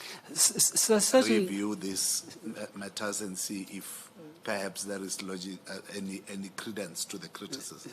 Certainly. And not necessarily on the basis just of speculation in the media. But where even within the organization, people have said, okay, we don't know the facts here, but we would like to understand what transpired here. It's important, and that's part of that process. And the process I was talking about is not a cathartic process to say, let us know who did what in the organization. It's not that. It's for that very reason, so that we know who did what. People can be held accountable, and conversely, people are afforded an opportunity to state their case. And they may very well convince us that their conduct was rational and lawful, because that is required for us to build the team. If you still have doubts about, I'm not so sure about this, it's not healthy. And it feeds into this narrative, that there are problems in the organization. So it may be cathartic, but that's what I'm saying. It's not, the objective is not to have a cathartic experience. It's fact-finding, making determinations, and remedying where remedy is required. And where people have been vindicated, also communicate that we've investigated, we've interrogated, and in fact people have given rational explanations, and that their conduct was lawful, so that we build that team I'm talking about. Thanks, Minister Mda. Prof. Next. Can I write on that question, because I think we've been skirting around it? What's your threshold to say an organization is either captured or has internal problems?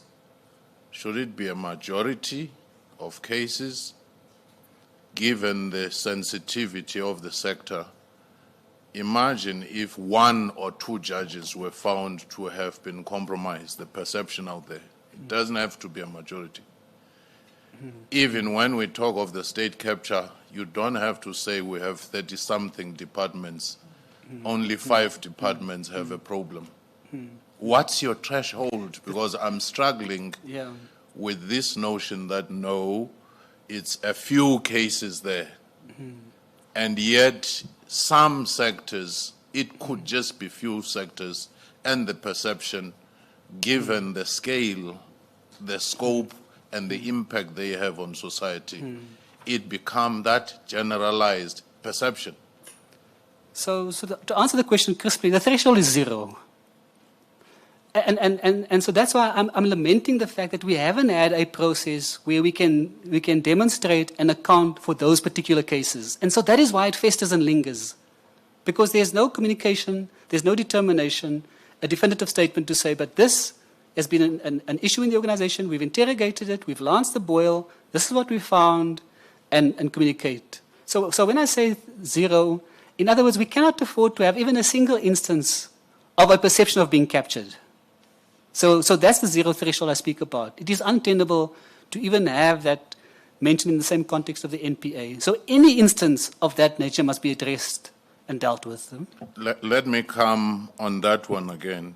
We know for a fact that there has been attempts, sometimes successful, of political influence on the NPA. And as such, you have lived long enough in that organization and you have not made a very clear categorical statement in your assessment of those moments. You say, no, it might just be a few individuals here and there. And yet, in society, they know for a fact that there has always been this pressure, and as such, no other NPA director has lasted and finished their term. So just for context, so the one that we know definitively is Mr. Pikoli, because that was ventilated. He was able to demonstrate an attempt to influence his decision-making. So that's been ventilated, and that's why we can say categorically that that is a firm instance where there was an attempt by an executive member to interfere in prosecutorial decision-making. So that one is clear. The others I speak about, Professor Fikeni, is where we don't have that clarity, and that is I'm saying, that's why I lament the fact that we don't have that clarity.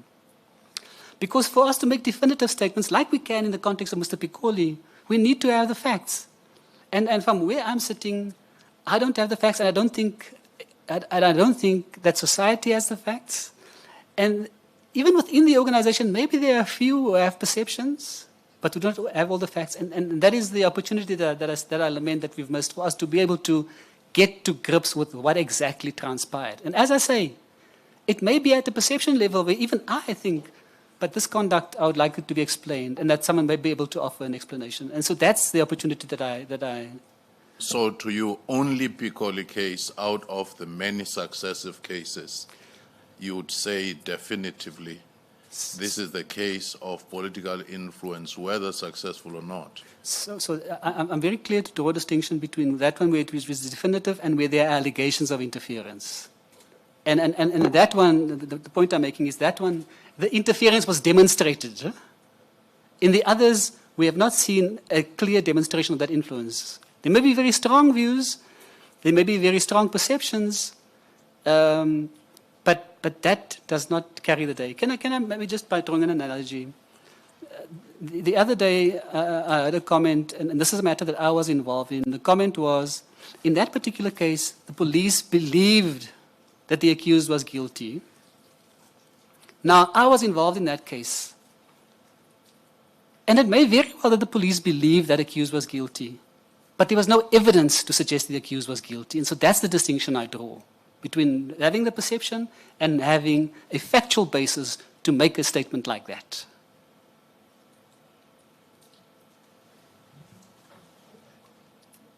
You covered. You are covered. Okay, we come to that side. Thanks, Minister. There's one aspect that I wanted to probe you on.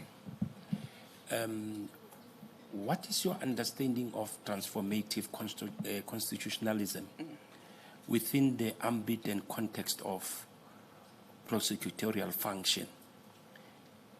And as you attempt to respond to this question, please cover the aspect of your role as NDPP in operationalizing it.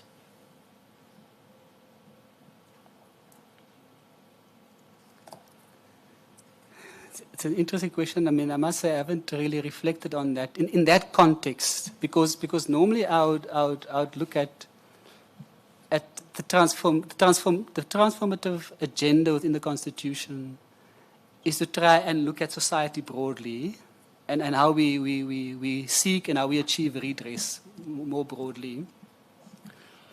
So the NPA is unique in the sense that it is not a typical government department, and I say that not in a pejorative sense, but with respect, because it's a unique function that the NPA plays. And so without having given it too much thought, off the cuff, I would say to you, sir, that there is limited scope for the NDPP to play a transformative role in terms of the broad context of society, because you are charged with the responsibility of making decisions without fear, favor, and prejudice within the context and the confines of the criminal law. So in terms of playing that role as a decision maker, I say it is a limited role. Where there is scope for the NDPP to play a more broader role in terms of a more transformative role is in the prosecution, broadly speaking. The composition of the prosecution, there you have greater scope to ensure that the transformation agenda that government broadly seeks to achieve, that you're able to participate in that, to give effect to it, and to ensure that the NPA is a transformed organization. Not decision-making, but in terms of how you conduct yourself. In other words, are we really able to, as an organization, to say that Batupile means Batupile? Are we living that expression as an ideal, as an organization? Are we treating our people with respect and with dignity? So that is where I see, in that broad rubric of a broader responsibility of the NDPP and the role that the individual must play, that is where I see that transformative role manifesting. I would be reluctant at this stage to say that it is within the context of decision-making. Because unlike the judiciary has a role to play there in terms of how they interpret the particular statutes to give effect to the transformative aspirations of legislation. We are not in that position. We're dealing with criminal law. I always like to say it's right and it's wrong, it's black and it's white. My wife is a psychologist, and she says there's a massive gray area that I overlook. But it's the law and the facts and decision-making. There's no role for a transformative agenda in terms of decision-making on a case basis. But taking a step back and looking at your role more broadly speaking within the organization, certainly there's scope for you to play a role and to execute a transformative agenda in the organization. Thank you very much. I think we'll go to Mr. Mavundlela on the public comments. It's your part as we conclude the... Thanks very much, Minister. Advocate Mob, it's interesting to me, and I believe to everybody who would have then realized that members of the public who commented on their perceived suitability were only 5. I'm not sure whether it's because you're not very well known, or because you do a lot of good things. I'd like to think it's the latter, sir. or whether you you are those kind of people who does their work and just walk away and never look for accolades. But whichever way that it comes about, be pleased to know that none of them is actually objecting to your possible elevation should the president feel that you are a capable candidate to be put in that position. So I just thought I should let you know of that, because I know that the panel would not pick up anything on public comments that are either negative on your name. So you can rest assured that as you try to do your work harder every day, the public is watching you differently. Thank you, sir. Thank you, Minister. Maybe you missed this one. There was somebody who actually commented that you were too junior. Yes. Did you notice that? I noticed that, Minister, and I hope you read my response, Minister. Huh? Because I think, and I say this with respect to the individual who made that comment, the person focused only on my rank. The person didn't look at my experience in the organization, the different roles that I've played, that although I've been based in the Western Cape, I've played leadership roles at a national level, and that my experience broadly, and my submission to the panel was reflect my experience broadly in the organization, what I've done, and then measure me on my interview here today as well, and not focus on title or the position. As I said, I've always seen myself as a national leader, and I engage as a national leader. In as much as I don't let the title restrain me in terms of my engagement, I don't let the title dictate or assert authority.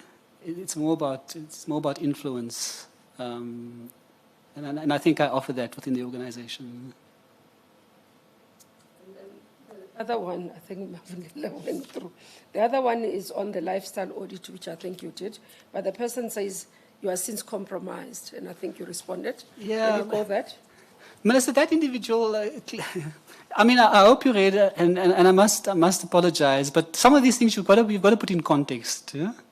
The allegations that were made against me that I was trying to favor a friend who in fact had no real authority, and that is why I took the trouble to demonstrate to the panel the process that one follows, my interventions, how my interventions came about. Oh, this is in relation to Mr. Dana. To Mr. Dana, yes, because that's the same individual that says I'm compromised. Huh? It's in that context. Huh? And hopefully the panel will appreciate the detailed response I gave to demonstrate that it's not true at all. Please explain publicly, because this process, as others say, it's a public process. Certainly, Minister. We don't want to make evaluations secretly. Certainly. So a member of the public wrote to the panel indicating that I'm a compromised individual, that some time ago I protected an individual that is a friend of mine that I used to work with, and that I withdrew a Section 252 authorization, and goes on to list a number of allegations about impropriety on my part insofar as the Section 252 is concerned. So for the benefit of the public, Section 252 is a provision in the Criminal Procedure Act that authorizes a Director of Public Prosecutions to authorize conduct by the police, not be called traps and undercover operations. So there are certain thresholds that the police require the authority of a Director of Public Prosecutions to conduct those activities. And in the Western Cape, that is one of my responsibilities. And so there's a process where the police, in writing, submit their application. I consider the application. If I have concerns, I write back to the coordinator, who is the interface in the police, with the applicant. We try and resolve it on paper. If not, I meet in person with them to explain my concerns or seek greater clarity. So in this particular instance, this was what they call an intelligence operation. In other words, the outcome of the investigation would not be a prosecution. It would allow the police to broaden their information with a view to then subsequently conducting what we call court-driven operations, where the objective of the operation is to secure an arrest and a prosecution. So this was what we call an intelligence operation. So members of the South African Police Service who were based in the crime intelligence wrote, and they wanted to conduct I don't want to use legal technical terms, but it's in the parlance it's a reverse thing. In other words, so they were going to provide the contraband to an individual. And so the objective here was to infiltrate a group of Chinese nationals who were operating in the illegal abalone space. And the idea was just to obtain abalone and transfer this to China, to these individuals. And normally, Minister, when this happens, the resource is normally held by the Department of Agriculture, Fisheries and Forestry, DAF, as the custodian of the state resource. And so they play a critical role in empowering the police to do that. And so normally when there's an operation of that nature, DAF are the ones who make the abalone available. So I had a number of difficulties. I won't go into all the details on the first iteration of the document. And I sent it back with comment.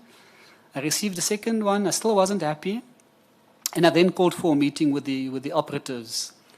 And the proposal had moved to the point where they wanted to now use a legal company to export illegal abalone, on the face of it, illegal abalone.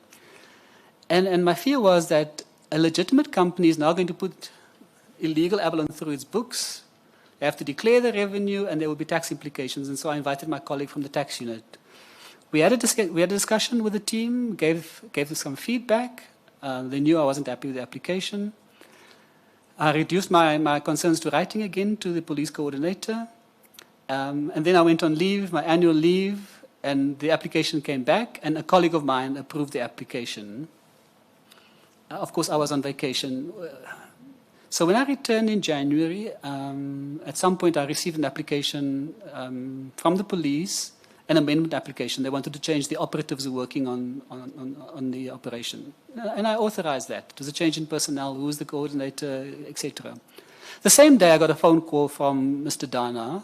And it's okay if I mention his name, Minister, huh? But he's a former colleague. He worked with me in the DSO. He was a senior state advocate, and he reported to one of my deputies. He called me, asked for an urgent meeting. There were some concerns. So I granted the audience, and an entire team arrived. A brigadier from crime intelligence, together with the colonel. The colonel was the direct commander of the applicants. The brigadier obviously is in charge of the entire component. A brigadier from the DPCI, and then Mr. Dana. And the brigadier and Mr. Dana were the ones who actually led the discussion, and they were explaining to me that there were a number of concerns that they had with the operation, that DAF had asked the police to comply with a number of conditions, which the police didn't comply with. And so the brigadier's appeal to me was to withdraw the authorization. So even though I didn't issue the authorization, because it's my portfolio, I'm entitled to withdraw the authorization. But I wasn't happy with the verbal briefing, because that's not how you do things. So I said to them, reduce your concerns to writing, and I'll consider your concerns. Of course, on the face of it, the concerns were valid, on the face of it, but these were verbal explanations to me. A few days later, I received a request in writing from the head of crime intelligence, a major general. In other words, the operatives are within that component. The brigadier, the colonel was with the brigadier has spoken to me, and now the general, who's the most senior person in that entire division, writes to me, explains the non-compliance with DAF's requirements, and requests me to withdraw the authorization. So based on the written request, I issued a directive to withdraw the directive. In other words, the directive becomes null and void, and I asked them to reinstate the situation before the authorization was issued. So what that means in practice is now the abalone that the police have, that the operatives have, must be returned to DAF as the custodian. The abalone that's returned to DAF is not the same abalone that went out. It's poor quality, it's more slime than anything I'm told after the fact, and of course there are many concerns. So Mr. Dana, who had spoken to me in the meeting, had also mentioned that he's preparing a report for his Director General on this very issue. And of course, I don't know what transpires between him and his Director General, but the next thing that happens is I receive a letter via the DPP requesting me to assist the DAF investigation into what transpired in this particular instance. So I did that. I prepared an affidavit, much along the lines of my explanation to the panel of the sequence of event and what transpired. And I subsequently testified in 2 disciplinary hearings of DAF members. So the public comment was that, firstly, I tried to protect Mr. Dana. Mr. Dana was one of the targets of the operation. It's just the furthest from the truth.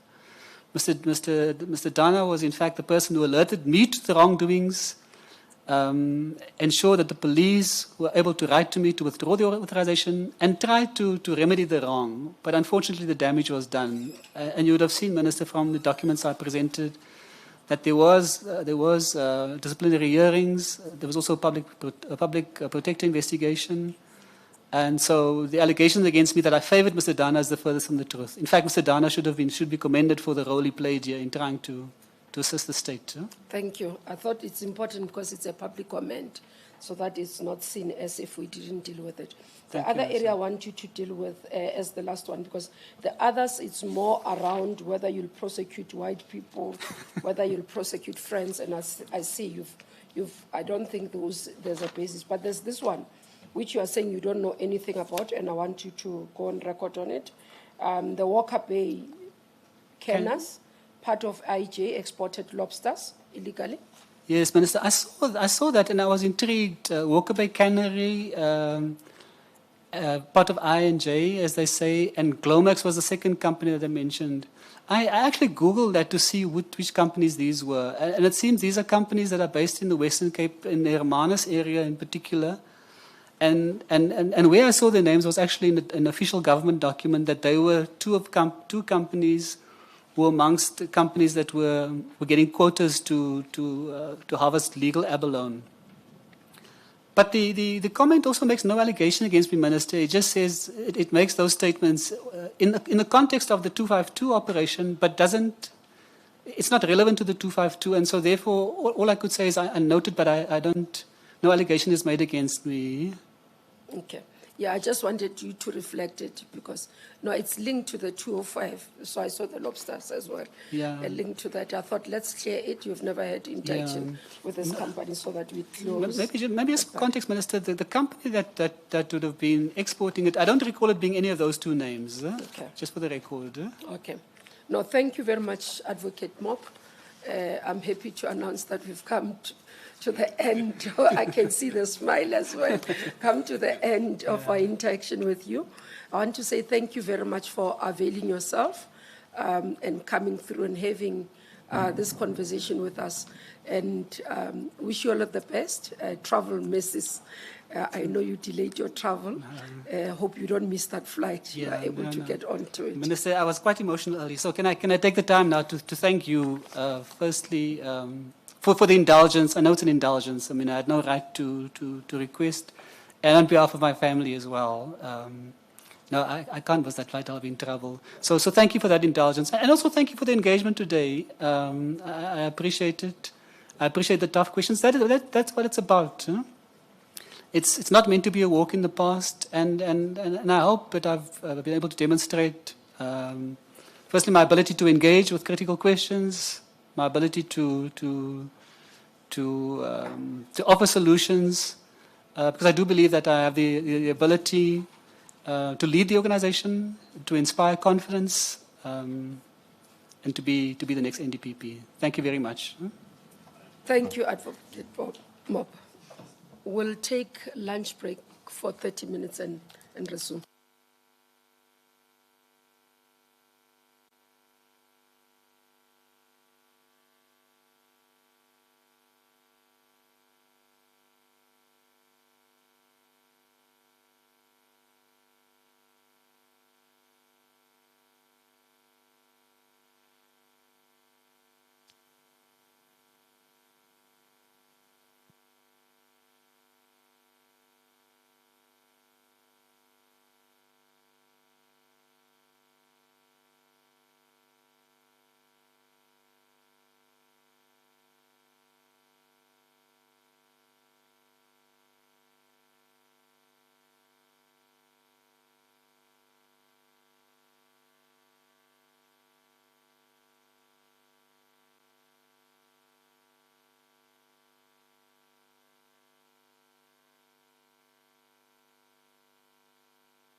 Panel, good afternoon, Minister. Good afternoon, Advocate Johnson. I'm going to, the first, how we do the interview is the questionnaire that we send you and you completed. We'll take you through. We allowing both the panel and the public to get to know you. After that, there will be questions from panel members. And then I must check who's taking you through the public comments. Okay, Mr. Mutloung will take you through, as the lead person from our side, all the comments that we've received. We've sent them to you. I think you got the highest comments. I have, and not positive comments, but I do accept the comments, and I know we'll deal with them as we go through the process. We will deal with them at the end, so you'll take you through so that you go on record, responded. But we have also received your response in many of them. I'm going through that in terms of your response, so we'll deal with that. You don't have to pressurize yourself in between to answer them. We'll give an opportunity just to go through what has been asked, and then you can deal with. As we go through, Section 1 deals with your personal information. Correct? In terms of, you don't have to switch it off. Did you get the copy? Not yet, Minister. Not yet, or they're still, okay, let me wait a bit so that you have it in front of you. Oh, okay.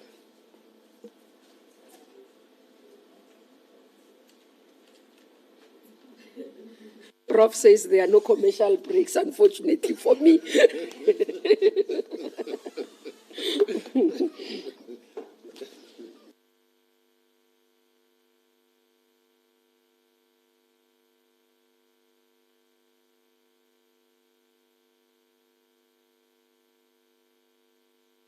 Thank you, Minister. I do have a copy. Okay.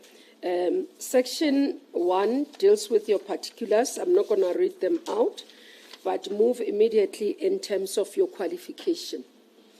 So would you take the panel through how these qualifications are relevant as you have them to the position of being a National Director of Public Prosecution?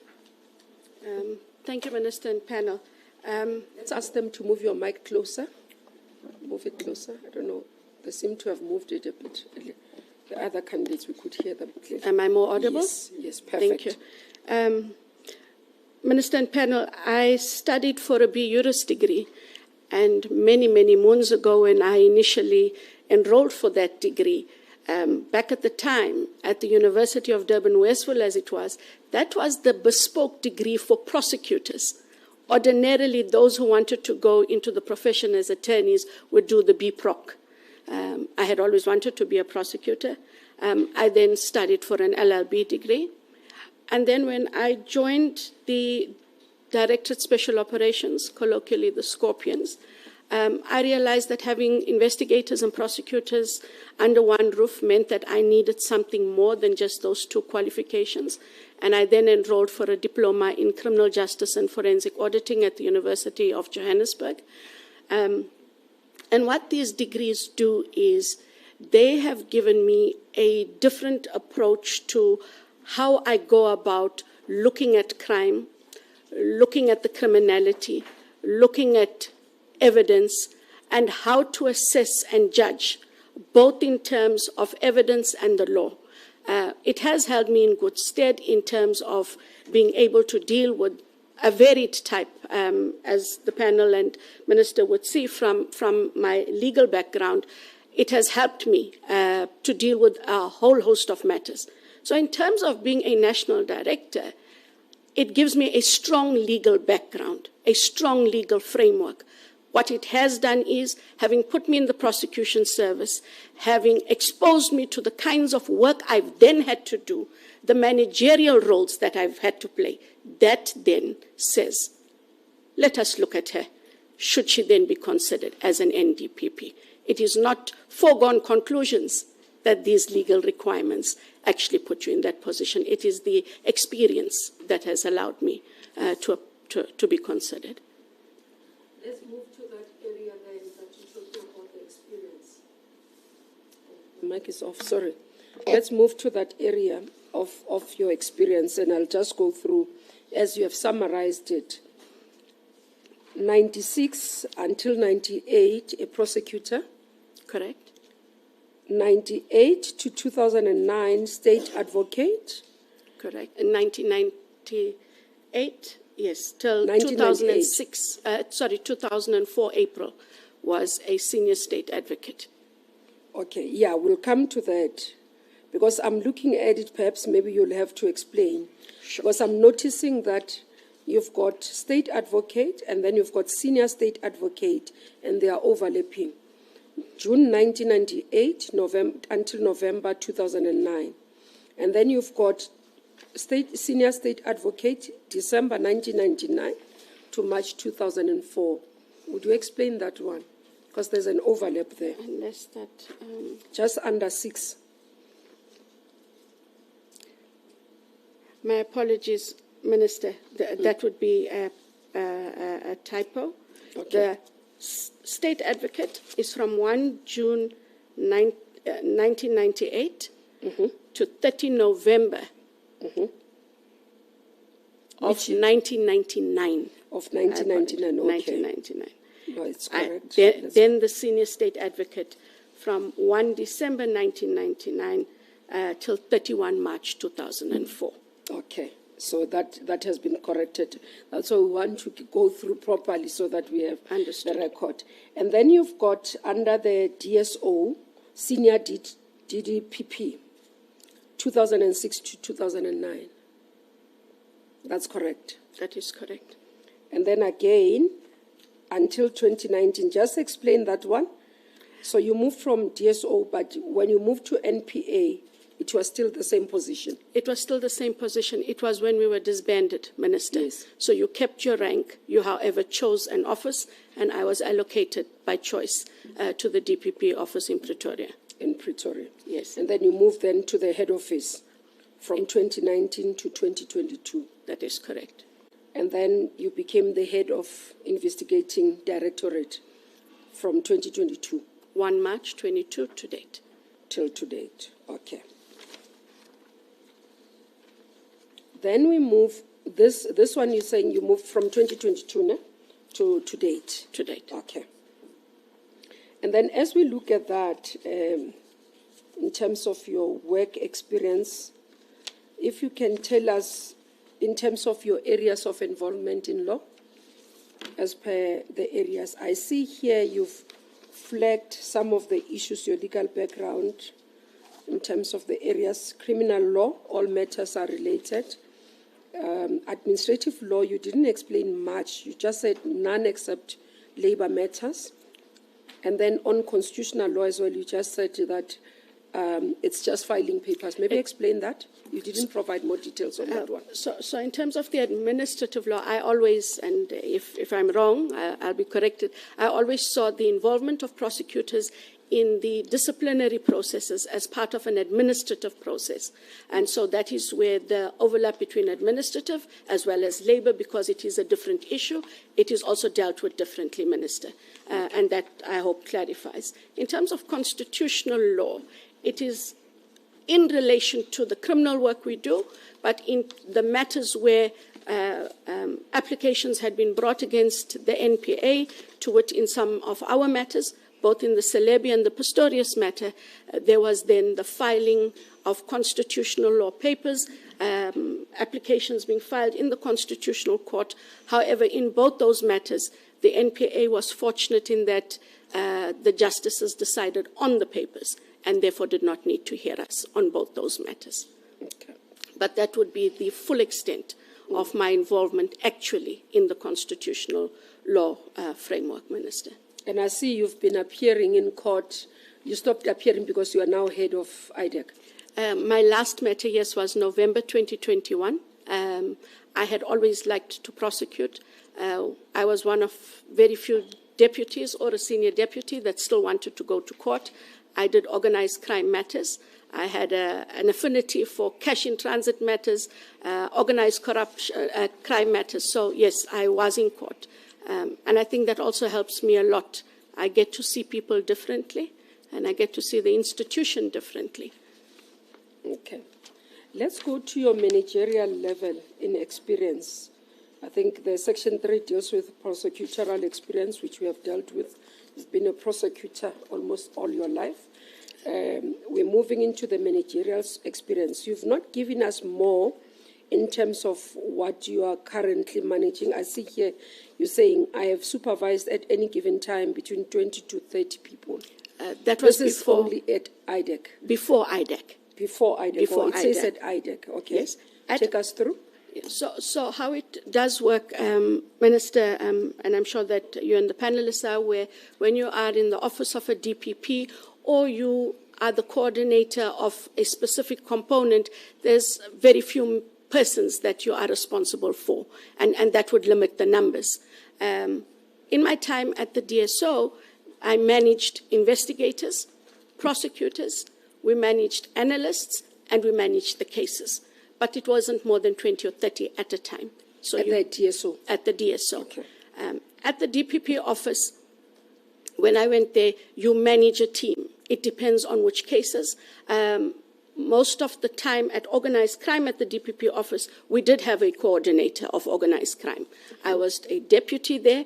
I then managed those persons whose cases I oversaw. And you also then managed, Minister and panelists, their everyday administrative issues. So whether it was leave, whether it was discipline issues, whether it was resource allocation, case allocation. But in the main, one managed their operational issues. And then as a manager in the office of a DPP, you then form part of the senior management structure of the DPP. And so you attend to ensuring that we achieve the annual operational plan, you make input into the strategic plan, and you ensure that the strategic objectives of that division and or component are achieved. Okay. In that office, how many people? In the office of the DPP? Of the DPP, that you were reporting to you? In the office where I was at the organized crime component of the DPP office. So because of, based on the number of cases, it will be between 6 and 7 at times? Give or take, yes, that is correct, Minister. Okay. And then now with where you are, at IDEC, you can have your water. I hope you don't mind. I have juice. No, we don't mind. Sorry. Feel comfortable. My sugar levels were running low. Okay. No, it's okay. So thank you. At IDEC currently, we are a staff contingent of 128. As Minister is aware, we are only a national footprint at this time, even though we have cases over and beyond the province of Gauteng. We are 63 females, 65 males, and we have quite a varied representation also in terms of our race equity. And we are quite proud that we are 63 to 65. And I think as the gender equity, we might overtake the males soon enough.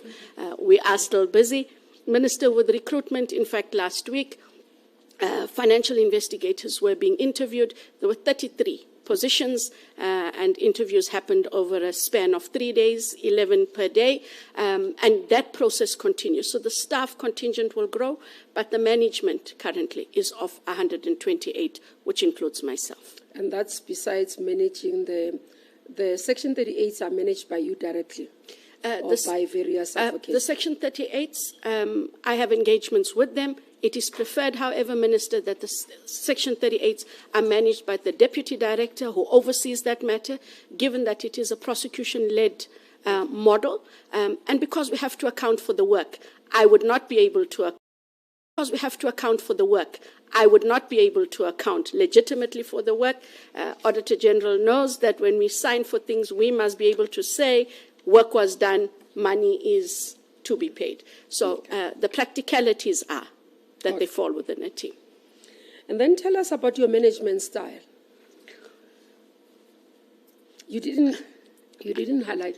Your form is highly summarized, so I'm going to probe quite a lot from Absolutely, as Minister is entitled to do. Sometimes I think that I'm too much of a people's person, but I think that has held me in good stead. What do you mean by that? I am consultative. We must talk to one another, top down, bottom up. It's not slogans. You know, Minister, when you come into a new unit, one that must still stamp its footprint, you have to know yourself. What that meant for me was, what would I want from the people who come to IDEC? And you cannot have them guessing. So it was lots of meetings.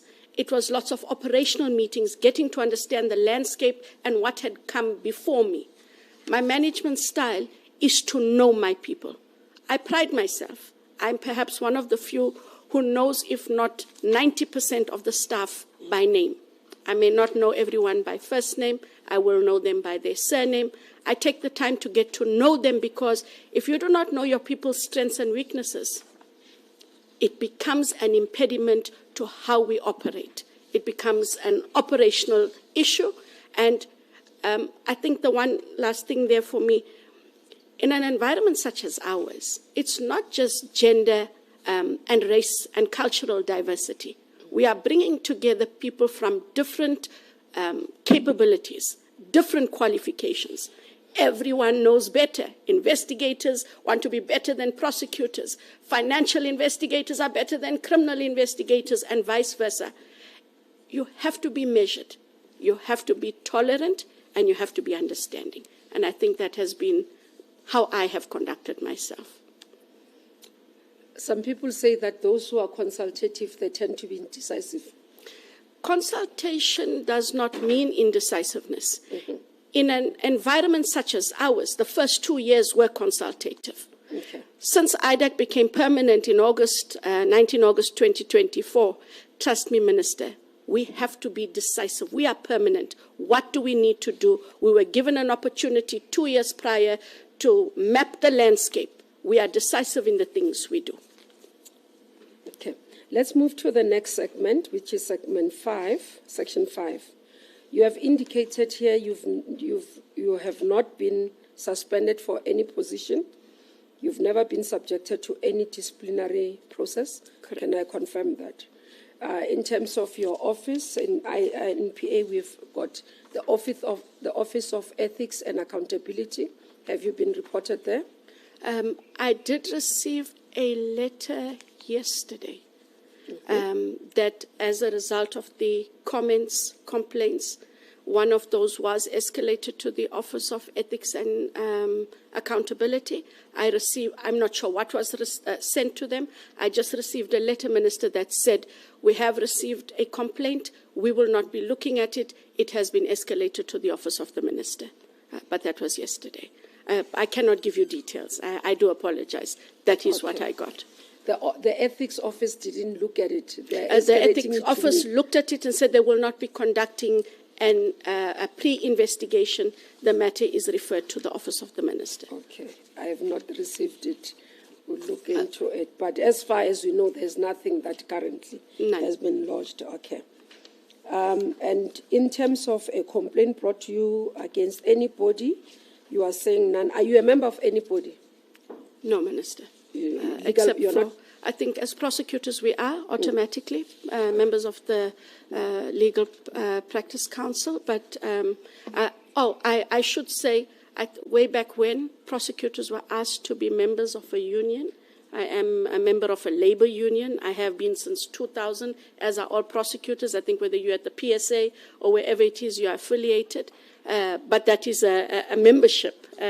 I don't know if I don't want to miss anything. IDEC is allowed for you to be a member of a labor, you know. It's senior management that is not supposed to be members of labor. I know that we all, I know many of us way back, I think this happened in 2000. I'll have to check my membership. I've never used it, Minister, to be clear. I've never had cause to use it. My understanding is that the minute you become a head, you shouldn't be, because you are now part of the employer. Yes, I've not used it, and I don't know. If something has to be rectified, of course I'll rectify it. Not having used it, Prof, I'm not sure what the rules would have been. I just want to check, when you say you've been a member since 2000, surely there are interactions if you're a member. Either you pay or you get correspondence, or are you saying it's a dormant membership? I have only back in 2000 when I became a member, I know that it goes off my salary, but there haven't been communications because I've not needed to communicate, and they haven't communicated with me. And it's still deducted up until now? I'm sure that it still is. Okay. I don't want to say no. Then someone looks in my salary advice and it is. I will look, and Minister, I take your point.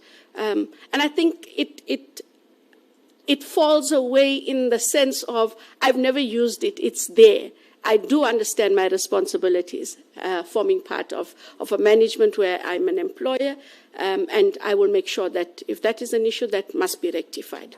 I'm trying to check. We tend to be more vigilant for our own bank statements, so that even that 99 cents that is deducted for Yes. EPS, you mean you haven't checked? No, I'm saying I'm sure it is still being deducted, but I have no communication over and beyond the deduction from my salary. Okay. Thanks, Minister. Advocate Johnson, we have to get this one clear.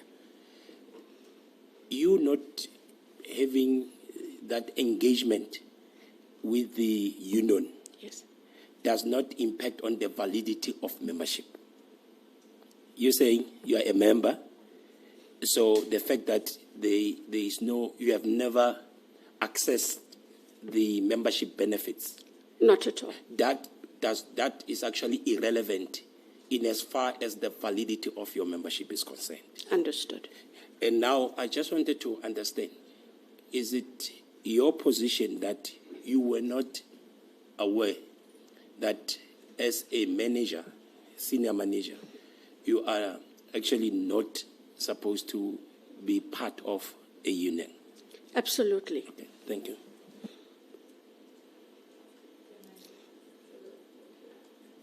And hi, Advocate Johnson. Good afternoon, ma'am. How are you, ma'am? I'm good, ma'am. Thank you. And you are saying your specialty has been labor law in the main?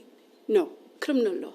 Criminal law? Yes. Oh, okay. Only so criminal. labor law came in only when you are representing or dealing with NPA labor law matters? Yes, and in all of those, I have only chaired in the labor law matters. I have not represented any employee in the labor law matters, given that as a senior manager, I saw that as an impediment, and we had long debates about those back in the day. But I had only chaired in labor matters of the NPA.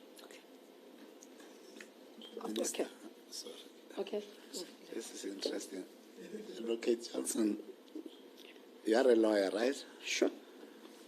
And for all intents and purposes, if you were to chair any disciplinary hearing, there would be two parties there. Correct? And for all intents and purposes, one would be represented by an employer representative or an employee representative. Correct. Didn't you get curious, having signed the form at one point, about the fact that there is this relationship that you have with this body that actually appears before you as a chairperson in a hearing, and you are a manager, senior manager in the space? Didn't it occur to you, at least for you to be a little curious? I haven't been, and I know that it's... Sorry about that. Sorry, I do not want this to seem as though it's a glib answer. It isn't a glib answer. It didn't occur to me because I was just doing what was within the mandate and what was expected of me. I chaired the disciplinary knowing that I had to be objective on all fronts. Who appears should not be relevant. It is the evidence that is placed before you. That is all that I could and did adjudicate on. If you start to wonder about parties, you make yourself prejudiced and biased to the process and should therefore recuse yourself. No, Ms. Johnson. That's not even my point. My point is simply, you are a member of this union, you have joined it. And my colleague sitting there has said to you, the fact that you have joined this union means that there would be deductions, whether you received service or not, it's not the issue. All that I was at least interested in from you in this context is, having been a senior manager for that long, didn't it occur to you that for all intents and purposes, I've been a member of one of these unions, not on the basis of whether you like or you dislike any of the parties, or you have to believe or not believe them, because that was not the part you had to adjudicate.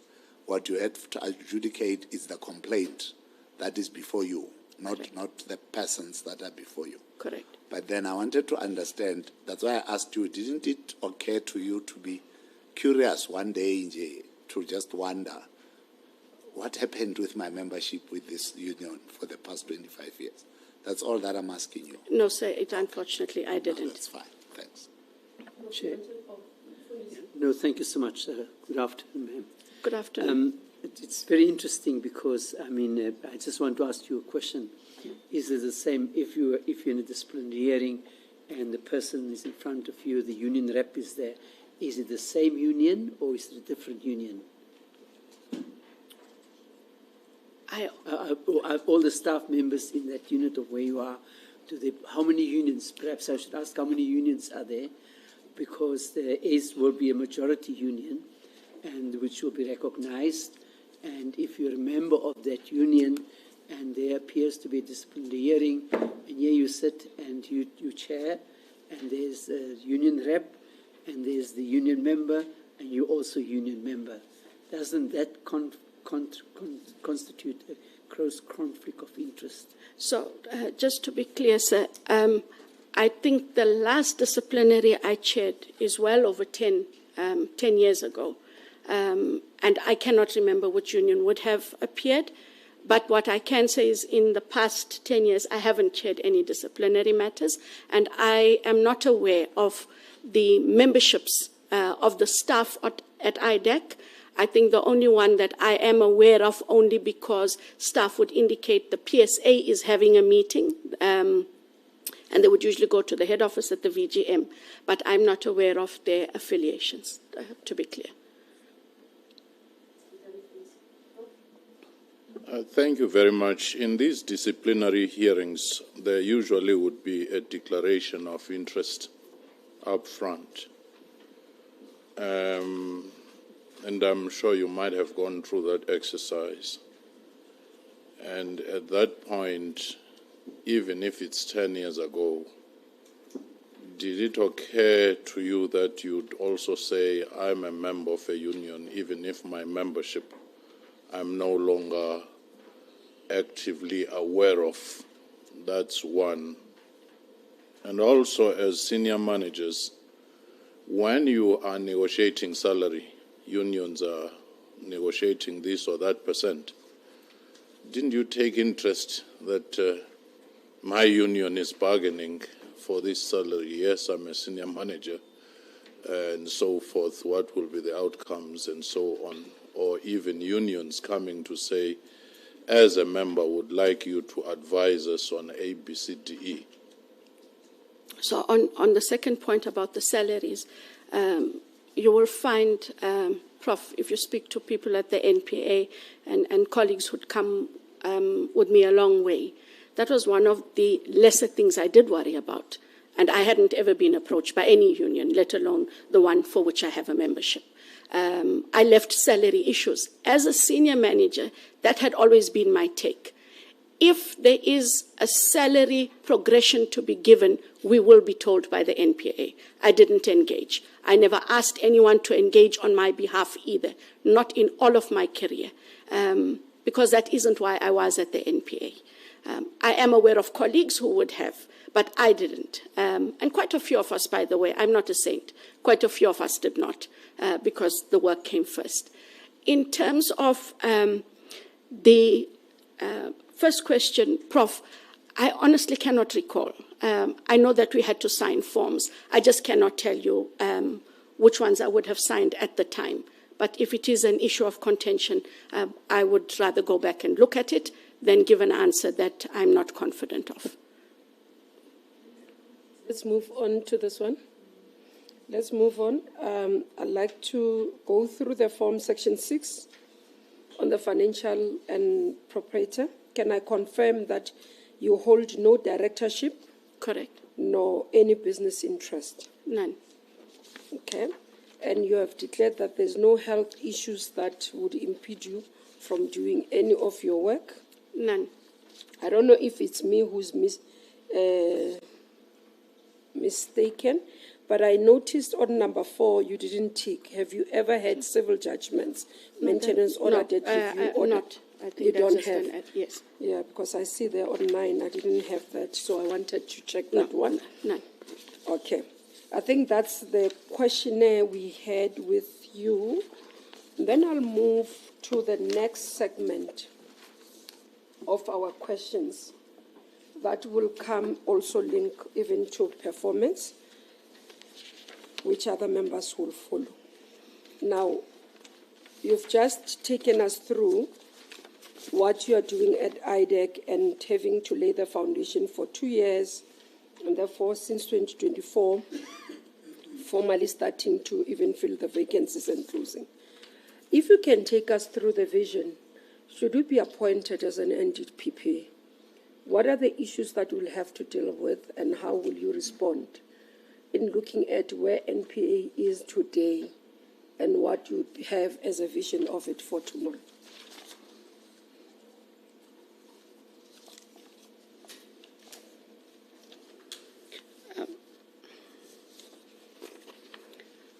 So, Minister, if I could start with performance.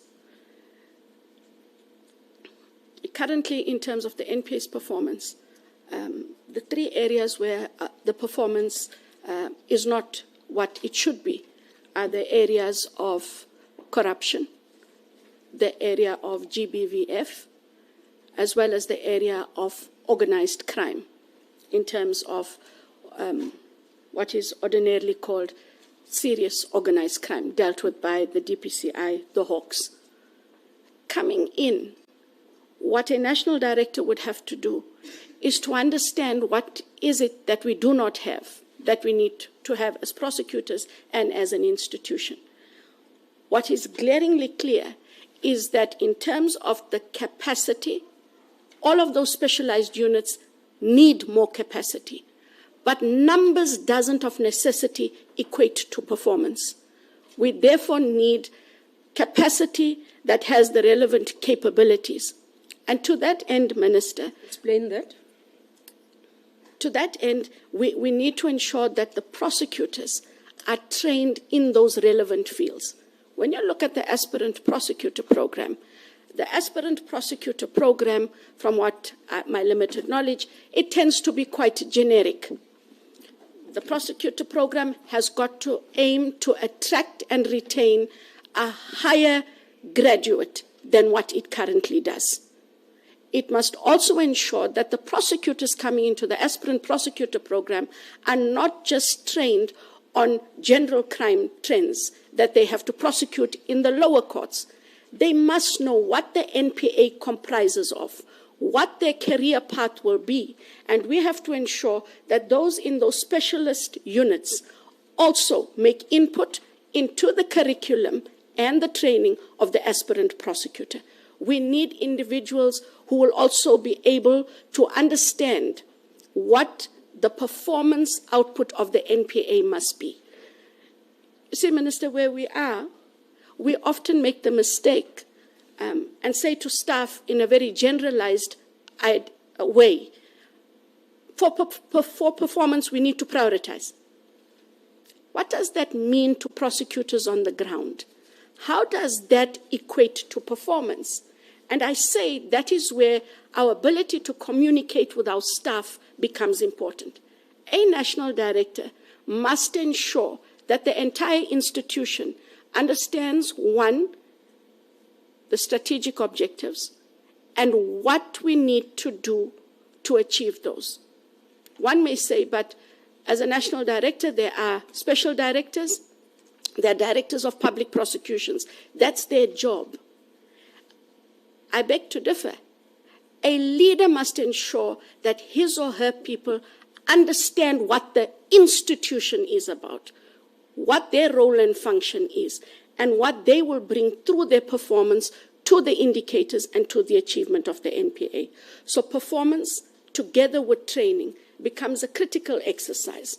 I am aware also, Minister, that we have programs with School of Prosecution at Justice College, so that it's over and beyond the aspirant prosecutor program. Existing prosecutors are also going back for touch-up courses, an important course that they are going to go for, which had already started. And what I like is I think we use a retired judge, and we also use outside counsels on leading expert evidence. It has been a shortcoming.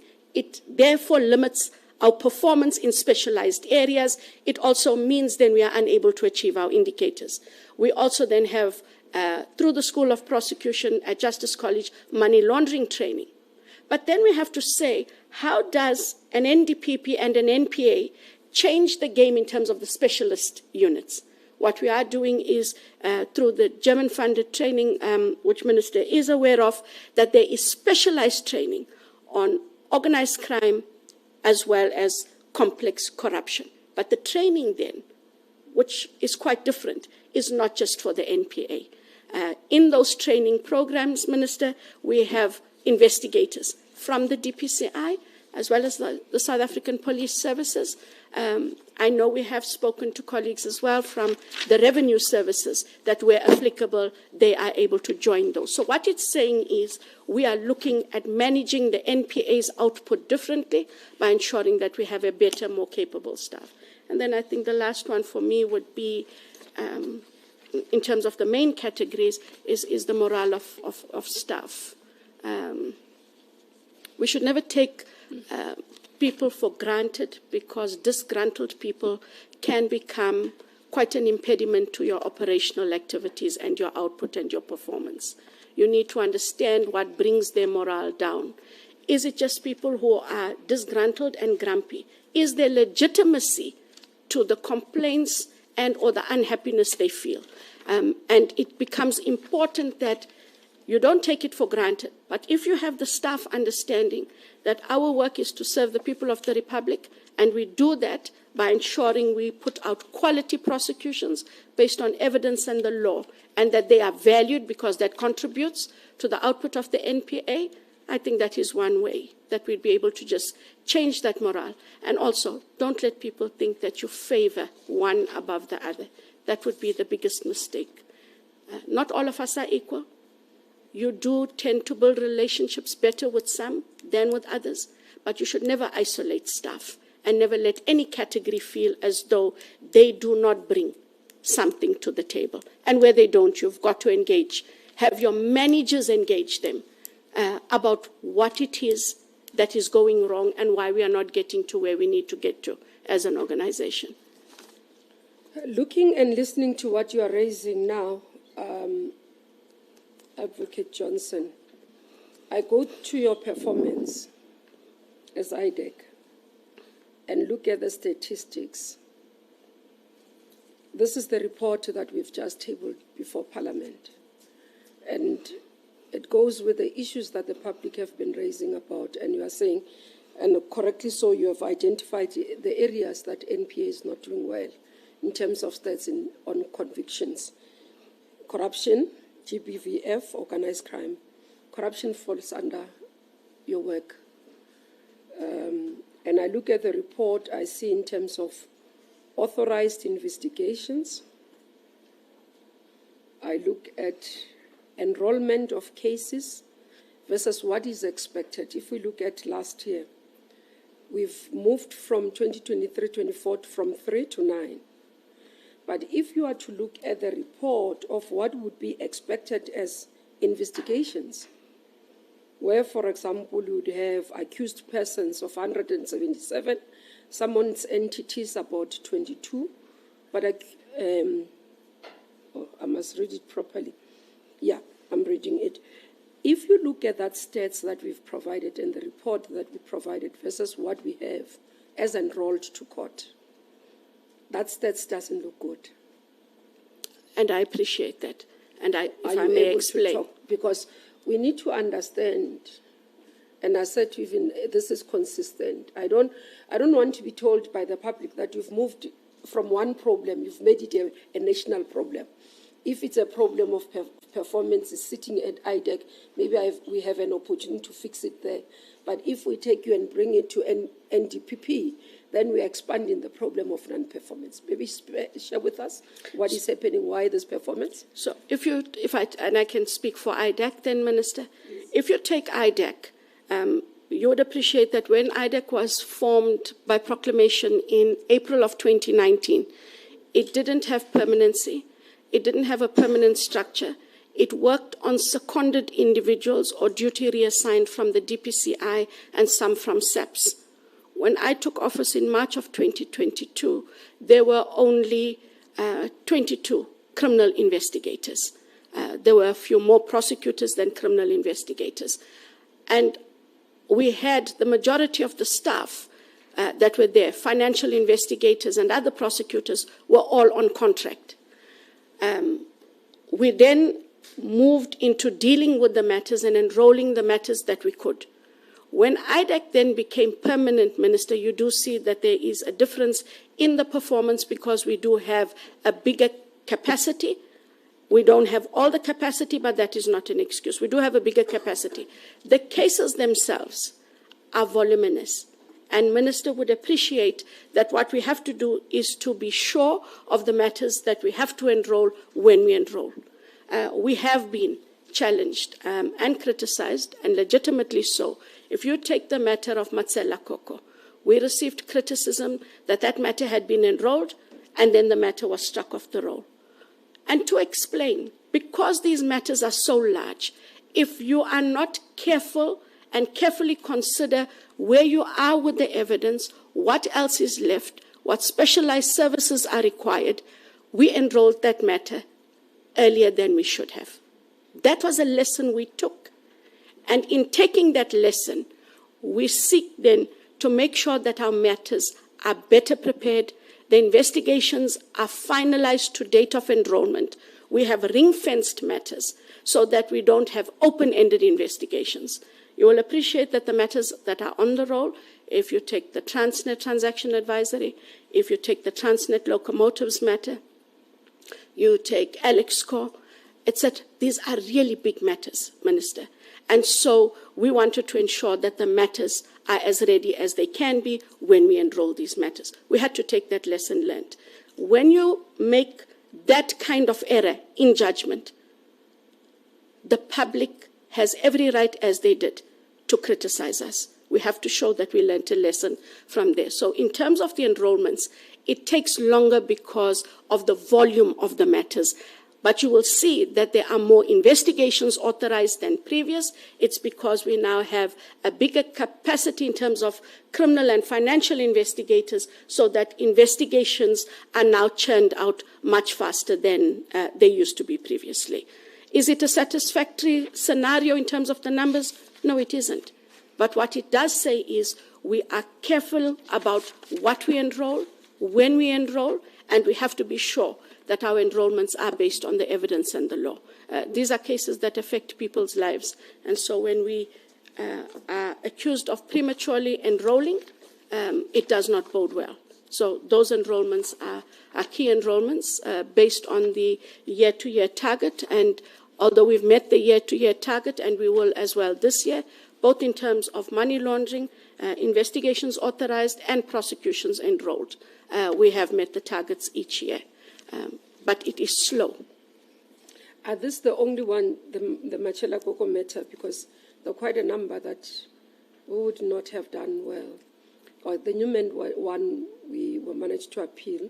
You appealed and then you won. You got the appeal. Yes. And then, is that the only one that has fallen off out of the matters that you're dealing with? There was a withdrawal representation of matters as well? No, there was one. The other matter, Minister, the court struck the Estina matter off the roll in August last year. Yes. And what had happened there is we had made disclosure to the defense a year before, and we were in court in August of last year. In April, I believe, we made electronic disclosure of the hard copy disclosure we had made. And when the accused appeared in court in August, they said to the court they didn't have enough time to go through the electronic disclosure. However, that which was electronic had already been made available in a different format a year prior. And that matter was removed from the roll for those reasons, because the court correctly felt that if you look at it, they should be given an opportunity to go through every medium of evidence that they are given. And for that reason, that matter was removed. And this change of strategy, where you say you've learned, you're saying, as IDEC, we have learned that enrolling prematurely and therefore we have changed. When was that change of strategy? That change of strategy happened, Minister, shortly after the Cocoa matter was struck off the roll. We had to sit down and we had to understand why that matter got struck off the roll. When it got struck off the roll, two key areas of work were still to be done. We estimated it would take between 6 to 8 months. It was for the digital forensics and the financial forensic report. Unfortunately, it was not finished in that time. So these were a specialist field of work on both areas. So we had to sit down and say, given what sets us back, we have to deal differently with how we work out the time frames for completion of that work. It's also become easier, Minister, because procuring the services is now easier. We also have Section 38s on board, together with the prosecutors, and the ability to assess the matters are done quite differently. Then going back into the role of becoming an NDPP, as you have reflected on the GBVF states that is not satisfactory together with organized crime, and would agree these are the two areas that the public would not understand why we are not doing well. Should you be appointed, what would you do differently in these areas? So, Minister, I really became keenly aware that the NPA was not doing well in the GBVF in September last year. And you would appreciate it's not my field of work. And we were in Parliament. And I remember it very clearly. I think it was the 11th of September. The previous minister, Mesa Malani, went with us to the Justice Portfolio Committee on a different issue. But Mem Kwebane raised with the National Director if she could explain why in a quarter in the Western Cape, 245 GBVF cases were withdrawn. I heard about that for the first time. And that became a reality. I remember that when we went back, I do attend the EXCO meeting, which is the NDPP and her deputy nationals. And I raised at the meeting that what did we do wrong? It might not be my field of work, but what has the NPA done wrong? And one of the suggestions I remember making, only because you cannot come up with a solution when you don't understand. I asked if we could ask the special director and or the DPP to please provide the reasons for why those matters were withdrawn. What were the lessons to be learned? Because you cannot have, in one quarter, 245 is a number way too many and unfathomable.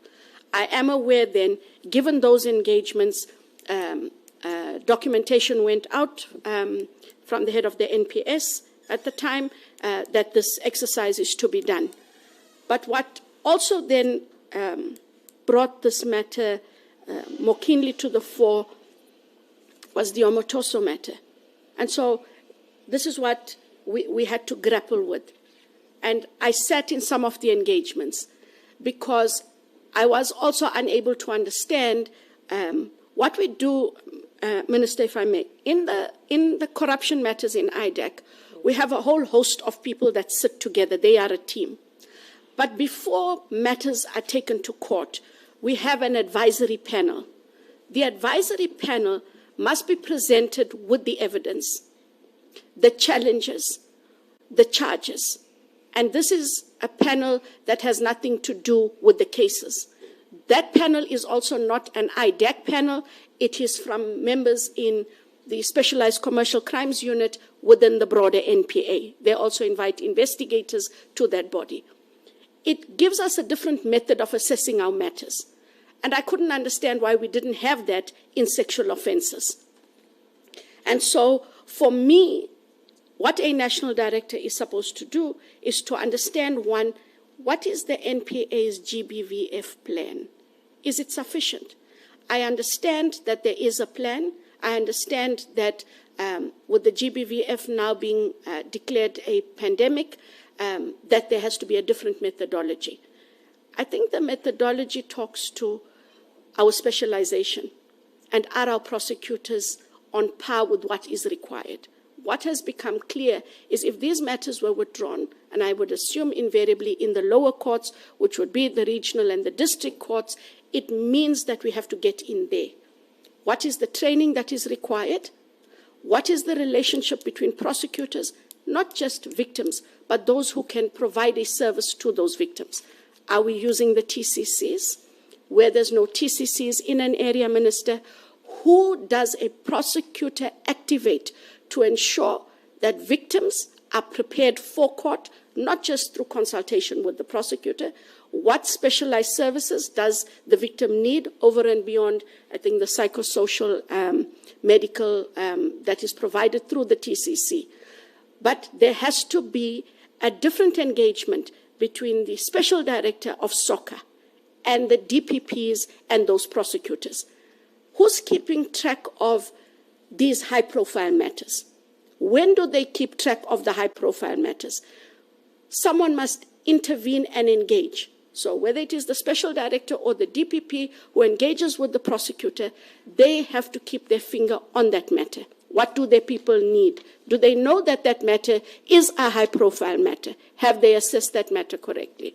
And also to have ongoing training in terms of dealing with GBVF. It's a very sensitive matter. And I think in the manner in which I just generally understand how it is conducted, it cannot just be, it is a case to prosecute. It has its own nuances, and prosecutors need to understand what those nuances are. So as a national director, a national director has to make sure that the plan is implemented. Relationship with stakeholders internally and externally is being optimized, and that we have enough facilities to prepare our victims and witnesses. Because one of the complaints that I did see is that at the last minute, victims and or witnesses do not want to go to court. When they do go to court, they're not as prepared as they should be. They falter and or fail in cross-examination, and that talks to us as prosecutors and whether or not we prepared them properly. And on the organized crime? On the organized crime, our relationship with the DPCI as well as the detectives organized crime is critical to how the NPA operates. And given that the NPA works on the prosecution-guided investigations, I've always had a challenge if prosecutors write long notes to investigators. Do this, do this, do this, do this. It has to be prosecution-guided, as in sitting down with the investigator, understanding what that matter needs. Now, with organized crime, Minister, there is an organized crime strategy that was formulated by the NPA in consultation with the stakeholders. It was signed late in 2024. And what that seeks to do is to engage with different stakeholders, with SARS, with the FIC, as well as the DPCI. And what it seeks to do also is to have a better engagement with crime intelligence. The organized crime cannot be dealt with if we do not have credible intelligence, and crime threat analysis point us to modus, it points us to groupings, it points us to commodities, and it points us to what it is they are doing. If you take that, you take the investigations by the Hawks, guided by the prosecutors, organized crime can be dealt with differently. For me, the strategy, though, cannot be an NPA-driven strategy. Organized crime is a country problem, and I do appreciate that there would have to be more engagements, and there has been buy-in by the police and the DPCI, but we need them to be signatories to the document so that implementation is a proper buy-in and everyone understands their role and responsibilities. Okay, before members do follow up on my issues and and take over the question. And just one thing that I observed, which was quite an interesting thing I saw. You've got on your reference Mr. K. Behari. Correct. What's your relationship? Friends, colleagues? I had known him for over 35 years.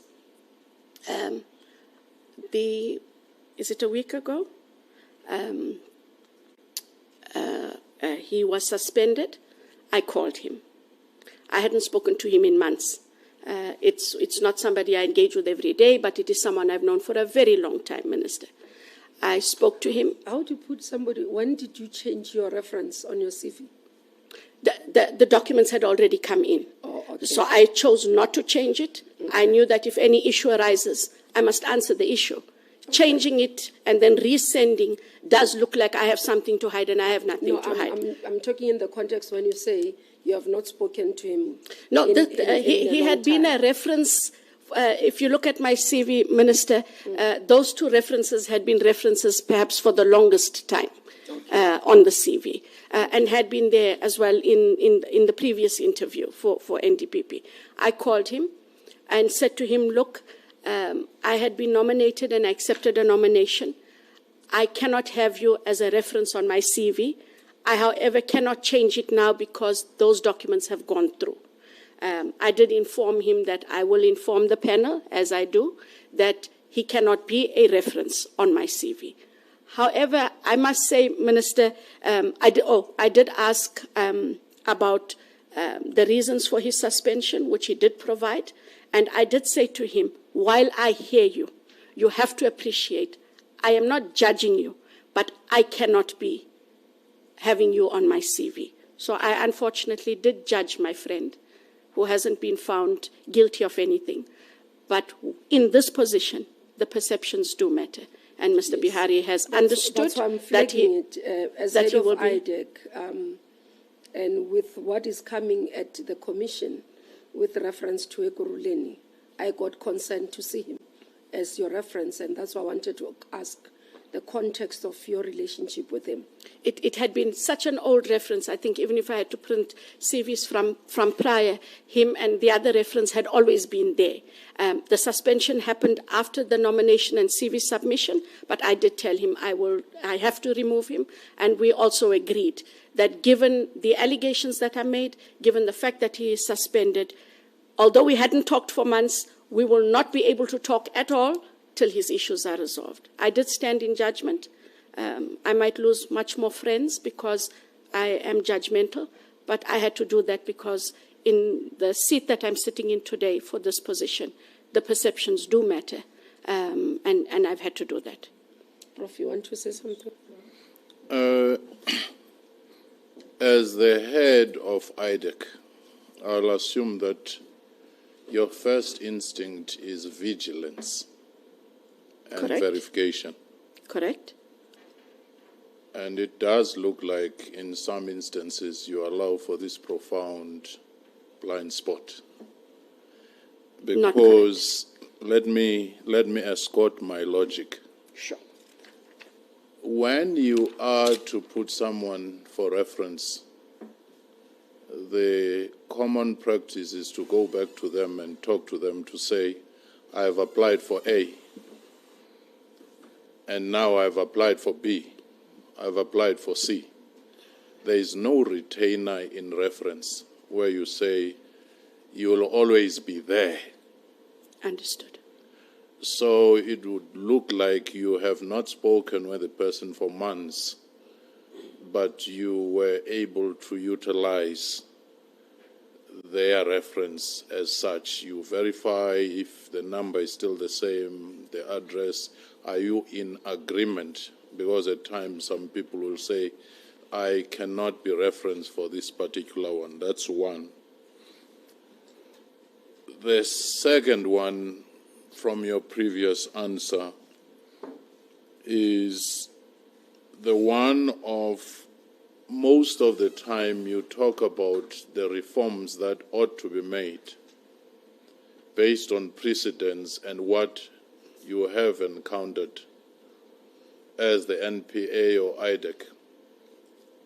What I've not seen or heard coming out clearly, it's the strategic foresight to say this is the emerging trend of organized crime or corruption which will define the future, because you may resolve things that have happened from the past and have to go back to the drawing board for those things which are coming very fast into the future of crime and so forth. Would you comment on those two? I would have added the third one, but I know that my chair will say don't overload or front load. Yes. Prof, I take your point, and I'm being as forthright as I can be. I'm saying to you those two references had been there. When I was nominated, I sent the person my CV that nominated me, and I sent it as is. I did make a few amendments in terms of things that I had done since then. I didn't think I needed to call them because I know his number didn't change. I hadn't spoken to him in months, but he's always had that same number. And I am aware he's lived at his address for quite some time, and I was not aware that he had changed. And I think given So that one, when was the last time? When you say months, when was the last time? that I spoke to him, Minister, it could have been February or March, other than now last week, when I did call. February, March this year. This year. Okay. Yes. And I hadn't been to visit him in more than a year and a half, if not more. And with the other reference as well, there's nothing wrong with the other reference, but I also didn't call that reference because it is someone that I know her number has not changed. And I didn't think about the address. It's the reference and that they are contactable. But with Mr. Bihari, I known him most of my adult life for over 35 years. And when there was cause, Minister, to contact him, then I did. In terms of reforms to be made and the strategic foresight, sorry. You just mentioned the second reference. I was going to come to it. Also, it's problematic for me. There's no position called acting judge in the Department of Justice. I appreciate that, and that is my error. She is a magistrate, a regional court magistrate at the moment. That is, I'm saying I didn't change those things at the time, and that it's carelessness on my behalf. Advocate Johnson, there's never been a position called acting judge. You are either a senior advocate, because acting judges come a week or two sessionals, but it's not a position. At the time, she was acting as a judge in the High Court for a term. Yeah, a term is 6 weeks. Yes, because I signed the appointments of acting judges. So this was a cycle, it's 6 weeks maximum. I take Others, it. for example, now, the acting judges will be now in December, when the normal judges are on recess, so that they can hear urgent matters. So it can be a position. I'm trying to flag that. Because I'm looking at this, it says, name of referee, Ms. Mngube, company, DOJ, position, acting judge, Pretoria High Court. That was at the time. That is my error, and that is what I made the point. I sent my CV. I didn't change my references. She is a magistrate, and I apologize. I didn't change it. So she would have been a magistrate under DOJ? Under DOJ, and still is, Minister. Okay. Answer the other one.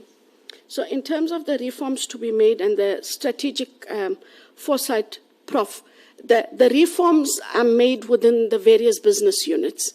And they are made where we do sit together for the NPA strategic plan, and it is in part of that planning where the strategy was that in order to deal with organized crime, there hadn't been, for example, a country organized crime strategy. Not even the police have one, Prof.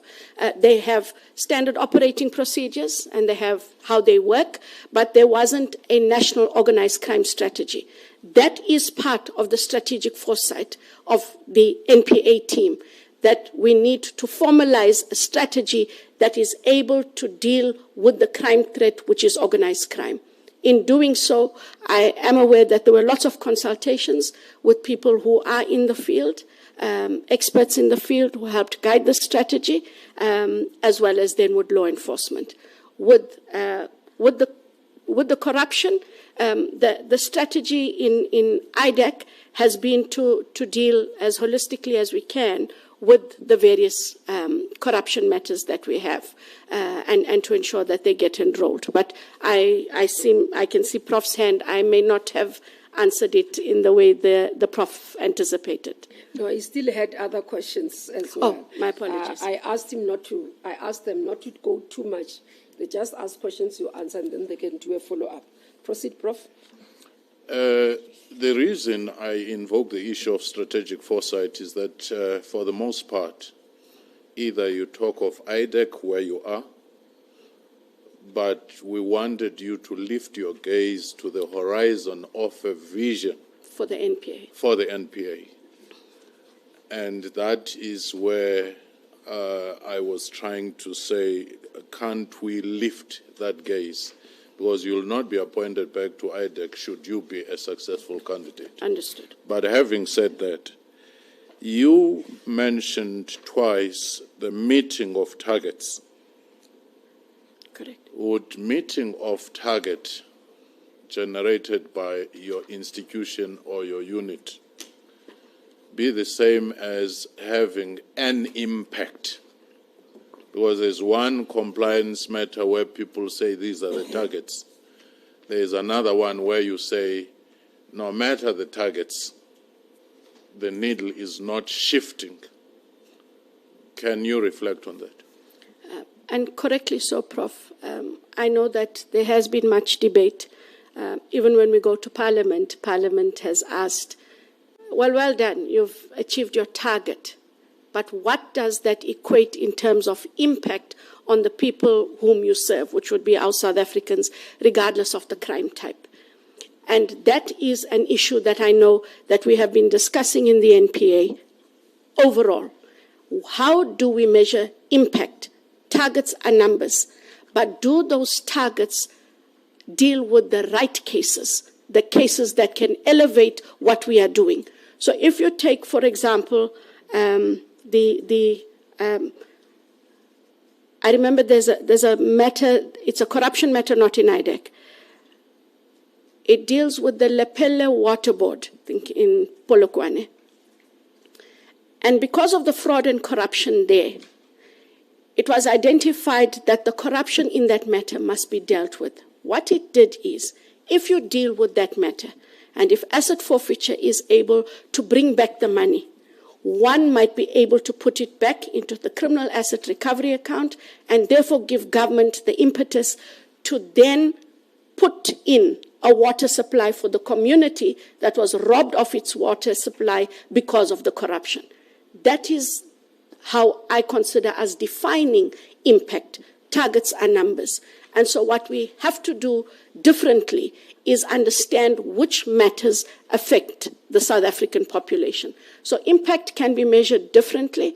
It is what kind of recourse do you give to a community when you address the crime in that community. It's the same with drugs, Prof, is dealing with drugs and dealing with drug syndicates may bring relief when you arrest those persons. But in other matters, you need to be able to recoup the money so that services and service delivery goes back to a community. That, for me, is the impact of matters. Targets are part of performance achievement.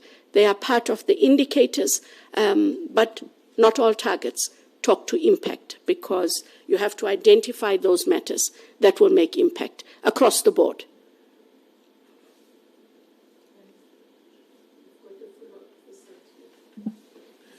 Thank you, Minister.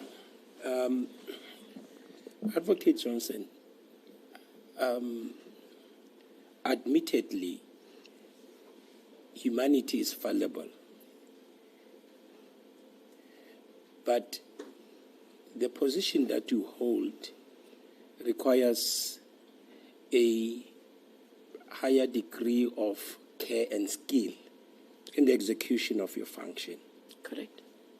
Now, I'm raising this issue at the backdrop of the two cases that were mentioned earlier, which you readily admitted to have not handled properly. The Estina matter, as well as the Cocoa matter, that they were placed on the roll prematurely, and that you've drawn lessons from such mishaps.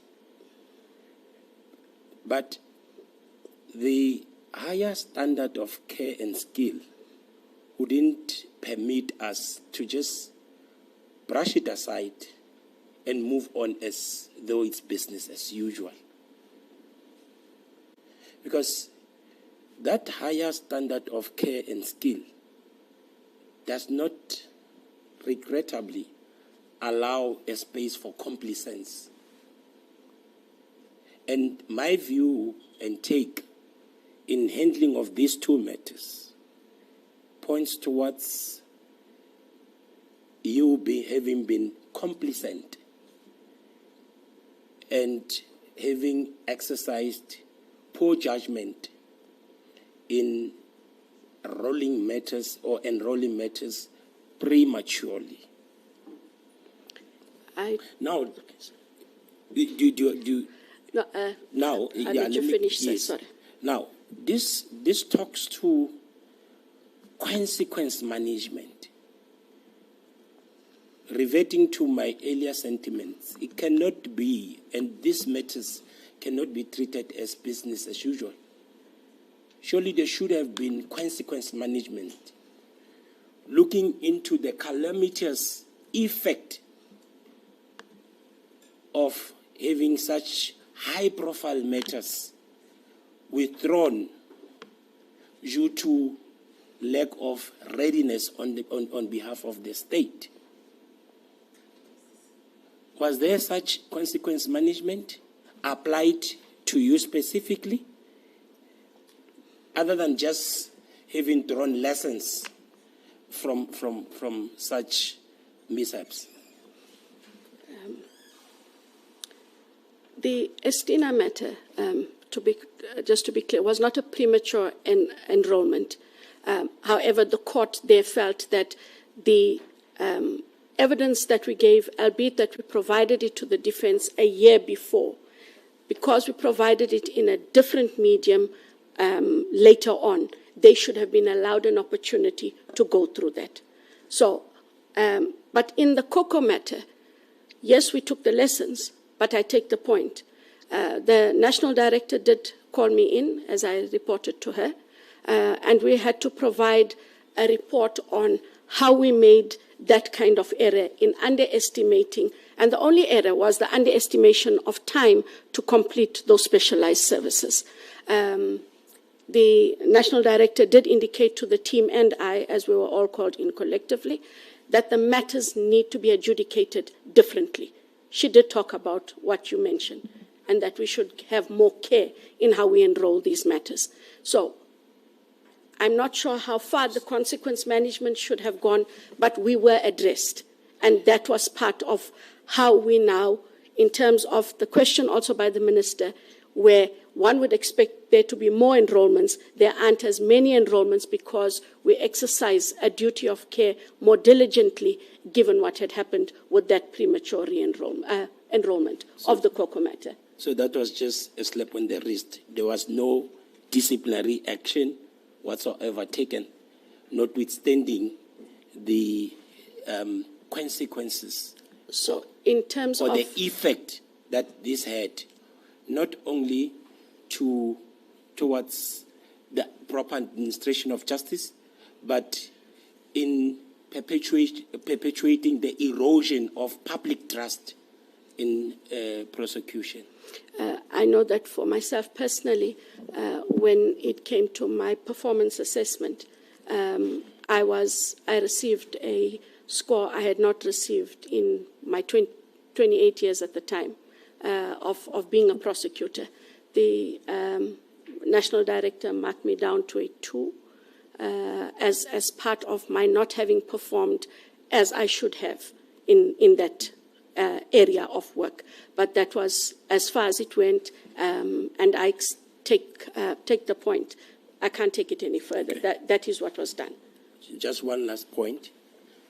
You indicated that you got to know of the impact of the GBVF when you went to Parliament. When you were in Parliament, and that was the first time you got to be aware of the impact, or rather the statistics and the challenges that bedeviled the institution at the time. And part of your reason for being oblivious to that fact was that was not necessarily your area of focus. But you're sitting here today as a candidate for appointment to the highest echelons within the NDPP. I would take it that you did not develop interest in this position overnight. And I take it, if I'm correct, then you should have had interest in broader areas of performance within the institution.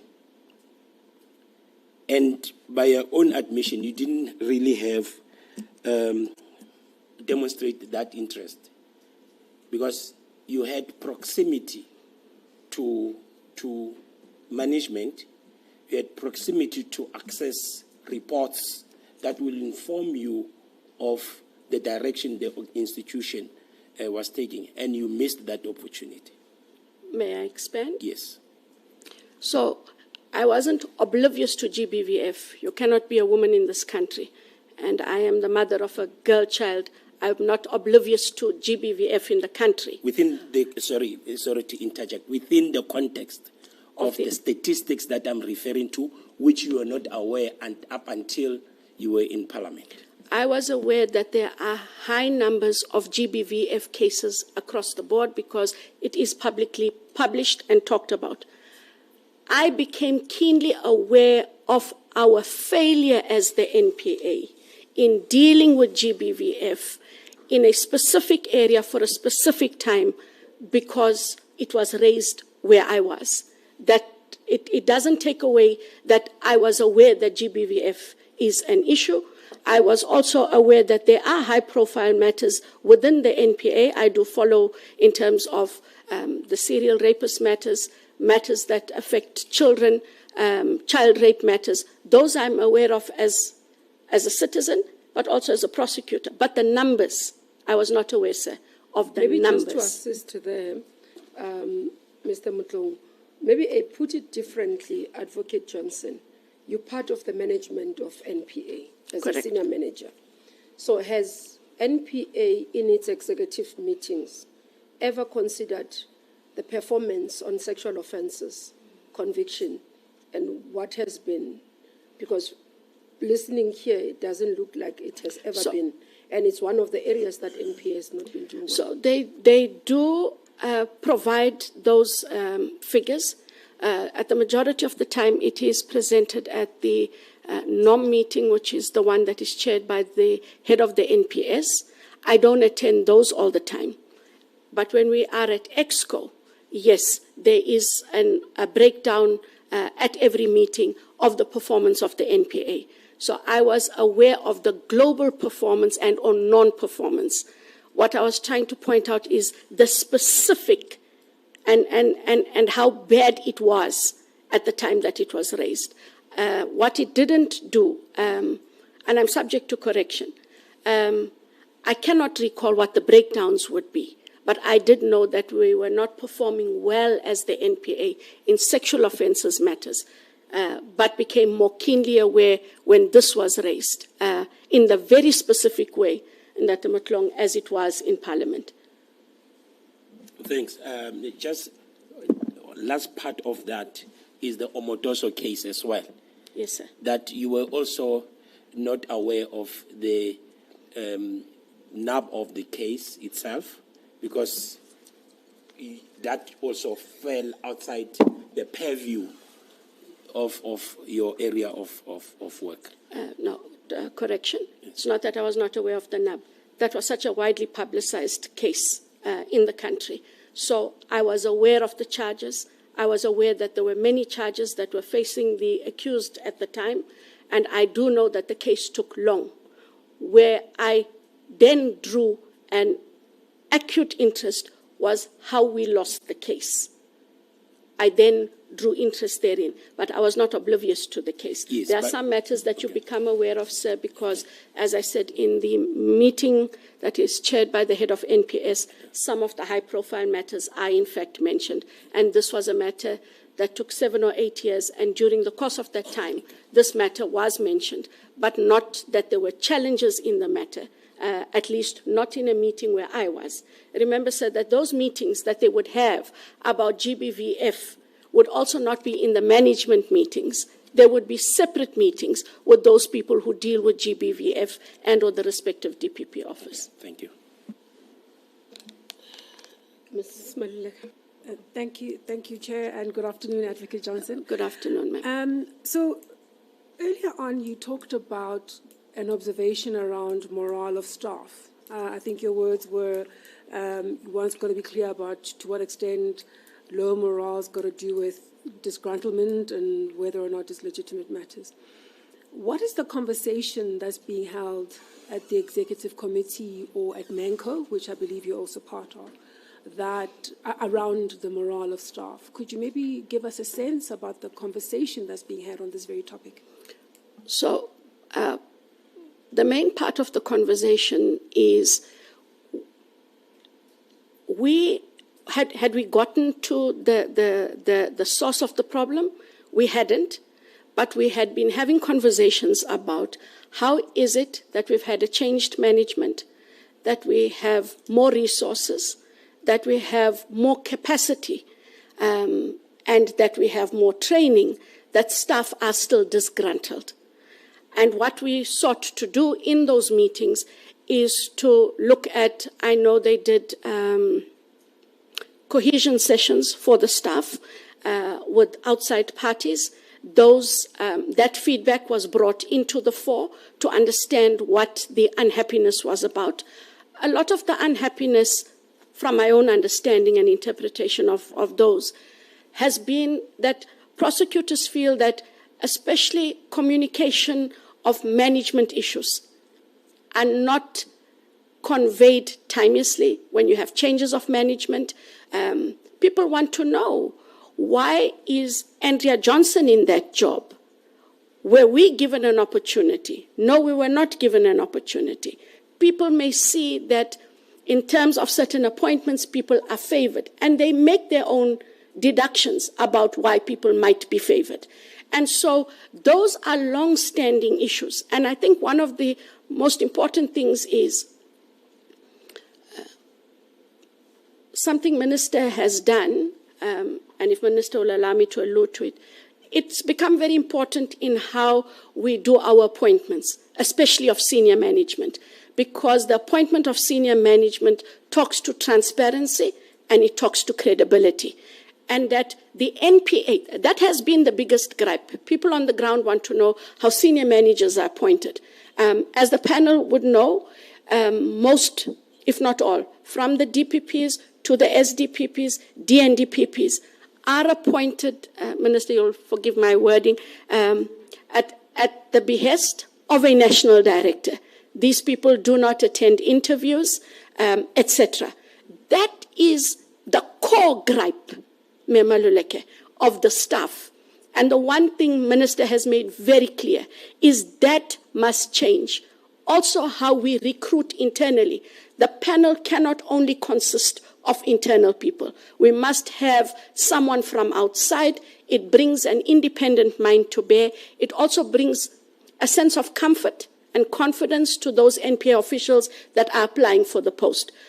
The majority of it is within the recruitment. Secondly, it is the morale talks to the training. Unfortunately, when training initiatives are presented, not everyone is available.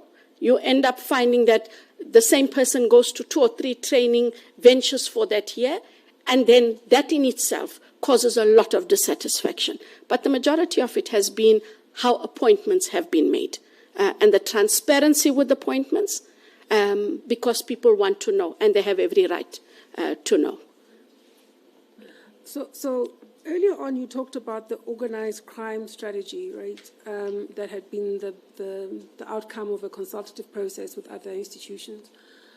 And it was approved, I think you said late 2024.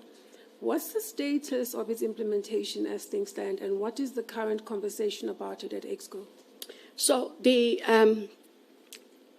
organized crime strategy became actionable from the date of the signature.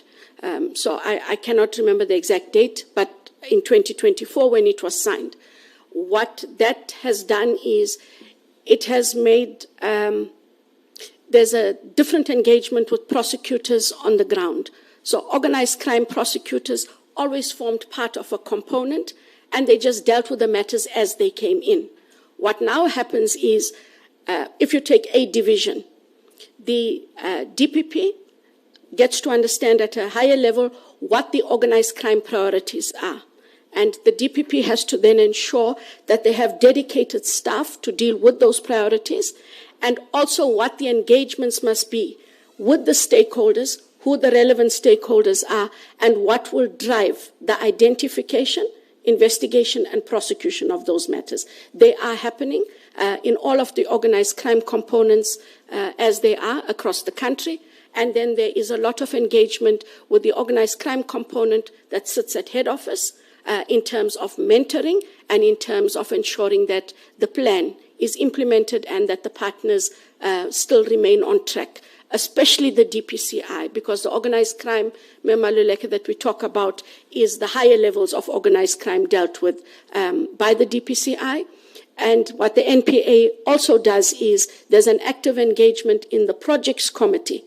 In the divisions, provinces, they're called provincial project committees, and then the national projects committee of the DPCI, where the NPA also sits. Projects are then presented, and they then get to decide in terms of priorities as a law enforcement group, together with asset forfeiture.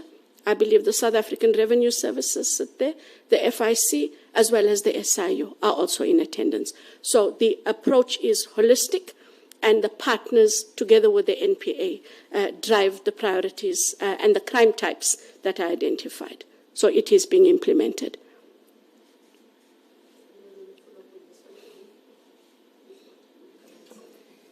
Thank you, Minister. Advocate Johnson, I just wanted to ride on Professor Fikeni's comment. This one is a comment just to say, I'm a bit concerned about your level of vigilance, because one would expect it to be much higher than an ordinary person. Not belaboring the issue of the deductions that started in 2000. They're going for 20, I don't know what years now, 26, 25 years. And that is worrying to me, because that has got an impact on who you are in the eyes of certain people inside. That's one of the many reasons. But secondly, I also, why I had to bring it back, the issue of referees, I would expect somebody who has got a friend who is maybe a scientist or something to say they were acting as a judge and write that, not you and me. Correct. We are lawyers. Correct. And it's worrying me that we had to pick it up here. You know how judges act. This person is a magistrate. Correct. You have written a senior judge. It's almost, it's bordering, if not full-blown, misleading. Because if some of the panel members or all of us did not know what an acting judge is, it gives it a different turn altogether. One of your referees is an acting judge. Correct. As opposed to a magistrate. Those things worry me. They're small, but they worry me. A third one is the Estina matter was also thrown out of court as a result of unreasonable delays. And you have not mentioned it. So that's why I say maybe it's just comments, but unreasonable delays in the courts is fundamental because it goes to the heart of justice and a fair trial and access to the courts and therefore access to justice.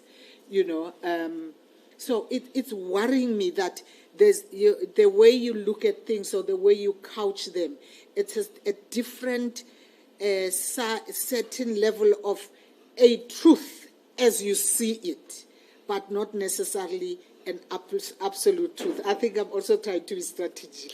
No, but you hear me. No, I hear you. It's already 3 examples. Yes. Wherein, at the end of the day, you have not been entirely truthful. Let me just put it out there. Absolutely, and I want to be very clear. I have not been dishonest. Okay. I honestly overlooked those referees. I honestly did, because at the time when I received the call, I sent my CV. You have no reason not to say I have to be even more vigilant. And in Estina, I didn't hide anything. Part of the unreasonable delays was the disclosure. I talked to what the court found about why that matter was struck off the roll. So please do not see the response as being dishonest. I responded as I do because I took the points that I saw. At no stage is it ever my intent. If that is the impression that was created, I can't fault me for making the deduction that you do. It was never the intention. Should we then conclude that, maybe the mic there? Should we then conclude that your ability to pay attention to detail is a bit of an issue? Let me tell you why. Let me give her the CV. Your CV is full of flaws. There's inconsistency between your CV and the form that we've sent you. Sure. And that is worrying for me. I just looked at it. If we go to your CV, and because you work with me, you know me by now that I do pay attention to details. Look at the position you're saying there. Page 4 is fine. It's Investigative Directorate 1 March 2022 to date. You go to the next one. Company section, DPP Pretoria, Senior Deputy Director Public Prosecution, February 2012 to date. You go previous employer, company, Department of Justice, Section Magistrate Court. Next one, prosecutor, 1996, 1998. Yes. At the time, it was the Department of Justice. But the years are not correlating. Oh, yeah, that one is fine. Yes.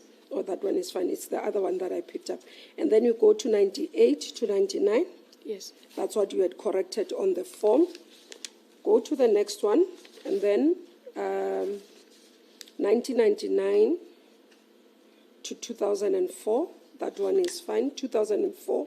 I'll show you the other one that has a problem. Because I've been corresponding with this one. Check on the one of... On page 8. On page 8 as well. Correct. There's a problem there. The next page as well, let me just show you. The dates. Employment period is a problem as well. The next page as well, 6 February 2019 to date, a problem again. To date, yes.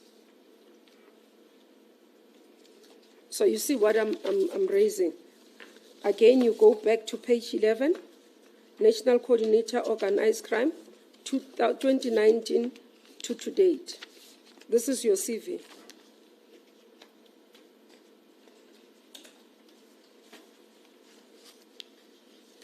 Now, your CV is meant for us to be able to use as a determining process as well. So that's why I would correspond between the CV and the form. And that's what I'm saying. If you're saying that it was not misleading, then I conclude that you do not pay attention to detail. In this instance, I didn't. I clearly didn't. Unintentionally, I didn't. I really sent my CV. And if you'll allow me, Minister, there can be no excuses, but I'd like you to hear the following. I I don't apply for jobs. It's not something I do. But I take the point that I'm supposed to be more vigilant with the CV. I sent my CV, and I accept that I was wrong. I should have checked it first and then sent it. That is why when I had to do the questionnaire myself, I was vigilant in the questionnaire and was able to properly set out, because that was then the document I was penning myself. But no, I can't argue from the point. Advocate, I hear you are taking it, and I think this is just beyond here. Because we published this thing, this CV, before we could get the form. We've never published the form. We took your CV and published it. I accept that. The team emailed you to say, please verify this CV because we are going to publish it. Because I asked them to get permission from all of you before we could publish the CVs, so that you are not found wanting. Anything that you are not comfortable about, please take it out. This is what you sent us. And that's what I'm saying. My issue is the ability to pay attention to detail. It's the membership of the union. You didn't pay attention to detail. It's the CV. It has, for a prosecutor, senior prosecutor, and a head of an investigating directorate that has the work that you carry a huge weight in your shoulders not to be able to pay attention to detail. I know that, yes, here you are correct. I really am vigilant.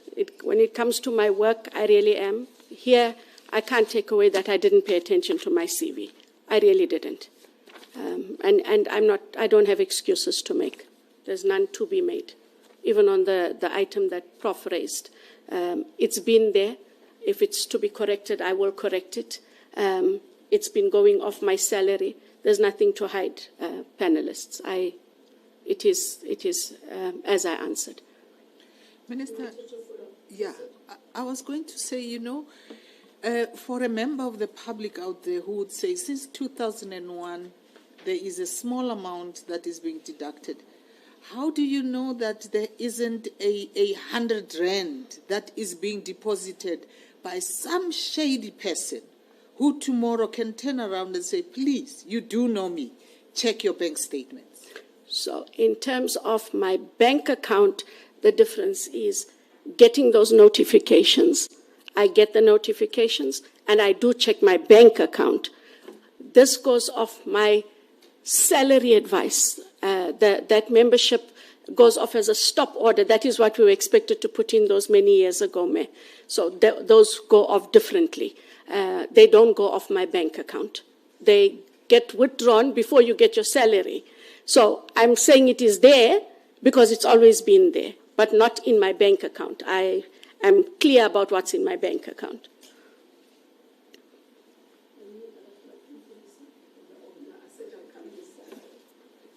Thank you, Chairperson. Good afternoon again, ma'am. I don't want to flog a dead horse, but, if you do send out your CV, you contact the person who's your referee to say, listen, I've sent you my CV. Somebody may call you and to tell you that, that you are my referee. So, again, attention to detail and to be vigilant, because this is normally what happens. But I want to follow up on my colleague, the AG's, the issue about the morale. And you have explained in detail, how to work with people in terms of understanding the strength and the weaknesses, and also to be inclusive and have that leadership style and so on. But the fact that you talk about the morale and then explain about people, wanting to know who's getting what and what positions and so on. Two questions. Does it mean that the morale is so low in the organization, as the whole, all its business units, and that affects the output and the productivity and the output that creates the kind of problems that we see, that you yourself have identified? So people will say, the morale is low, we don't know what's happening, why must I do all my work and so on. So should you be successful, what is it that you're going to change, apart from the stuff that you say, that how you need to engage, understand, and hear what people are saying. But the point is that if an organization's morale is low, the staff are quote, concerned, it does affect their work and the quality of their work and what work they put out. And does that not then constitute an injustice to the people that you serve and have to defend? Thank you. So so over and beyond the other issues that I raised, Mr. Nissen, about the appointments, etc., and the training, what has also become very important is people want to understand what the strategic vision is of the NPA. And I think that what happens on a higher level, managers know it. And I don't know that they communicate it as widely as they should. So people see themselves as, I've just got to do this work.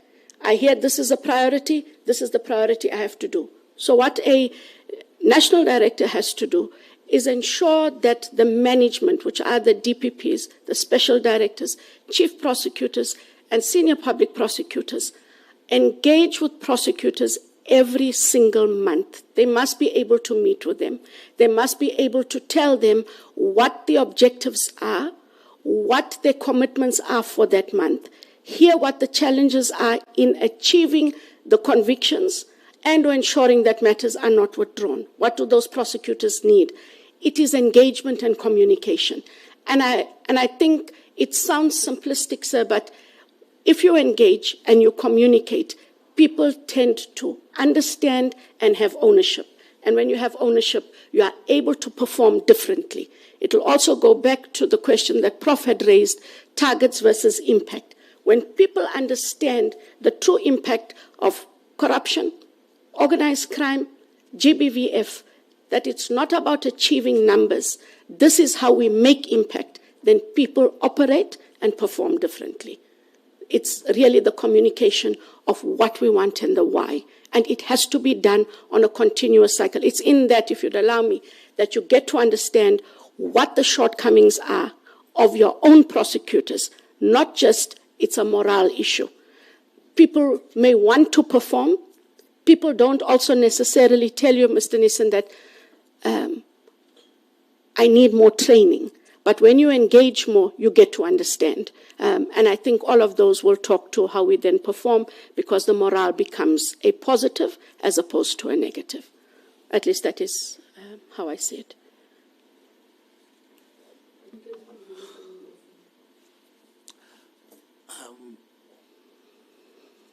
Advocate Johnson, I wanted to take you back just 1 or 2 steps, nothing hopefully too hectic. Coming from you. Yeah, coming from me. No, I sorry. Sorry, okay. Minister. He smiles, and then when he asks the question, it doesn't leave you smiling. So I say in jest. Sorry, sir, I interrupted you. Maybe that's the whole point of making everybody comfortable, so that we don't have to look at this process as if it's an interrogation room. It's not. So, and that's what the minister encouraged us to do, not to deal with colleagues as if we are in an interrogation, sir. I wanted to check with you, when you talk about the consequence management scenarios, I want you to cast your mind back from all the responsibilities you had to carry in the NPA. IDEC, you started leading it 2 years ago. I think it has 2 years since then, if I understood you correctly. Then you calculate the number of years that you served in senior management in the NPA. My imagination tells me that you have been in senior management for the longest time to be able to be part of that communication that you are currently talking to. And my understanding says the current incumbent has been in the institution for at least 6 to 7 years at most. And you have been there throughout. She actually found you there. And that's how I understand you.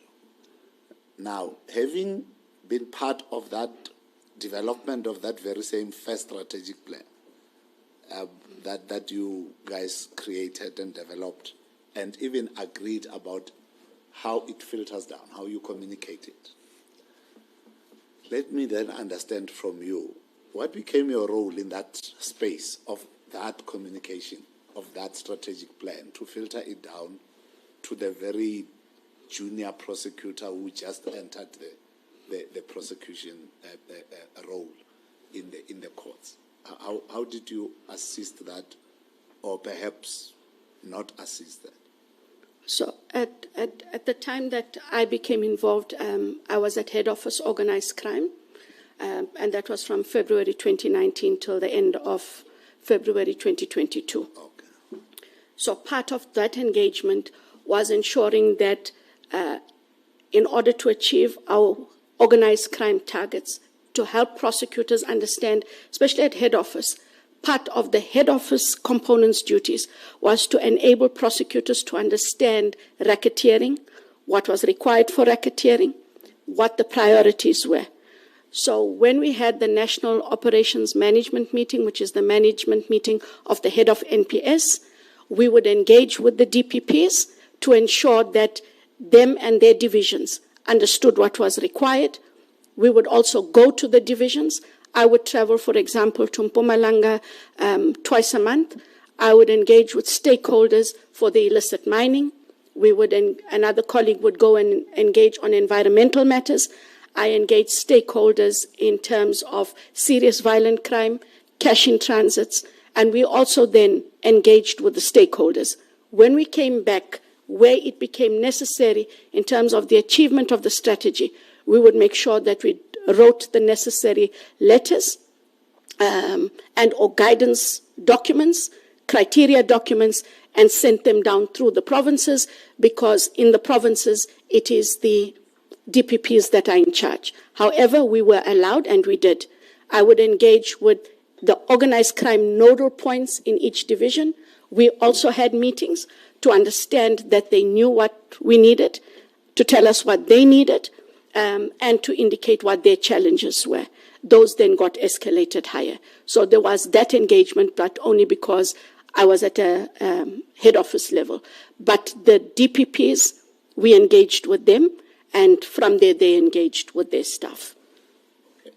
In line with that, if there was discontent amongst those staff members that you are speaking about, was the discontent at managerial level with the DPPs across the country, or was it a head office based discontent? No, I don't know if that's the right word, but the challenges that prosecutors had. I don't want to use the word disgruntlement because I'm not very sure where you got it. Okay. So I'm just using a simpler word that gives you opportunity to explain. When a colleague says to you, I don't understand how Mr. Nelson was appointed. That is how you want us to understand you. So I want you to understand me that way. Understood. So when those issues were raised, especially where I had those meetings with the organized crime nodal points, we documented them, we did send them back to the DPPs, and we asked for feedback, because the head of the NPS must ensure that those challenges are actually dealt with, and they would get dealt with. The majority of the issues that were raised were issues of resource at that time. Not all prosecutors are specialist prosecutors. And so you found that those prosecutors who had to deal with organized crime invariably were in the DPP offices, and there were very small numbers of those. The majority of prosecutors were in what is called the general prosecution stream. So those prosecutors, the biggest issue was resources. The other issue that they did have is challenges with investigations, but they dealt with them then in the province. But they would escalate and indicate those. When we had the national meetings with the Hawks, we would make sure that General Labia and his team were informed of the investigative challenges that were encountered in a specific division with the organized crime component. And him and his organized crime head would then ensure that they dealt with it there. But the point I'm trying to get from you is this disgruntlement. Let me use your own word then. Maybe it would be easier. This disgruntlement, did it exist or does it exist in your area within the 2019 up to date or until 2022, or did it exist in the general public prosecution space as you want us to understand the two separately? It's across the board because you had resource constraints, whether it was commercial crime or corruption. We had resource constraints in the sexual offences unit. We had resource constraints as well in organized crime. So it was a generic issue of resources, and there was a generic issue of investigations, capabilities of investigators, training for prosecutors, and that was across the board. It wasn't unique to a specific unit, and that was at the time. I know now that there's more engagements between DPPs and their units. You also now have special directors in those specialist units, and the problems are escalated and dealt with there as well. It's only where a problem cannot be dealt with that it is raised with the head of the NPS, Advocate de Kock at the time, now Advocate Mzinyati, and they also do get escalated, especially resource issues to the Office Strategy, Operations and Compliance, which deals with capacitating and training. Prof? Thank you. Thanks. You've been with the NPA long enough to be able to characterize it. You've mainly referred to staff and prosecutors at the leadership level. Is NPA a house divided, or do you have any other type of leadership challenges? And if so, should you become the head of the institution, what would you do to cure that problem? And the second layer of that question, if you can help us lift one or two things in your long career within the institution where you say, I initiated this particular change and championed it and saw it through in terms of its implementation, and it will forever be remembered as something that I initiated. Not what the group, what the leader said should be implemented, but something that is your flagship when you reflect. Myself? Yes.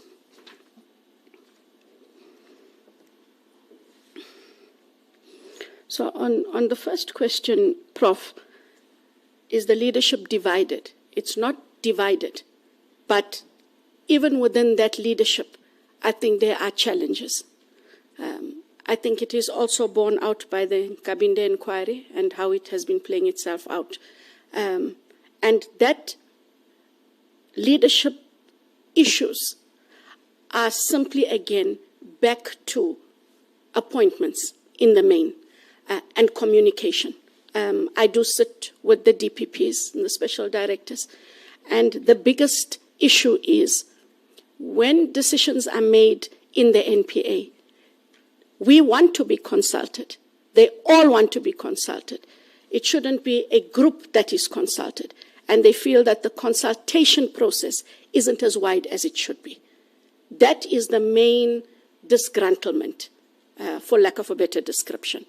And when people feel that not everybody is part of, not everyone can be making the decision, but they should give input into certain aspects that will affect how they operate. They want to be consulted. They do understand that there are certain instances where a person must make it. Can I press you on that one? Do you feel like there are people who are insiders who get consulted and others who do not within the leadership? So I have not personally experienced that. but I speak in terms of when I talk to colleagues that feel there should have been consultation. You take, for example, we had an issue,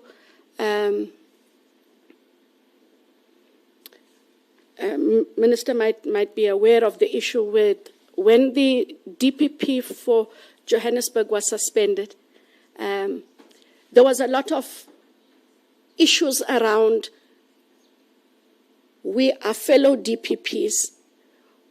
Tell us what is going on. This is a senior colleague. It can happen to us tomorrow. Now, I understand why you, on discipline issue, cannot talk to everybody, but my colleagues felt, all of us felt, at least give us a high level. What is happening?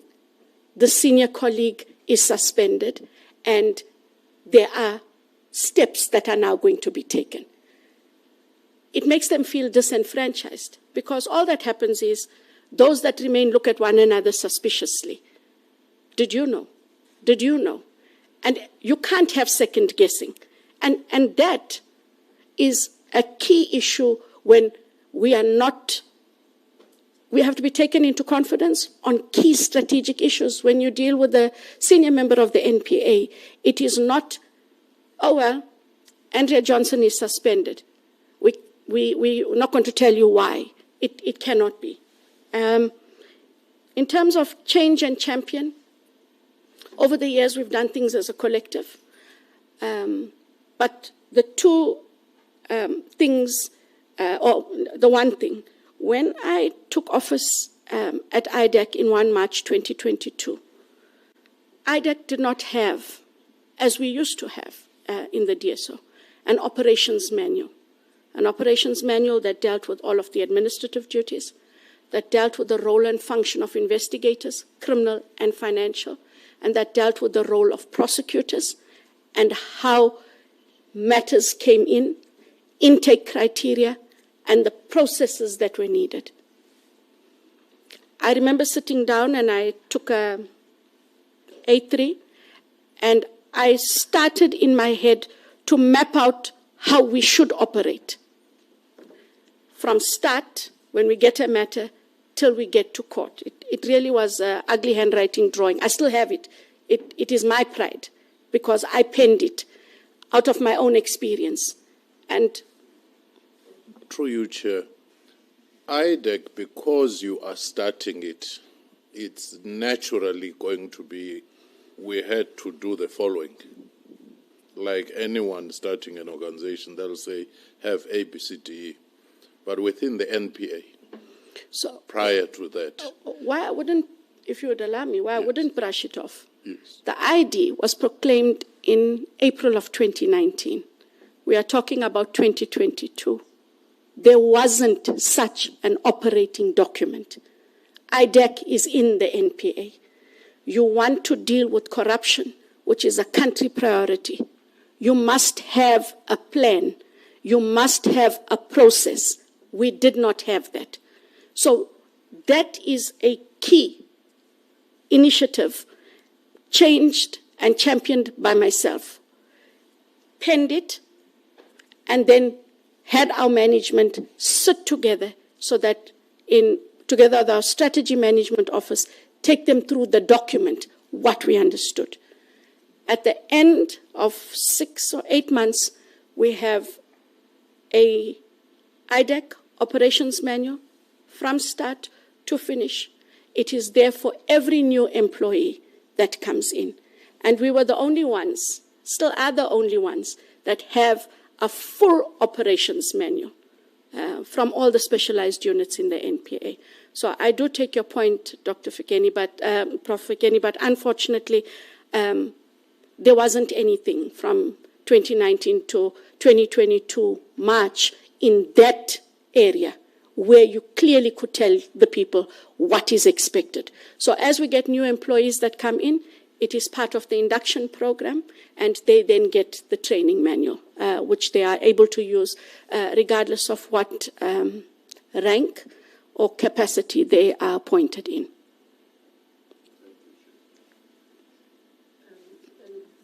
I've been asked that all of us pull the mics closer. We seem to be fading away for some reason. It's late in the day. Proceed, Ms. Mon. Thank you, Chair. Advocate Johnson, I'm trying to figure out what would you do differently if you had to be appointed as the NDPP to ensure that you dealt with these matters around communication, as my colleague Mr. Mvundlela was exploring with you, morale, cohesion at EXCO. And I say cohesion because that you heard about the GBV matter in Parliament suggests that the critical conversations around key mandates for NPA and key priorities for NPA are not effective at the collective of leadership within the NPA. If I listen to your answer about that, your answer about the implementation of the organized crime strategy, because the question I asked was, what is the conversation about it at EXCO? So what would you do differently to ensure that you build an institution where the collective leadership works in a cohesive way towards achieving the mandate?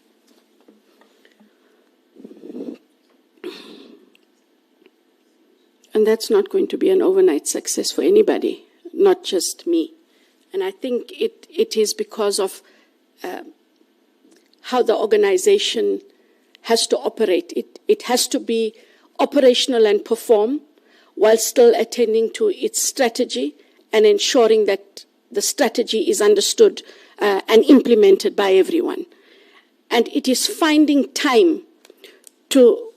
So if we start at the top leadership, it is a national director with the deputy nationals. In the time that I've engaged on that platform, there is clarity amongst them on what each one's roles and responsibilities are. I think where the disconnect might be is from there to below. In terms of every deputy national should take the DPP's special directors more into their confidence on what the objectives are. Now, every deputy national deals with it, but they deal with it, the head of NPS, the head of AFU, the head of SOC. We do have a MANCO, and at that MANCO, these are also discussed. But I guess given the time when these meetings and the length of those meetings, you don't discuss all the details. And we have to find the time to make sure that the details are dealt with. A national director is responsible for all the prosecutors, processes, prosecutions, whether they're instituted and where they are stopped. The national director has to make sure that all the prosecutors, now how do you get all the prosecutors to know that these are our responsibilities? It's not just about having regular meetings with your top management. It is about going down to grassroots level. I know that our current national director had been doing that in this past year, where she's had regional visits and she's engaged more with the staff, and she wanted staff to understand there is a different level of understanding and appreciation for where we are at and what we need to do. That has to continue. But you also have to deal, in terms of the staff, need to know that their actions have a reputational risk to the NPA and what that reputational risk does to our performance. And we can only do that if we are talking to them through the different levels. So, again, I say it sounds simple, but the communication and what is being communicated, when it is being communicated, and then holding those different levels of managers accountable. Dr. Motlong, there has to be consequences for why we don't engage our people perhaps as much as they want us to engage? What stops us from talking to our people about what needs to be achieved? Now, a national director cannot be seen to be the head of the organization divorced from his or her people. You must be able to communicate the message. So if we had to talk about the GBVF, what must a national director communicate? A national director must be able to communicate to all prosecutors, we are doing really badly. Where are we doing badly and why are we doing badly? And what is the consequence of us not doing that work? And I think when you have those kinds of communications, it affects positively all of the other levels: morale, performance, impact, and understanding why we are the NPA. It really is the communication is the golden thread through which any leader of an organization is able to reach his or her people.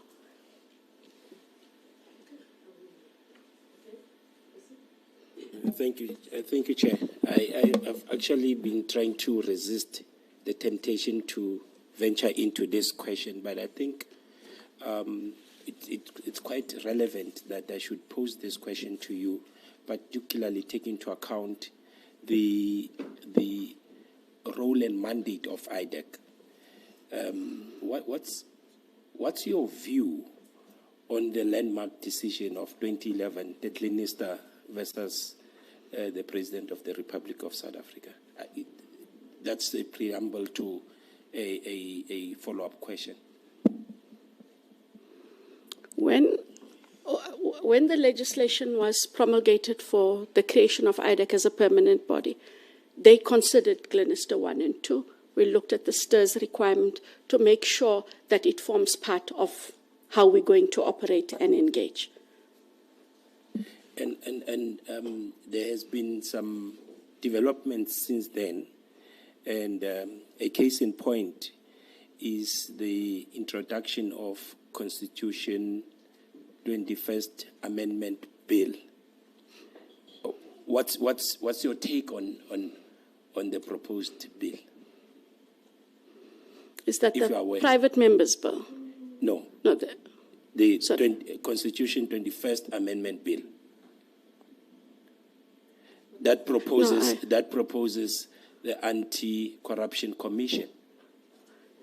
Okay, maybe let me just help, because they don't deal with the legislation particularly. It will be in the department. So I'm not so sure if you should have seen, because it's a proposal, it's a private members bill, definitely, by DA that we responded to. Okay, so you may not be aware of it. I'm just aware of it as the private members bill, but as Minister says, the legislation is with the department, and where comment is required, they would have asked us. Okay, thank you. Thank you, Minister. Other question? Okay. Thanks. Dr. Jones, Advocate Jones. He says smilingly. Do you share the view?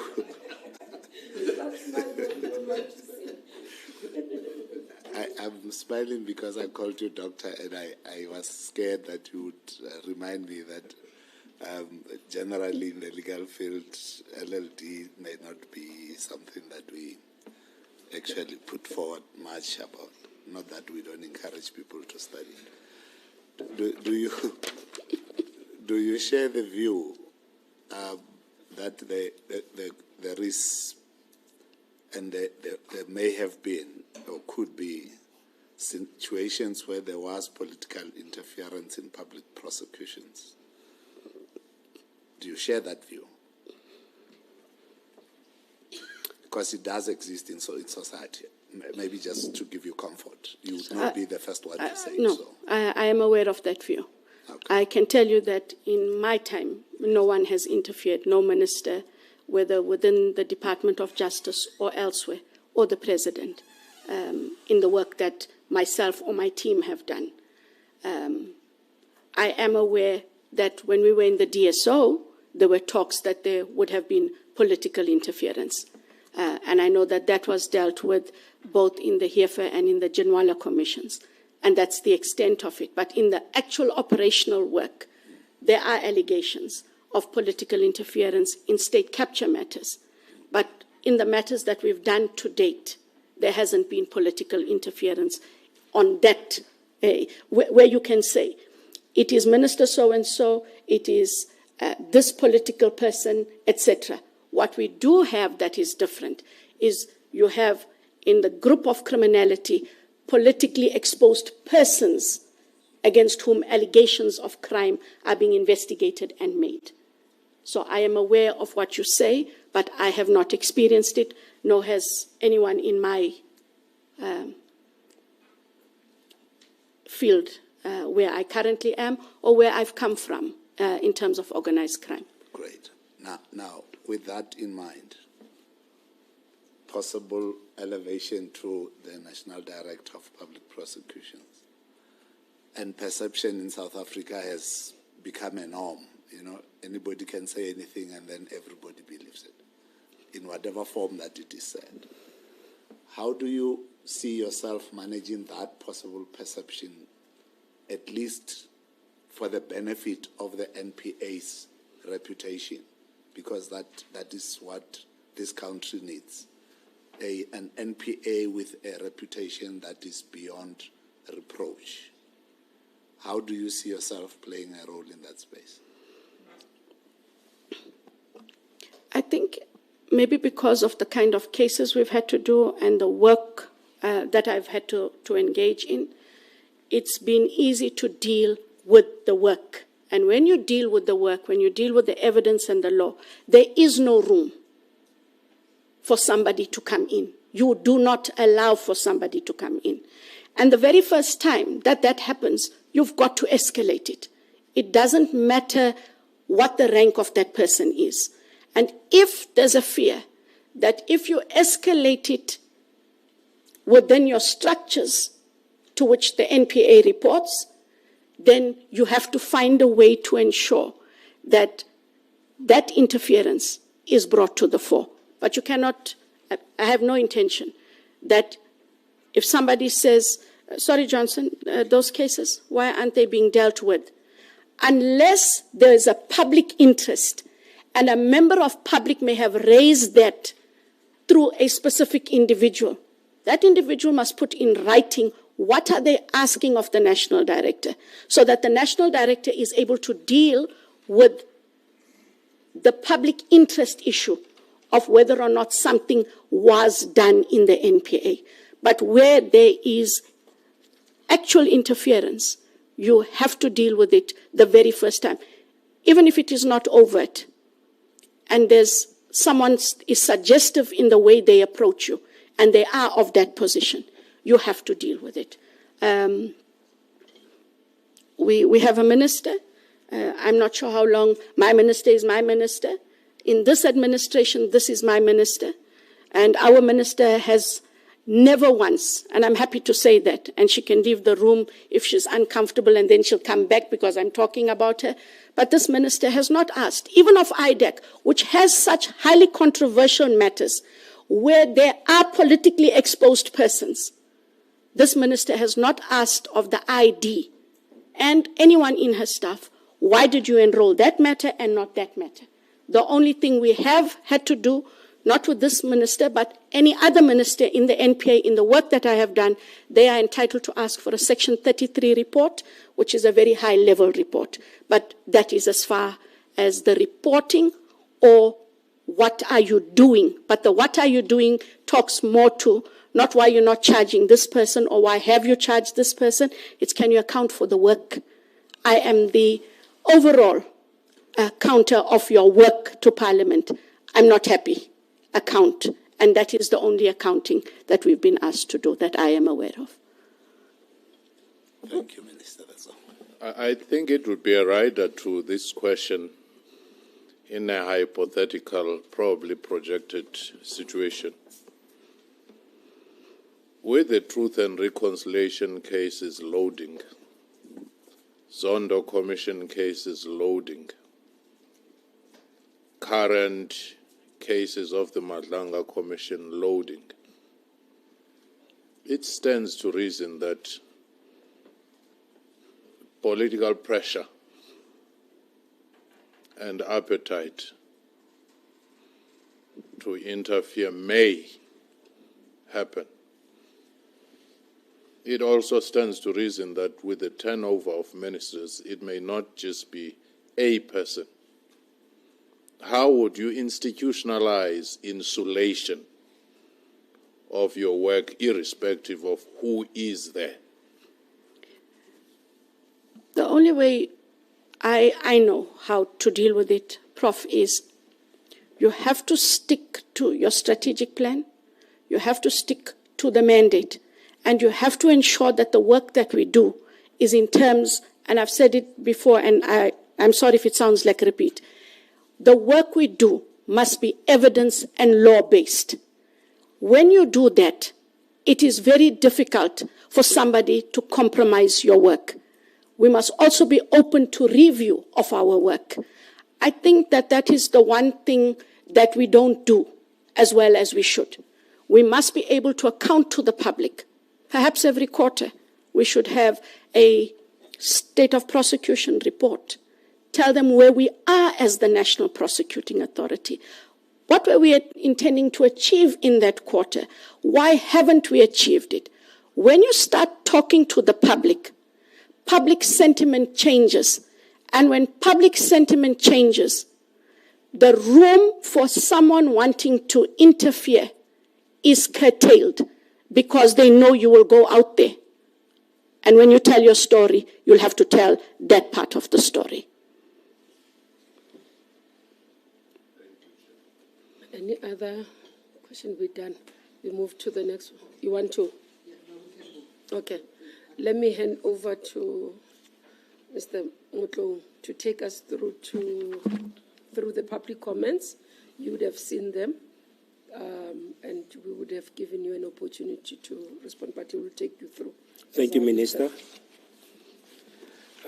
Advocate Johnson, as Minister when she introduced the flow of the process, intimated that we have received a high number of public comments. And it's on record that we received a whopping 209 comments. And out of the 209 comments received, only one supported your appointment. So essentially, we're sitting with 208 objections. And now I would like to take you through a whole range of these comments. But obviously, I wouldn't go through each and every comment. So I'll package these comments in terms of their similarities in content. The bulk of the comments which raised objections to your appointment has to do with conflict of interest, ethical concerns, and this stem from your recent participation in the ad hoc committee. But I'll deal with those. But there was also other comments separate from this, and I'll also deal with those comments. And they touch on issues of poor judgment, but also ethical concerns in how you dealt with some of the cases that they've listed. So perhaps it would be prudent that I should take you through the comment that deals with your support of your appointment and just take it out of the way. And this is a comment that was received. It's under 190. You should have received it. Column 190.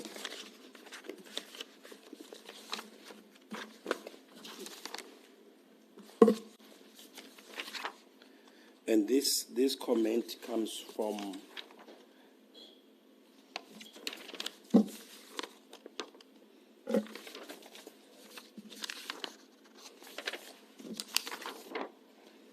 Robert Mailula, who says Advocate Johnson leads the investigative directorate and has long-standing experience in organized crime and corruption cases. Her Scorpion-era background shows a strong commitment in accountability and results.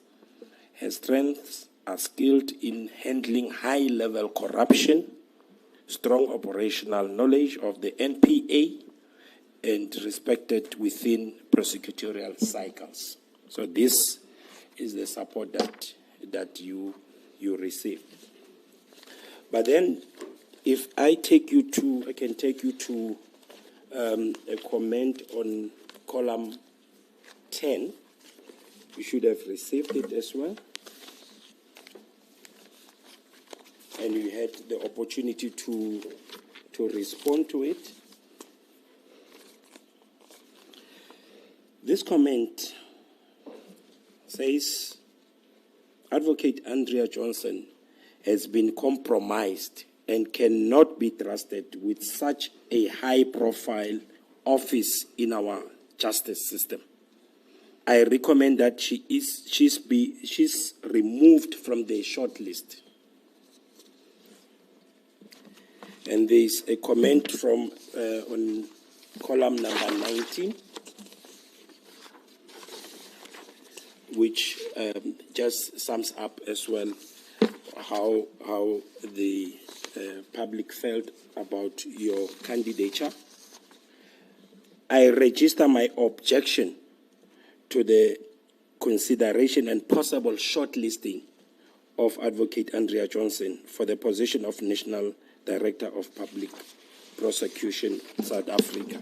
Or South Africa not risk appointing an NDPP whose ethical record, actions and conduct have already been publicly questioned and criticized, including by the Madlanga Commission, which highlighted serious concerns about governance failures, conflict of interest, and compromised decision-making within NPA's leadership structures.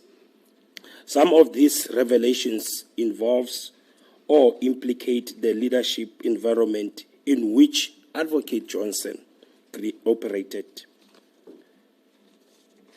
So this is part of the comments that I needed to highlight to you. So this has to do with, among others, your admission to have been involved in the selection and recruitment process involving your husband, which you admitted at the recent ad hoc committee sessions. Now, there is also a comment which you are aware of, and this comment is from Mr. Matsela Koko, who raised an objection. And for the sake of transparency, I will read the contents of. And also, do you indicate that he didn't indicate that he's got a case that is in IDEC as he did the objection? Indeed, he didn't mention that. And the objection also is unrelated in as far as this case, that the pending case is concerned. Dear members of the NDPP selection panel, I'm writing to formally submit my objection for the consideration of Advocate Andrea Johnson for the position of National Director of Public Prosecutions, NDPP. As a former ESCOM Group executive, directly impacted by the matters outlined in my submissions, I believe her actions in relation to the 2022 Alternative Dispute Resolution and cooperation agreement with ABB South Africa Pty Ltd render her unfit for this critical role under Section 9(1) of the National Prosecuting Authority Act 32 of 1998. Please find attached my detailed submission titled The Constitutional Disqualification of Advocate Andrea Johnson for the position of National Director of Public Prosecution, which sets out the constitutional, policy, and evidentiary grounds for the objection. For your reference, the submission includes the following supporting attachments. Well and Sontag article dated 16 November 2025. 2, the Ngabinde Commission transcript excerpts from Advocate Shamila Batohi testimony, 27 November 2025. High Court of Canton of Zurich judgment, which is translated. This judgment was given out on the 20th of November 2024. DCP Directive, ADRCA, Constitutional Review, Gauteng Division, Pretoria, set down for April 2026. I'm available to provide further information or clarification if required. By contact details are provided below.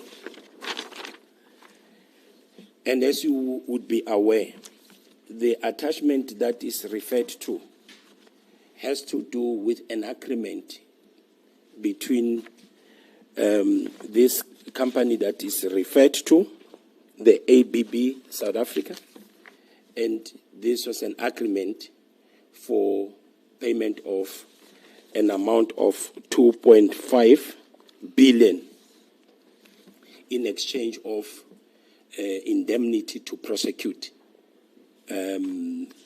on crimes related to breaker and poker, among others. There is also an objection that was posted on Facebook, where the author indicated that you should be stopped from being appointed as a director of National Director of Public Prosecutions. Verify Facebook linked to DOJ as a submission. Indeed, Minister. This you would also locate under an attachment PCJ 3 that you would have received. South Africa cannot risk an ethically compromised NDPP.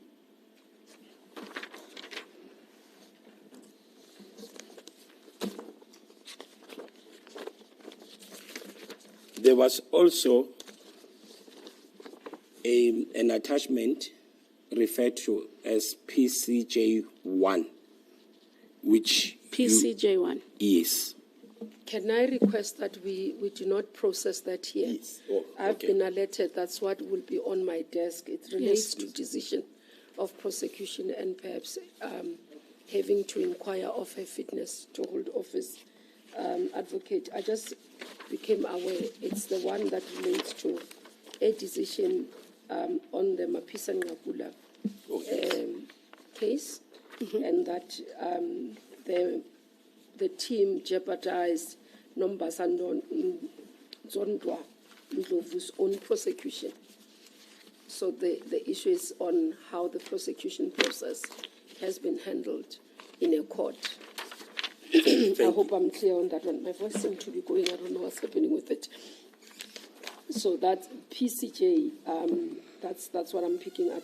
It's more on cases that are running. That are live in court, yes. Yeah, that are live in court. So I'm going to request that we do not deal with those. Thank you, Minister. So, Advocate Johnson, these are the objections received from the public which obviously you were afforded the opportunity to respond to such. So these objections were made, you were made aware of the contents of the objections, and you were given the opportunity to respond. Now, for the sake of brevity and transparency, it would then be prudent of us in this process to allow the opportunity to place on record your response to these objections, and so I can afford you that opportunity to do so. Maybe before you omitted the Daily Maverick one, because I do think as much as the support, there's issues that they're raising. Should I do it? Thank you, Minister. That's the first one, actually. Is it? Oh, okay. Yes. Yeah. Yes, but I that's the didn't first hear one. You can do it. Yes. Can I do it? Yeah. Yes. Daily Maverick makes a comment here. Johnson has a reputation as an excellent prosecutor. She has set up the investigating directorate against corruption. She's the best chance SA has of fighting organized crime and corruption. She's the most experienced prosecutor in the field. Her appearance before Parliament's ad hoc inquiry into Mkhwana's allegation did not go well, and this could be a markdown for her. Johnson has temperament for the role and is fearless, but her management smarts are not great, and she would need support, says insiders who support her. So I would want you to also reflect. So there is an issue around your management skills from your peers as they reflect.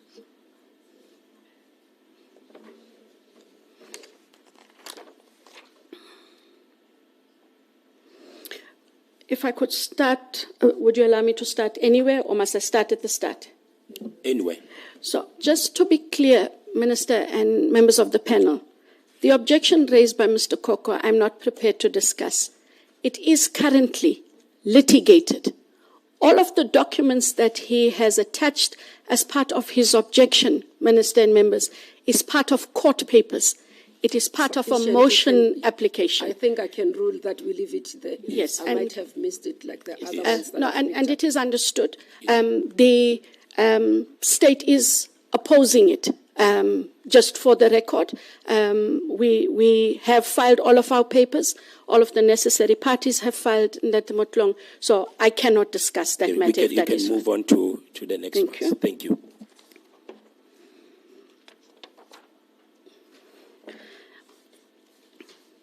If I could deal with, in the Daily Maverick, we talk of the Mkhwanazi allegations and what happened at ad hoc. Minister, I made it clear when I was at ad hoc, I didn't understand the 6th July media briefing. It had taken me by surprise, as I testified, simply because General Mkhwanazi and myself in particular had worked well over the years and had not had any disagreements either about what each was doing or what we did collectively. I had to respect the process. I said at the ad hoc committee that once I'm done testifying, I will in fact call the general, because I need to understand we are both still in our spheres of work. The work doesn't stop while ad hoc and Madlanga carry on. I in fact did call General Mkhwanazi, perhaps 2 weeks after my testimony at the ad hoc was done. The gist of the conversation that the Motlong was, General, I told the committee I will call you. I'm calling you to understand where did we go wrong. I didn't understand that we had a challenge. And if there's something I was not aware of, please tell me. And I want to set the record straight. It is telephonic, but we should have a meeting. Said, I want to be very clear, as I was at ad hoc. The only matter, you talk of a big five. I don't know your big five. I also do not know the organized crime the so-called big five are involved in. The only matter we have where there is... Johnson, I'm going to ask you to deal with what we're dealing with. I don't want to get into the Madlanga and ad hoc committee space. It was just the Mkhwanazi allegation as per the Maverick. No, let me help you. What the objection or the comment is about is that the objections are mainly about your role in relation to the appointment of your husband. And I will deal with that. And the performance, don't go into detail about Okay. those investigations because we don't want to overreach Yes. our responsibilities. And lastly, because they just made a reference to the committee, how you performed. That committee, I think the comment from Daily Maverick says it was your law. I think they put it in that way, your law. So deal with that. Don't go into the detail of what your statement in Parliament would have been and all that, because I don't want to have a situation whereby we start wanting to correspond what you had said and all that. Understood. Yeah. Deal with the interview, not the investigation into the allegations said by General Mkhwanazi. So without the detail, just for the committee to know that work continues and that in terms of a conflict with regards what was raised in the Daily Maverick about the ID and or investigations being compromised, those have been dealt with. But the comment that is made there, Minister, about my performance at ad hoc, I answered to the best of my ability. It will not find favor with everyone. I could only be honest in my submissions, and I accept that. I will take the criticism that comes. And for me, I could only answer as I was asked.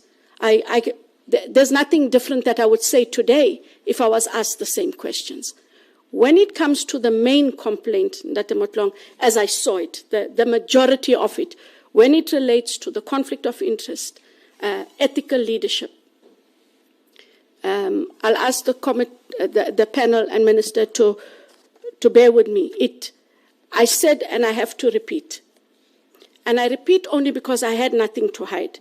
When the question was posed to me, I didn't flounder and fluster.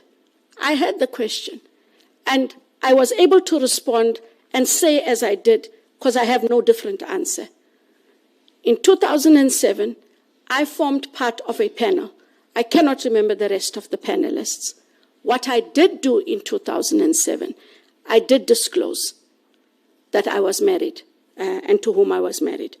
And I did physically recuse myself from the shortlisting, where he was shortlisted, the actual interview, and the actual adjudication. And that was in 2007. 17 or so more years later, when it is raised, that is the only truth I have. But what it means is that I had to reflect, which is what we have to do, about the perceptions out there about whether or not my disclosing and my recusing myself from the process when he was in the interview is sufficient.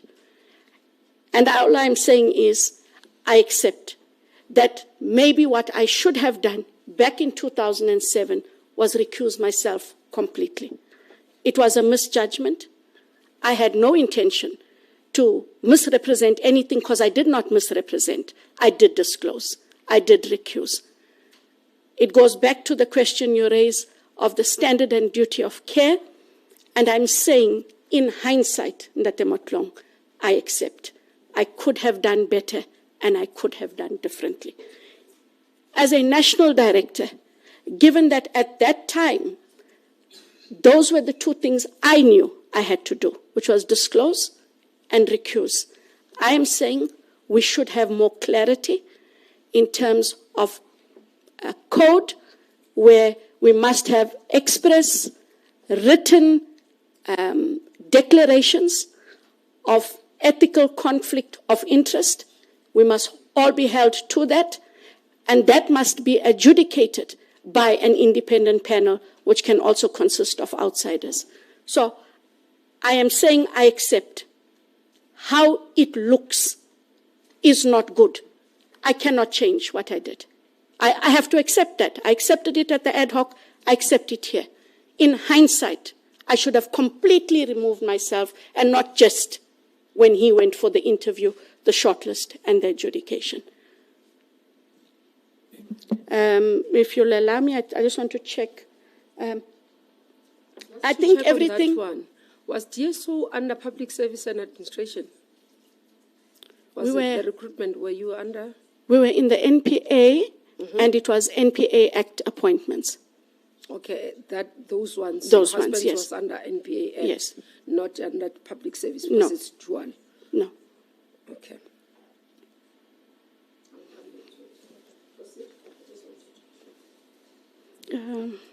I think all of the rest, that Matlong, flow from there. Questions about ethical leadership, etc. I have always prided myself, and I think it also talks to what was said in the Daily Maverick article and in the positive article you read. That is how I have conducted myself. This was an error of judgment. I'm not going to change it. I can't take it away. This panel will have to judge me on my entire performance, my history in the NPA, where I have faltered.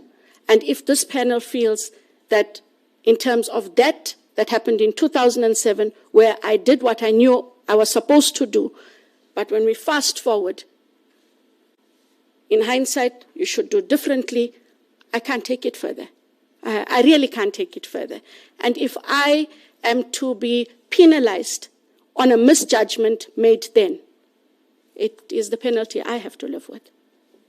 And all that you do is you say, because of that misjudgment, you will never be allowed, as you have in the rest of your unblemished career, to be able to move ahead. And I accept that.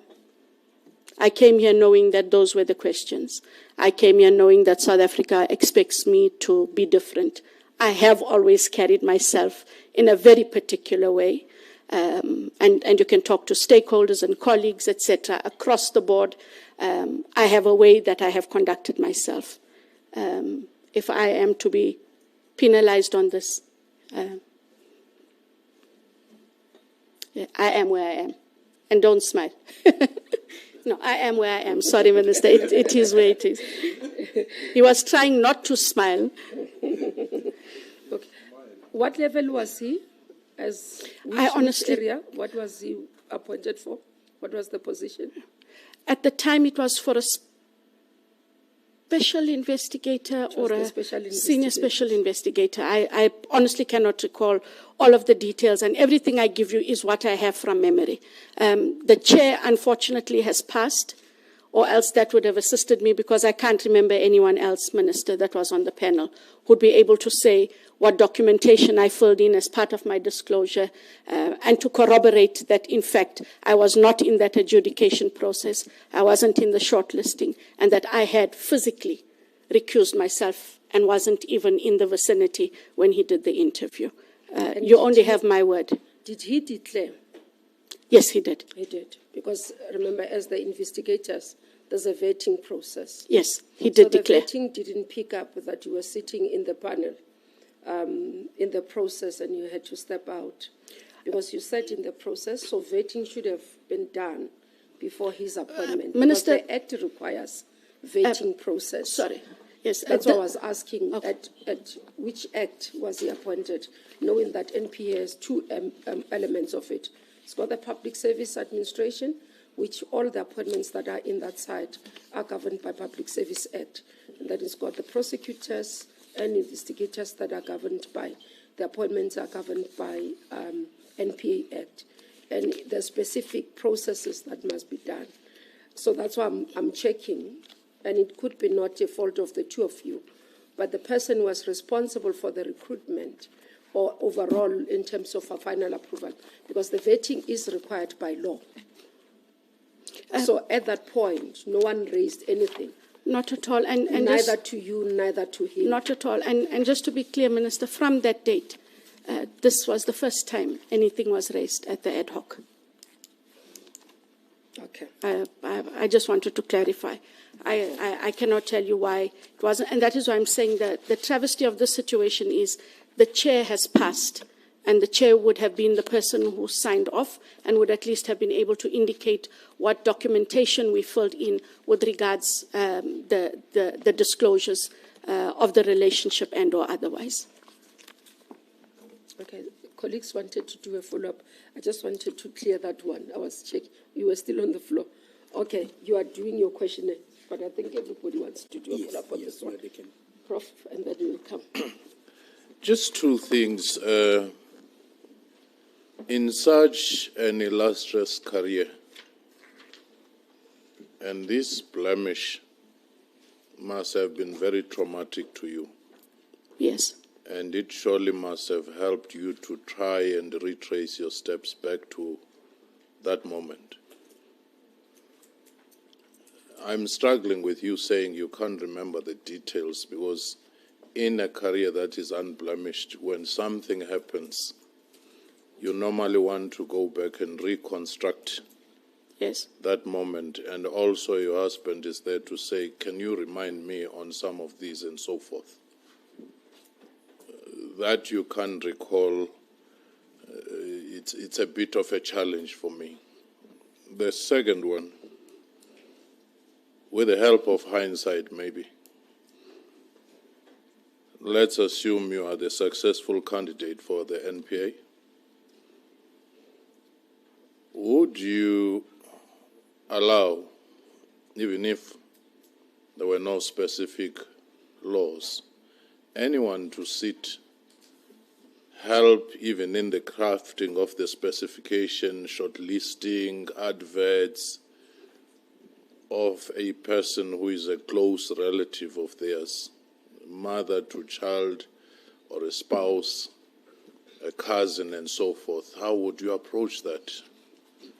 It's an ethical issue. Sometimes it doesn't have to be regulated by law. It's a matter of what you think is right, what you think is wrong in terms of judgment.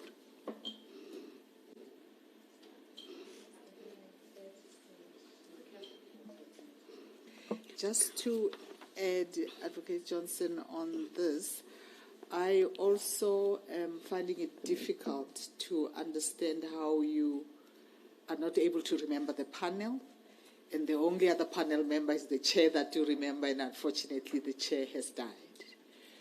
That is worrying, you know. And why it's worrying? It's not that one can prove right or wrong. It's exactly what we were talking about earlier, where as a result of some of the gray areas that were allowed, that you have overlooked, where your judgment seems to have been found wanting, it almost like falls inside that pot. I guess it's a comment, but I just want you to take it with you and reflect. It does bring about doubt, you know, yeah. And then, on the issue again, in your response, you said, to be clear, there were many processes that I would have had to follow thereafter before the appointment. At no stage was I questioned or informed that there was anything in which clarity was sought. This response to me also adds to the, it's almost like still not seeing anything wrong. I know you have said I should have approached it differently. I could have. Your words are, I could have, not should have, which in itself is worrying. Could have is a choice. Should have is I had no choice. I had no business doing that. You know, I shouldn't have done it. And this is what is still worrying me, that the hindsight is still, but no, man, it's not that bad after all. Kind of, it gives that feeling, that sense, because of choice of words. But even here, when you say many processes, just on the many processes, if you could tell us what those processes were that followed afterwards, and wherein no one asked, who should have asked and did not ask. Thanks. So if I take your comment, Mayor, and the question together with Prof's, I cannot recall who everybody was on the panel. It was 2007, and I don't have the documentation. And what I said was, it was the first time from 2007, now in November 2025, when the issue was raised. I go only on the memory that I have and my discussions with my husband, because he does recall. that I wasn't there. He does recall he disclosed. And I said to him, yes, I also disclosed. The point is, it wasn't even a secret, but we both disclosed. It was known that we were married at the time. I don't want Mayor I understand the could have and should have. Please do not make a mistake. I am not by any means minimizing what happened then. What I'm saying is, in hindsight, it should never have happened. I should have removed myself. Sorry if I used the word could have. I'm saying that's what I meant. I should never have done that to myself.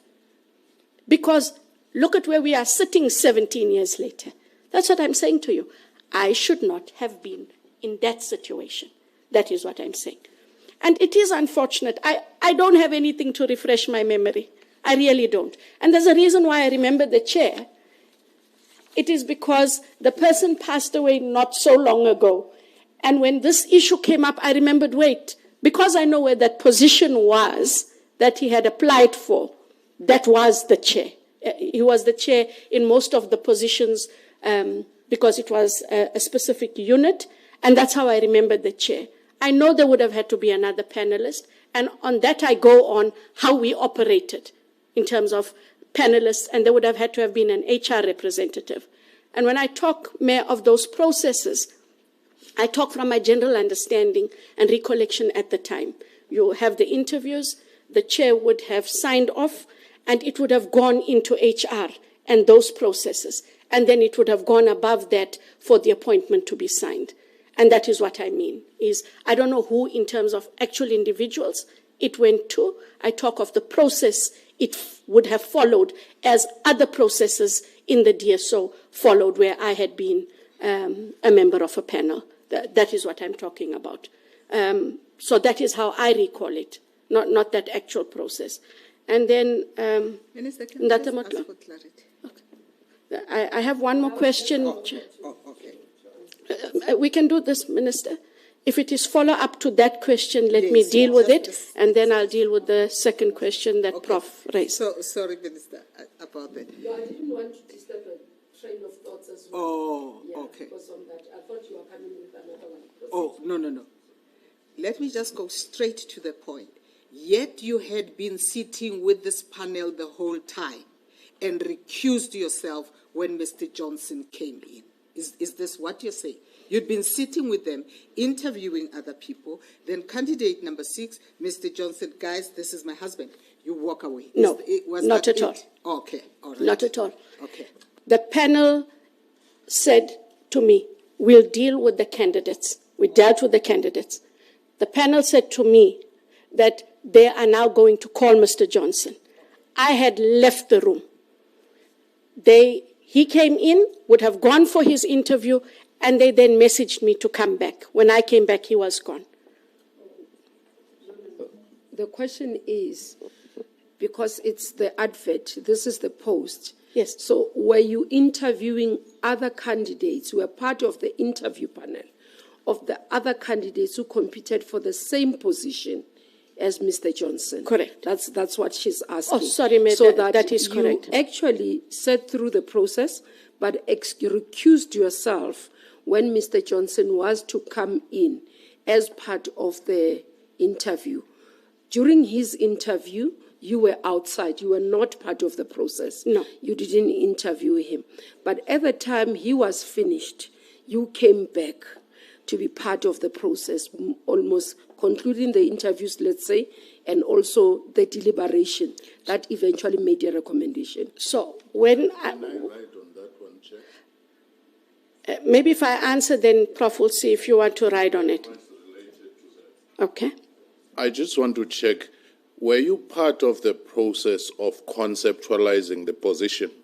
Not at all. Specifications? No. Adverts? No. And then sitting in the other interviews? On all of the first mentioned, no. I was not part of conceptualizing, not part of the advert process, not part of the other aspect you raised. But I did interview other candidates who were shortlisted for that post. And this was the position under your unit, right? Not my unit. Mm-hmm.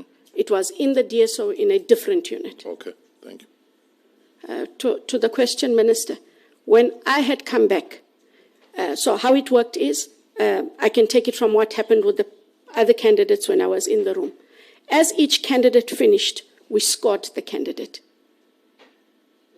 The deliberations would take place once all the scoring was done.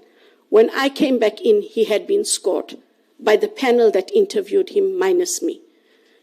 When they did the deliberations, we deliberated on the candidates. I was part of the process. I knew his score, but I was not part of the discussion. At that time, I was now gone. That was the end of the process. So when he was recommended, I did come to know that he was recommended, because what happens, Chair, is what happens, Minister, is the Chair must send the recommendations for every panelist to sign. That we all had to sign. And that is where I saw that he was recommended by their deliberations. But I was part of deliberations of other candidates. I was part of scoring of other candidates. And you signed the form? I would have signed the form. What I'm saying is, I look at other processes. So else was scored by all the panels? Yes. Including yourself? Yes. And then let's say it's 6 panel members. And then at the time, how many were they?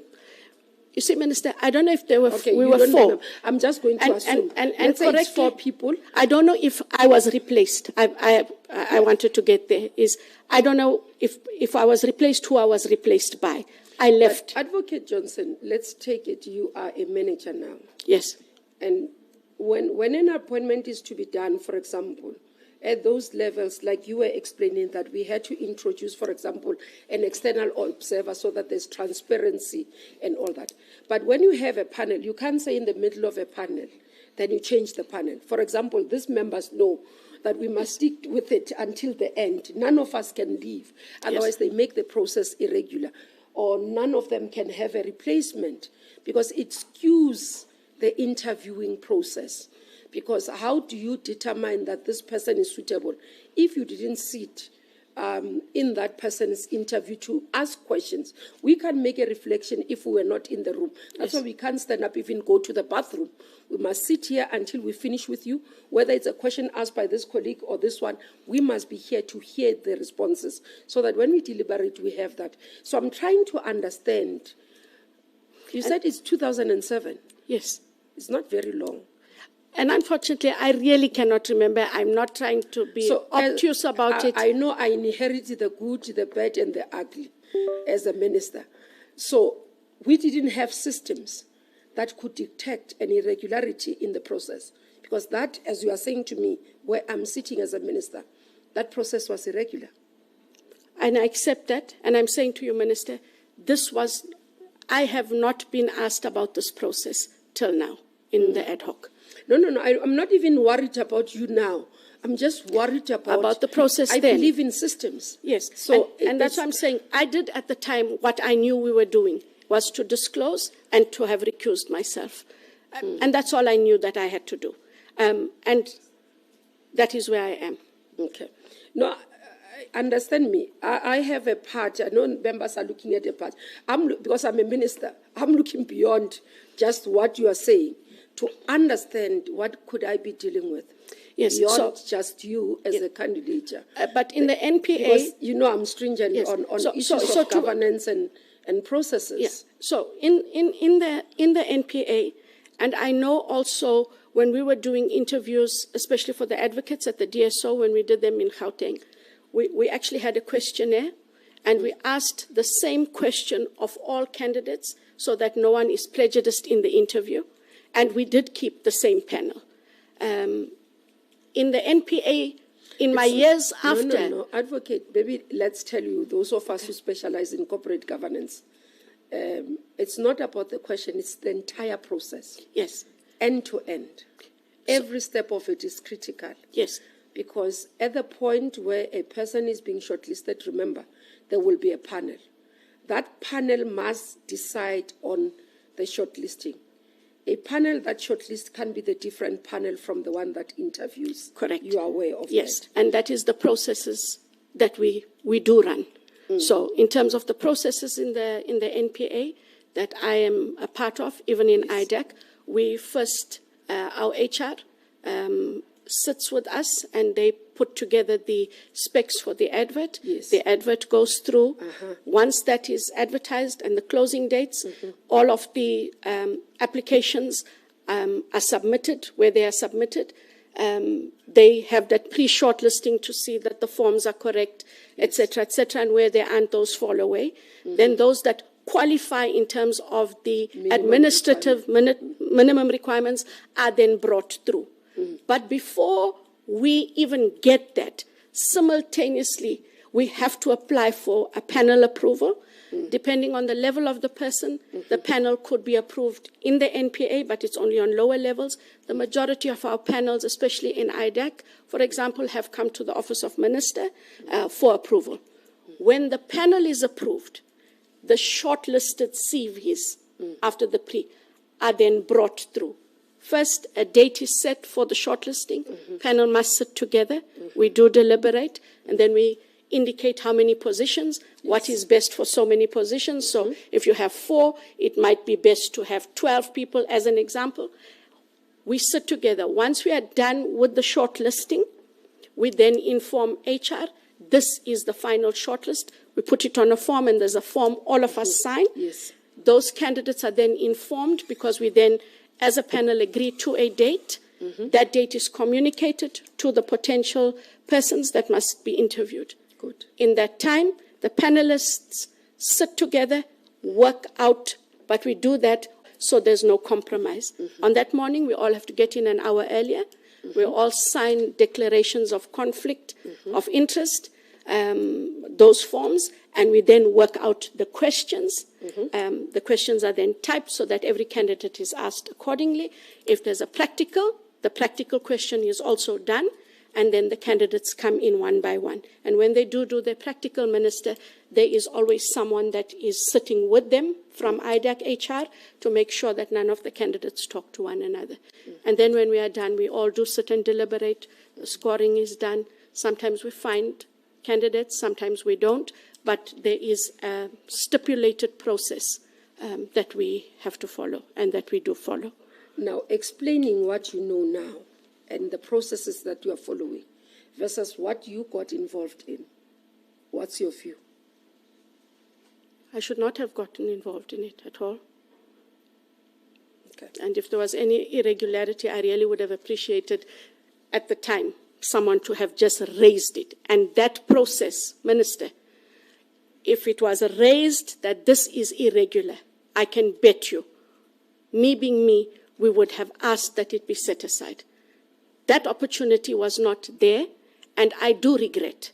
I really do regret, because here I am sitting and talking to all of you about a 2007 issue when, with everything else, But I'm in going to law, go. what does that mean? There is no old case. There is no. It Minister, doesn't get rotten. I leave it to you and to the panel to adjudicate, but bear in mind, No, Minister. it's not for the panel. I'm saying that bear in mind, Minister, a complaint has been raised with your office. I have to leave it to you and your discretion. Okay. No, I just wanted so that the panel is clear. Yes. And I'm glad you explained from the point of, because I was worried, you leading quite a number of interview processes. No, I didn't want to have a sense that you are not following the process No, and we- you are not doing we the are, correct, and especially the will conflict, have. So conflict issues glad, we I'm deal glad with, that, yes. Yeah, you are dealing with that. Thank you, Minister. There is one comment that received from public interest, but before then, just a rider on this issue. I think to classify or categorize this misnomer as irregular is actually downgrading it. It's actually grossly irregular. And for you to suggest that had someone brought it to your attention, you would have recused yourself, you wouldn't have acted the way you did. I don't think...